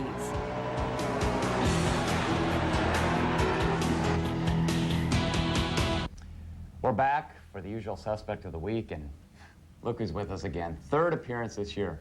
You know what? Once again, I am baffled by my winning this award. I'm not sure what I did tonight to deserve it, but we've broken out the abacus once again, so I guess you're going to explain this to me. The abacus, let's see. Let's hear it. You made Matt Kern look good, which is a tough thing to do. Okay. You got lapped by almost every driver in the field. Almost, yes. You skipped a lot of weeks between the last time we had you on the show and this week. Right. You ran at Raceway, so we'll take away a few points. Thank you. You kind of get the idea. Yeah, right. You're Well, back in the studio. I actually ran 7th once at Raceway, so I mean, can I have a couple more taken off? Because that was a good night. Was that a heat race? No, that was a feature, for God's sake. That's a good question, a though. heat race with 6 cars? No. How about my Irish, by the way? You can appreciate that. I cannot believe your team continues to pull these wacky victories out. 1-0. Well, you know, it's going to be a tough year for him. Let's just be honest. Now let's talk racing. You're done for the year. Yeah, that's it. Tonight was the last night. More points because you're kind of wimping out. Well, hey, no it's football fast season. And no more Raceway Park. No, that's it. Football season starts, and of course, you know, doing the job that I do in the morning with Superstar Mike Morris, 6 to 9 a.m. on the Fan, home of the Vikings. Very nicely Thank you very much. We talk a lot of football, so it gets really busy for me here on out. So that's it. I'm done. ASA and its future at Elko. I think ASA would be just downright stupid if they didn't come back. It was successful on Labor Day. I think Elko can add a few more seats, make ASA happy. What do you think? I will be surprised if they come back, I'll be honest with you. And you know, the thing about that is, Rob, it's nothing Elko has done wrong because the weekend could not have been better. We had the Pit Stop Challenge on Saturday. The Mars race on Sunday night was fantastic. The Pit Stop Challenge again Sunday was great. The race on Monday was fantastic. So if Elko doesn't get the race, they weren't going to get the race anyway. And it'd be too bad because it's a fantastic tradition. As you said on my radio show today, if they're going to have it, they got to have it on Labor Day as well. You got to keep that tradition going. I don't feel good about it right now. I'm not sure they're going to come back. And as we talked on the radio, we're not necessarily in agreement, you and I, over whether they should go to some of these bigger tracks. I think 1 or 2 is fine, but I don't think they're going to draw well. I think it's going to look stupid on television, and I don't see the value. Right. Well, and that's the place where we do disagree because I do see the value monetarily. You get time in front of a bigger audience. You get time in front of a NASCAR audience, which is something ASA really needs. And I do kind of buy the idea that they want their younger drivers to have an opportunity to run on these big tracks. And you know, Charlotte, Humpy, those guys are going to lay out big dollars to get the ASA in there just to have one more day of racing. That will be good for ASA. Yeah. To get the money there. You know, this fly keeps on coming. Well, you. I've been driving. I haven't been driving well, but I've been driving, so. And sweating, too, I think. Huh? I think that's probably Let's give you Oven Here he is. McMahon. Do I get to keep this by now? No, you don't get to keep it. For but I'm God's going to bet sakes. you. Here's what we're going to do. Since we disagree on this ASA deal. Yeah, sure. I'm going to bet you a couple of Arby's roast beef, like you need any. But, well, you know, hey, you're not going to win any. So. It's protein. Anyway, so protein. I'll bet you that they don't get more than 10,000 people in the stands if they go to Atlanta or Lowe's Motor Speedway next year. Lowe's, I will agree, but Atlanta, I think they will. You do? I think that's a race-starved town. I think they'll come out to see that. That's why the Cup races draw so poorly there, and they have to black out the races on television? I think they'll do well there. I really do. Okay. I really do. I'll take that bet. All right. A couple of Arby's roast beefs. I love it. We'll be happy, and I'm going to keep Oven McMahon at the end of the season. You can have for 1 week, Are you sure? Yeah, I was going to say, it's like the Stanley Cup. Only 3-time winner, so, you know. Well, listen. You've at least accomplished something this racing season. Here's the deal. I know that we're running out of time here, but it's been a fantastic year for me. Rob, I got to tell you, to come out here and have never driven a late model before and to get behind the wheel and run with these guys and go this fast, it's something I'll never forget. I'd never, ever would be able to understand what it's like to do that unless I'd done it. Hey, real quickly, before I forget, one of my sources, and I have many, they told me that on the scanner at Elko last week, you said, there's a number 7 car behind me. And they said, someone said, do you want to let him go or do you want to race him? And he said, I want to race him. Absolutely. You know, I wasn't, and what I said to him after that is, I wasn't going to hold him up. There's no question. He's faster than I am. He's much better than I am. He's running here forever. But just to have the opportunity one last time to race Jeff Martin, for God's sakes, yeah, I want to race him. I may never get to do that again. And I think you did for at least, what, 1/3 of a lap? A quarter of a lap, all right? Chris Hockey, our usual suspect. Thanks for joining us. Sure, buddy. See you. We'll be right back. The usual suspect of the week is sponsored by Arby's.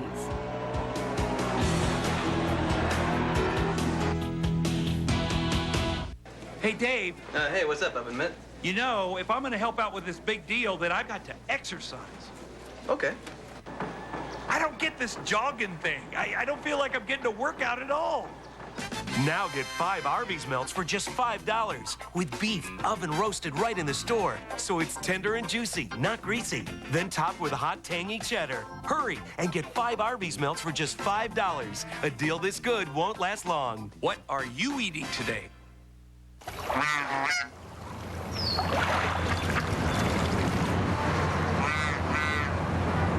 Without a Yamaha ATV, you're not going very far. The Grizzly 660 Automatic from Yamaha. The only ATV with push-button front diff lock and 4-wheel independent suspension. The Grizzly 660 Automatic. Where you go now is up to you. See Cannon Falls Yamaha in Cannon Falls and Yamaha Sports Center in Bemidji. The race show is brought to you by Towsley Motorsports and Raceway Park. There you have it, another episode of the race show. We'll see you this weekend at the tracks as they wrap up their points season. And remember, go Irish.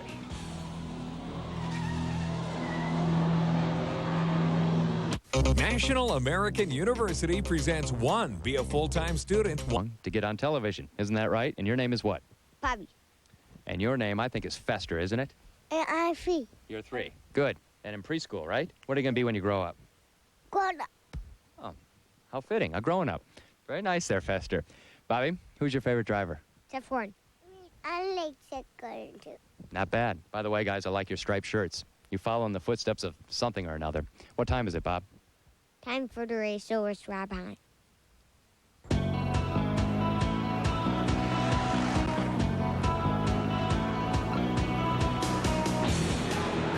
The Race Show with Rob Hahn is presented by Yamaha ATVs. The Race Show is also sponsored by Arby's, Elko Speedway, Towsley Motorsports, Cedar Lake Speedway, and Raceway Park. Now, a man so vain he probably thinks the song is about him, here's Rob Hahn. Welcome to the race show presented by Yamaha ATVs. I'm Rob Hahn, publisher of Minnesota's Racing Connection. And I could bemoan the fact that last week my Fighting Irish were anything but fighting at the Big House in Michigan. But I won't talk about it because allegedly this is a race show and we should talk about racing. But I'm angry. Notre Dame stunk up the joint. You know, I talk big, I talk trash, and then they come and they stink it up. But showing my true loyalty, you'll look behind you, Mike, and see that I do have my flag. So. Excellent. All right. We decided, since this is our last show of the year and since a certain individual won his first sportsman title ever, that we would put our eye on Skya in person, bring you back into the race shack. Alrighty. It's been a long time. Remember that the first time you were in here, I was thinking about this the other day, was a rain out. Right. And we were desperately looking for people who would be willing to, appreciate still around. that. And you were like the last one we could find, and I think we gave you usual suspect points that night or something, right? Yeah, and I think you also gave me a, the Arby's deal, but I never got a sandwich. I don't know, how do I go about cashing that in? So you still have the card? I never got a card. Well, I'll have to get you a card then. I don't think you give cards. Well, I do, allegedly. Maybe I just pocket them myself, give them to our staff. Hey, a lot of guys on my crew do not know what allegedly means, if you could explain that. Okay. We're racers. Yeah, well, possibly, you know. We could talk about it or something. All right. Racers. Let's talk about racing. Sportsman champion. It's got a nice ring to it, doesn't it? It's got a very nice ring to it. I didn't think it was going to happen, but we just kept the car in good maintenance and just kept consistently finishing in the top 5. And that was my main goal this year, was just to finish in the top 5 as often as I could, because I noticed last year that the champion, Schultze, it was like they had like 17 top 5s out of 20 or something like that. It just looks like the feature wins didn't seem to matter. It was just getting in the top 5s consistently. Outside of getting to deal with the local media, what was your best part of the season? Do you have 1 or 2 highlights? No. Oh, that's nice. I can't think. I'm drawing a blank here. Yeah, I told you to drink a lot of beer before you came on but I today. have all these cameras. You got all your fans down there. And Yeah, stuff well, like that. paparazzi. You gotta deal with the work sometimes when you're the best. Yeah. See, we had a. We missed the Fast Dash 3 times this year. Remember some bad things. I don't know what we're doing. I just hate qualifying. That's kind of our goal for next year, is to maybe pick up the pace and qualify a little bit. But as you can see, that the guys that qualify fast, that's 1 or 2 laps. With the exception of a few, running a 40 or 30 lap race is a total different story. So that's what we mainly set the car up for, is to be able to come on towards the end of the race, and it seems like it's been doing that. Except tonight. Tonight was kind of a bad night. Yeah, you were kind of like Paul Simon, slip sliding away. Yep, slip sliding away. It was. I keep giving my tire guy a little bit of grief because I tell him he's messed up the tires, because I don't want to take any of the blame for being a terrible driver. No, you would never do that. Although I think you did once affectionately refer to yourself as a bonehead. Oh yeah, I don't have a problem. I do not. I can put the blame on somebody else's, and I can take the blame as well. Oh, you've never been known to put the blame on someone else. Come on, who are we kidding here? No, I hear you. I don't know. Now, were you suggesting to me, we talked on the phone the other day, I think you were suggesting that the Eye on Skya feature has been known to get you in a little trouble from time to time. I can't figure out why. Well, it has. You know, I say a lot of stupid things when I shouldn't. You know, I've always said, give me 15 minutes after a race, and if I come off the track, you're my worst enemy. You know, but 15 minutes later, I'll be talking to you, and I think a lot of the drivers know that, but a lot of the fans up there, there's a few of them that are booing and stuff like that. I like to tell them to stick it once in a while, but. But I mean, because all they're doing is they're seeing what's going. I mean, they're not seeing in the pits. You know, they don't know what's going on. The camaraderie amongst all the drivers. I think all the drivers pretty much get along out here. You know, like I said, I just kind of put my foot in my mouth a few times, and you're not afraid to put it on the show here or put it in the paper. Would I ever do something like that? I'm as innocent as they come. I don't even know how to spell the word controversy. Yeah, you believe that? No. Okay. You want to turn the tables? You want to ask me some questions? We talk maybe to spice things up. We do that? I can't think of any questions offhand. I gave you the chance. I know it. I wish camera. Am I going to be able to come back and ask you a few questions? I mean, that's maybe next year. No. You got to talk to Danny Fredrickson yet, right? Yeah. I'd like to kind of maybe sit in on that one, or maybe right after that come up with some questions. I just can't think of it. I'm drawing a blank. Well, see what happens to a champion's mind. I mean, you know. Oh yeah. Head gets this big, and look out. You know, add a couple beers. You're to up the here. fire. Everybody else is down. See, that's my problem. This is my second beer tonight, so. You need at least like 12 to really get going. 12, right? I'd be sleeping. You'd be sleeping. Yep. I can't hold on to my beer like Cletus. You are getting old, aren't you? Well, it's been a great. Yeah. Speaking of getting old, them races, I was tired. I gave up. Oh, jeez. Oh, I thought I had heard it all. No, I was following. You know, Jake was there. I knew he was faster. He qualified a lot faster than I did. I just, I'm not going to say I let him go, but I knew it was imminent that it was going to happen. Is that a good word? Is that right? Yeah, that'll work. All right, good. Okay. And then am I the grammarian tonight? Right. Okay. But I'm sorry that I don't have the questions for you. I mean. Well, don't ever say I didn't give you the opportunity to put me on the spot. I know it. It's rare that I would do that to somebody, to give them the opportunity to put me on the spot. But that's okay. We've enjoyed working with you this season. Oh, It's been a good run, and congratulations on the title. Yeah, other than probably making a few enemies because of all the publicity. But now I know how Jeff Gordon and those guys feel. They're just jealous, you know. Do they have their eye on anyone? No. And I do. I want to thank you, and I appreciate the time, and hopefully next year we can come up with something a little bit better. We'll work on it. Okay. Both of us. I know you're just sitting there thriving on me letting the Oppenheimers fly. I'd never do that because, you know, I never swear myself, so I wouldn't know. You know, I don't even know what those words mean. That actually surprised me about you. I was, last year I thought, who the hell is this guy? Rob Hahn. He's got these striped shirts. I had no clue who you were. And this year, I think you came over to the pits and you let the Oppenheimer fly, and I'm like, Me? Yeah, I think that was you. You know, those who know me would be shocked to hear you say something like that. Mike Skya, sportsman champion this year at Elko Speedway, joining us in the Race Shack. Congrats again. Thank you. And we'll be right back. The race show is brought to you by Raceway Park and Yamaha.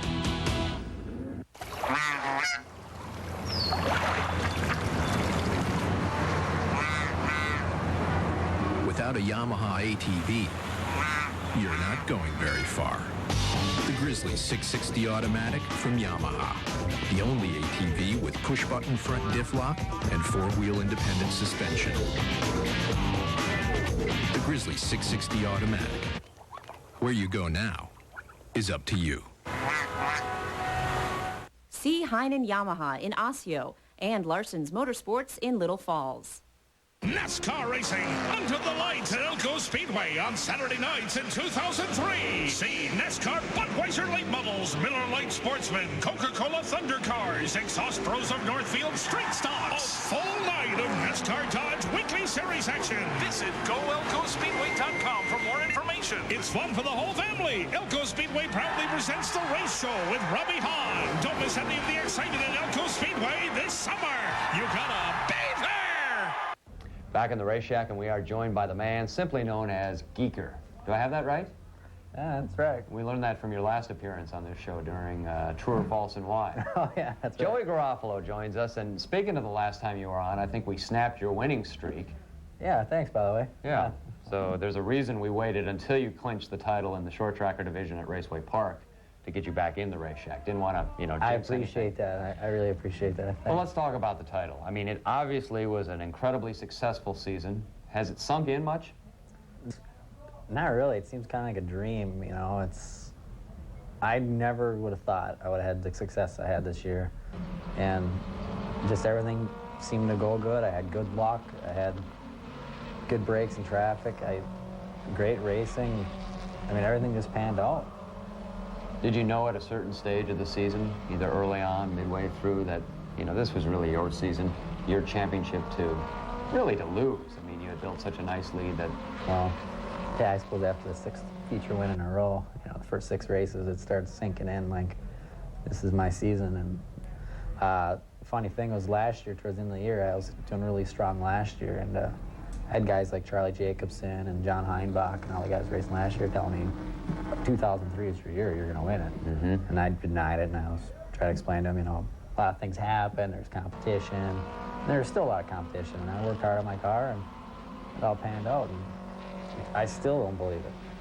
Really? Yeah, I don't think, track champion. I never would have thought I would have had my name in those lights. I was going to say, and your name will be inscribed on that board, That's, you know, in the concession area of Raceway Park.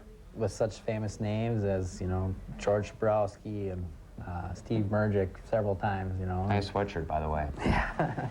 Way to show the team colors. Yep. You know, Dwayne Barons and all those other guys. Just to be up there, I wouldn't say forever, but just to have your name in stone, it's a good feeling. You were talking earlier about dreams. You told me before, off the air, that you dreamed of us on the race show the other night. I dreamed of the race show. That's kind of cool, I think, or maybe we should be worried. I'm not sure which. I don't know. Now, what was I don't know what I was eating that night, but yeah. Might one of those nights I was at Old Piper Inn a little late and had a few too many drinks. I'm not sure. Well, that's all right. And you dreamed what? That we're going to have a different studio next year? Nice, fancy studio, a little love seat couch for interviewing people, a little bit more comfortable. Not like I don't mind the plastic chairs or nothing. Yeah, I mean, you know, don't be greedy. No, this is fine. I'm not going to complain about it, but...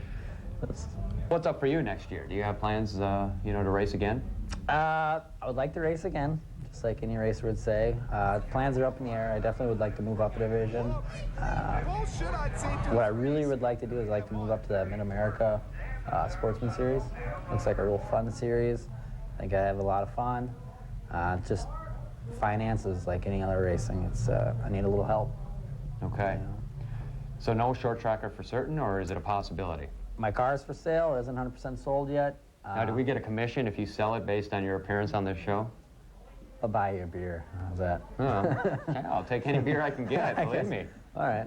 Okay, maybe a few beers. Well, congratulations. Thank you. On a stupendous season. Yeah. Joey Garofalo, the American Short Tracker champion at Raceway Park, with us in the race shack, and we'll be right back. Has the championship sunk in?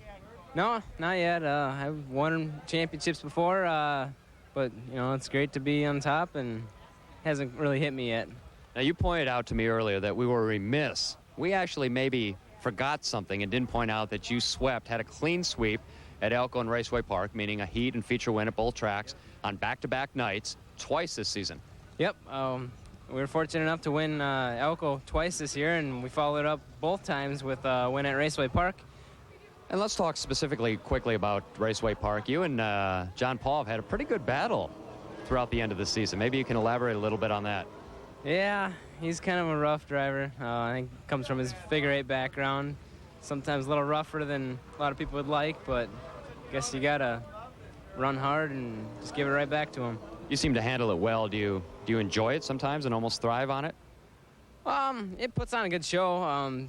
Being a driver, you know, it gets kind of expensive and have to fix more, but it puts on a great show and the crowd loves it, so that's what we're there for, so yeah. And finally, we talked a little bit about it when you were on the race show in the race shack a couple weeks ago, but your title at Raceway Park obviously puts you in the top 10 of the regional points. At last check, you were in 4th. You got to be pretty pleased with that as well. Yeah, that's the big thing we're real happy and proud of is being 4th in region. It's a good chunk of change that we're going to get, and it's going to help us out a lot. Hey, Dave.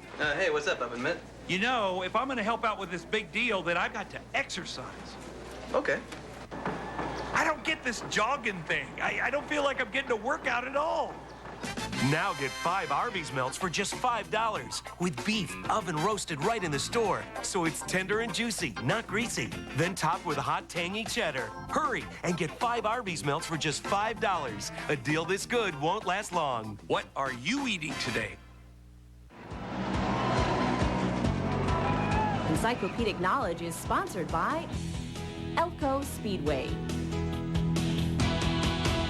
Time now for Dan Plan, the Encyclopedia, talking with Thundercar champion Conrad Jorgensen. We struggled at the beginning of the season. About midway through the season, my wife told me, better get working on the car so we can win something, and God, the car's really been awesome the last half of the season. And you built this car? No. This is, I got to thank Joe Miller. He gave me this car a couple of years ago to race at Raceway. I think it was originally built by Valley Speed Shop. And we did a lot of tuning to it in the last year, and it sure don't work at Raceway anymore. It's good here. And this isn't your first championship. You've got one other one in the Thunder car, a hobby at Raceway, and several truck championships. How does this championship rate with all the other ones you've gotten? This one's good. The competition is really tough in Thunder car class this year. You got Matt Carlander who won the feature. And, I mean, him, Mark Storley, if those guys didn't have bad luck, it would have been a real close battle. How about that Matt Carlander? The guy's got it figured out. He got his feature win, first one tonight, and about drove over him, but he got her done. Who are some of the guys on the crew that helped you out through the year? I got my crew guy, James. It's me and James. We do the whole work. I got Jimmy and Julie at home. I owe a lot to my wife, Lisa. She makes it all possible. And who are some of the other sponsors that helped you out through the year? Got Time Island and Sons Trucking, Bergstrom's Bar, Boyum Farms, Brothers Jorgensen Racing. Kuroki Dave, yeah, Kuroki Dave. Great Clips, Country Joe Holmes. Well, congratulations, and we hope to see you out here again next year. Thanks. I'm going nuts. No, you were nuts already. Well, yeah. Hey, I gotta be nuts. I just mooned you, I tell you. Yeah, where's the camera when we really need it, right? Oh, man. In a good place. Oh, I started racing in the mid-'70s, didn't have a clue what I was doing. I still don't have a clue what I'm doing. This is the greatest night of my life. My whole family's up there screaming, yelling, throwing glitter, silly string. It's the best night of my life. When did it hit you? I mean, did you think much about it during the race, or was it after the feature finally ended? When I stopped there at the start-finish line, I couldn't get out of the car right away because I had to choke it down a little bit. I've been trying so hard to do this, and I love this racetrack. It's the best place in the world. And you know what, Rob? You're not such a bad guy after all. Let's not stretch it, okay? But we've enjoyed, you know, your son Brent. He had another good run tonight. He did all right. I guess he got black flagged in the feature, or got sent back to the back or something. I don't know. We were raising a little cane, I think. Number one. Yeah, that's it. Okay, back to your interview. Oh, man. Well, we've enjoyed your ribbing, and you really successfully not only won the title, but you got the street stocks a lot of coverage in our paper and on the TV show. That's what I was after. You know, I love street stocks. I've been racing street stocks all my life. It's something that you can afford, and you don't have to be a genius to do it, obviously. And these are good race cars. They're not junk. We go out and race clean races. I love Scott King. He raced me clean all year. And this is the best group of guys I've raced with in 5 years. They're a bunch of great guys. I love every one of them. I'll talk to them. They all have my respect, and this is great. I love street stocks. I hope you love them too now. Oh, I do. Congratulations. Okay, thanks a lot. Thanks a lot. Encyclopedic Knowledge has been presented by Elko Speedway, featuring the NASCAR Dodge Weekly Series every Saturday night. NASCAR racing under the lights at Elko Speedway on Saturday nights in 2003. See NASCAR Budweiser late models, Miller Lite Sportsman, Coca-Cola Thunder Cars, Exhaust Pros of Northfield Street Stocks. A full night of NASCAR Dodge Weekly Series action. Visit GoElkoSpeedway.com for more information. It's fun for the whole family. Elko Speedway proudly presents the race show with Rob Hahn. Don't miss any of the excitement at Elko Speedway this summer. You gotta be there. Why do men climb mountains? Because they can. And an Arctic Cat can climb mountains like no other ATV. More fuel capacity, more suspension travel, more ground clearance. Arctic Cat, more to go on. Towsley Motorsports in White Bear Lake with an indoor showroom as big as a football field.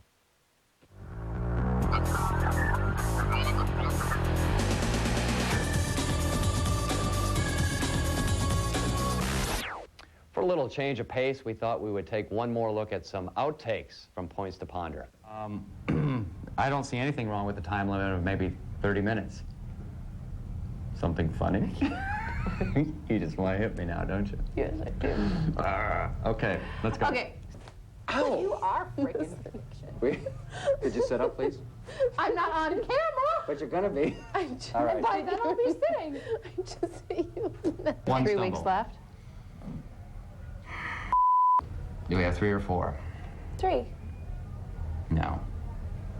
3. I said 4 earlier. Sorry. I take it this is stop camera. No, yeah, we're gonna roll it. Don't look at me like that. Point number 2, ASA returns to Elko Speedway in just 2 days on Labor Day afternoon. And we welcome and expect something to happen. Ooh. That would be a nice signature. I got her. Ow! You are freaking fiction. Could you sit up, please?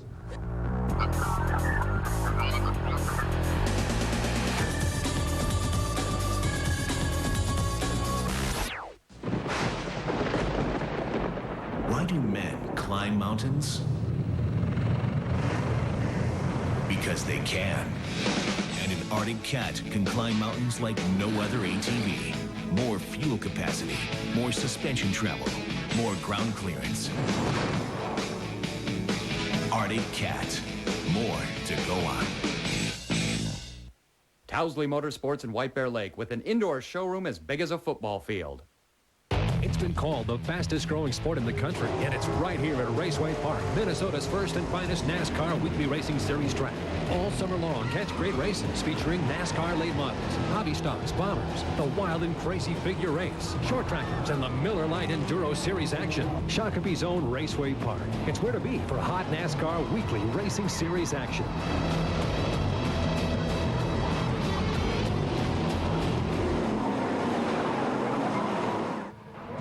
The usual suspect of the week is sponsored by Arby's.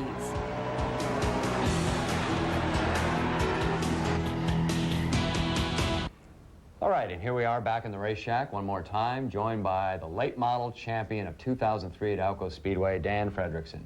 Hey, buddy, to quote you. What's up? So, you finally won a championship. Yeah, 3 whole years of trying. I got her. Yeah. It was a situation where you went into the final race with a pretty good points cushion. You did what you had to do. Steve Mergic, your closest competitor, won the race, but you finished, what, 5th, 6th? Yeah, in a something. good enough spot. Yeah, we started out at the beginning of the race, and we had a tire kind of go bad on us. It's something, you know, every once in a while you get a tire that just doesn't seem to grip right. And we knew it at the beginning of the race, and Steve was really good, and we kept on him for, you know, maybe a 4th of the race. And I knew he was going to win the thing the way he was running, and I just decided to stay back and you know, points race, I guess, is kind of boring for me tonight, but just keep a comfortable distance around the other guys and ride it out. We'll address the boring issue in a couple seconds, but what's the feeling? What does it mean to you to finally have won a track championship? Well, yeah, I don't know. You know, it's like It doesn't mean a whole big deal. I guess I wanted to win it to, you know, there's some money involved. Yeah. And it looks good on the resume. And do you have a resume? Yeah, I do. One page. It's more than one page? No, one must be large. Full page. Must be large print, like It's you get one at the full library, page, you know, yeah. for the heart of sight. Mm-hmm. What about your critics? Now, do you answer your critics with this title? Those who say you drive the house car, that you get all the breaks at Elko because your mom's co-owner? I don't have any critics. You have none? You might be like stuck in the past, but so it's everybody just the voices loves me. in my head, is that it? Everybody loves me now. Yeah. Is that right? Why don't you put on your hat? I see you playing with it. Thinking about starting up a new line. www.stupidhats.org. This is the race show, not the Benny Hill show. Yeah. 1, 2, earn hard. That's how we count when we wear the custom hat. You're showing your... You like that, huh? Your true intelligence today on the race show, aren't you? Yeah. We've given this to you before, but we'll make you a 2-time recipient, okay? Yeah. That's pretty good. Oven Mitt Man from Arby's, Usual Suspects. Usual Suspect, why? Why do we give it to you tonight? Let's do it because you were kind of boring. Because I'm probably going to trip later tonight. I won't delve into that too much. Let me borrow that hat for a sec. How do I look? It's pretty good? Nice, buddy. Yeah? You know what? It covers up a little bit of your face, which is a big improvement. Yeah, I kind of like it. So that's one. And how many tries for you in trying to zing me? Well, I think I pretty much burn you every time. I'm about 50 to 1, I think. Yeah. Well, you know what? The only reason Rob ever zings me is because I don't understand what he's saying. I went to Lakeville, buddy. You got to take it slow with me. I know. I have to take it real slowly. And let's get the adverb in there, okay, if we're going to be very technical. Thanks for joining us, and congrats on a good season. Adverb. Dan Fredrickson, the late model champion at Elko Speedway, and we'll be right back. The Usual Suspect of the Week is sponsored by Arby's.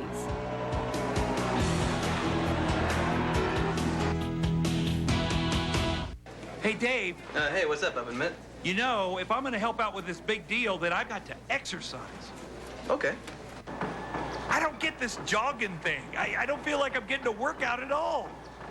Now get 5 Arby's melts for just $5 with beef oven roasted right in the store. So it's tender and juicy, not greasy. Then topped with hot, tangy cheddar. Hurry and get 5 Arby's melts for just $5. A deal this good won't last long. What are you eating today?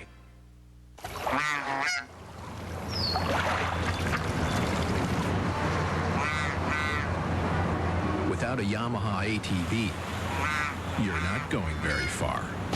The Grizzly 660 Automatic from Yamaha. The only ATV with push-button front diff lock and 4-wheel independent suspension. The Grizzly 660 Automatic. Where you go now is up to you.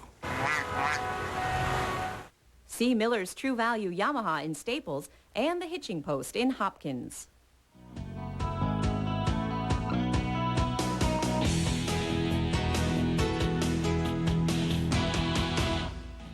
And so, we have come to the end of the first season of the race show.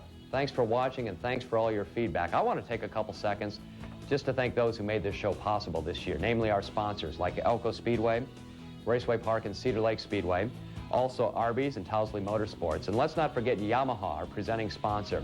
Their local rep, Jason, wants me to remind you that it's hunting season, or at least hunting season is just around the corner, and that means it's a great time to stop into your local Yamaha dealer and purchase an ATV. Also, the people on camera and behind the scenes on the race show who made it possible in no particular order: Stan Meisner, Dan Plan, Peggy Johnson, Chris Schultz, Kerry Estes, Martin DeFries, Mark Strasser, Brian Nelson, and especially the Big O, the man behind the camera every week and the man who puts up with all my demands when it comes to editing. He's smiling right now, I can tell. Thanks again for joining us, and we'll see you next year.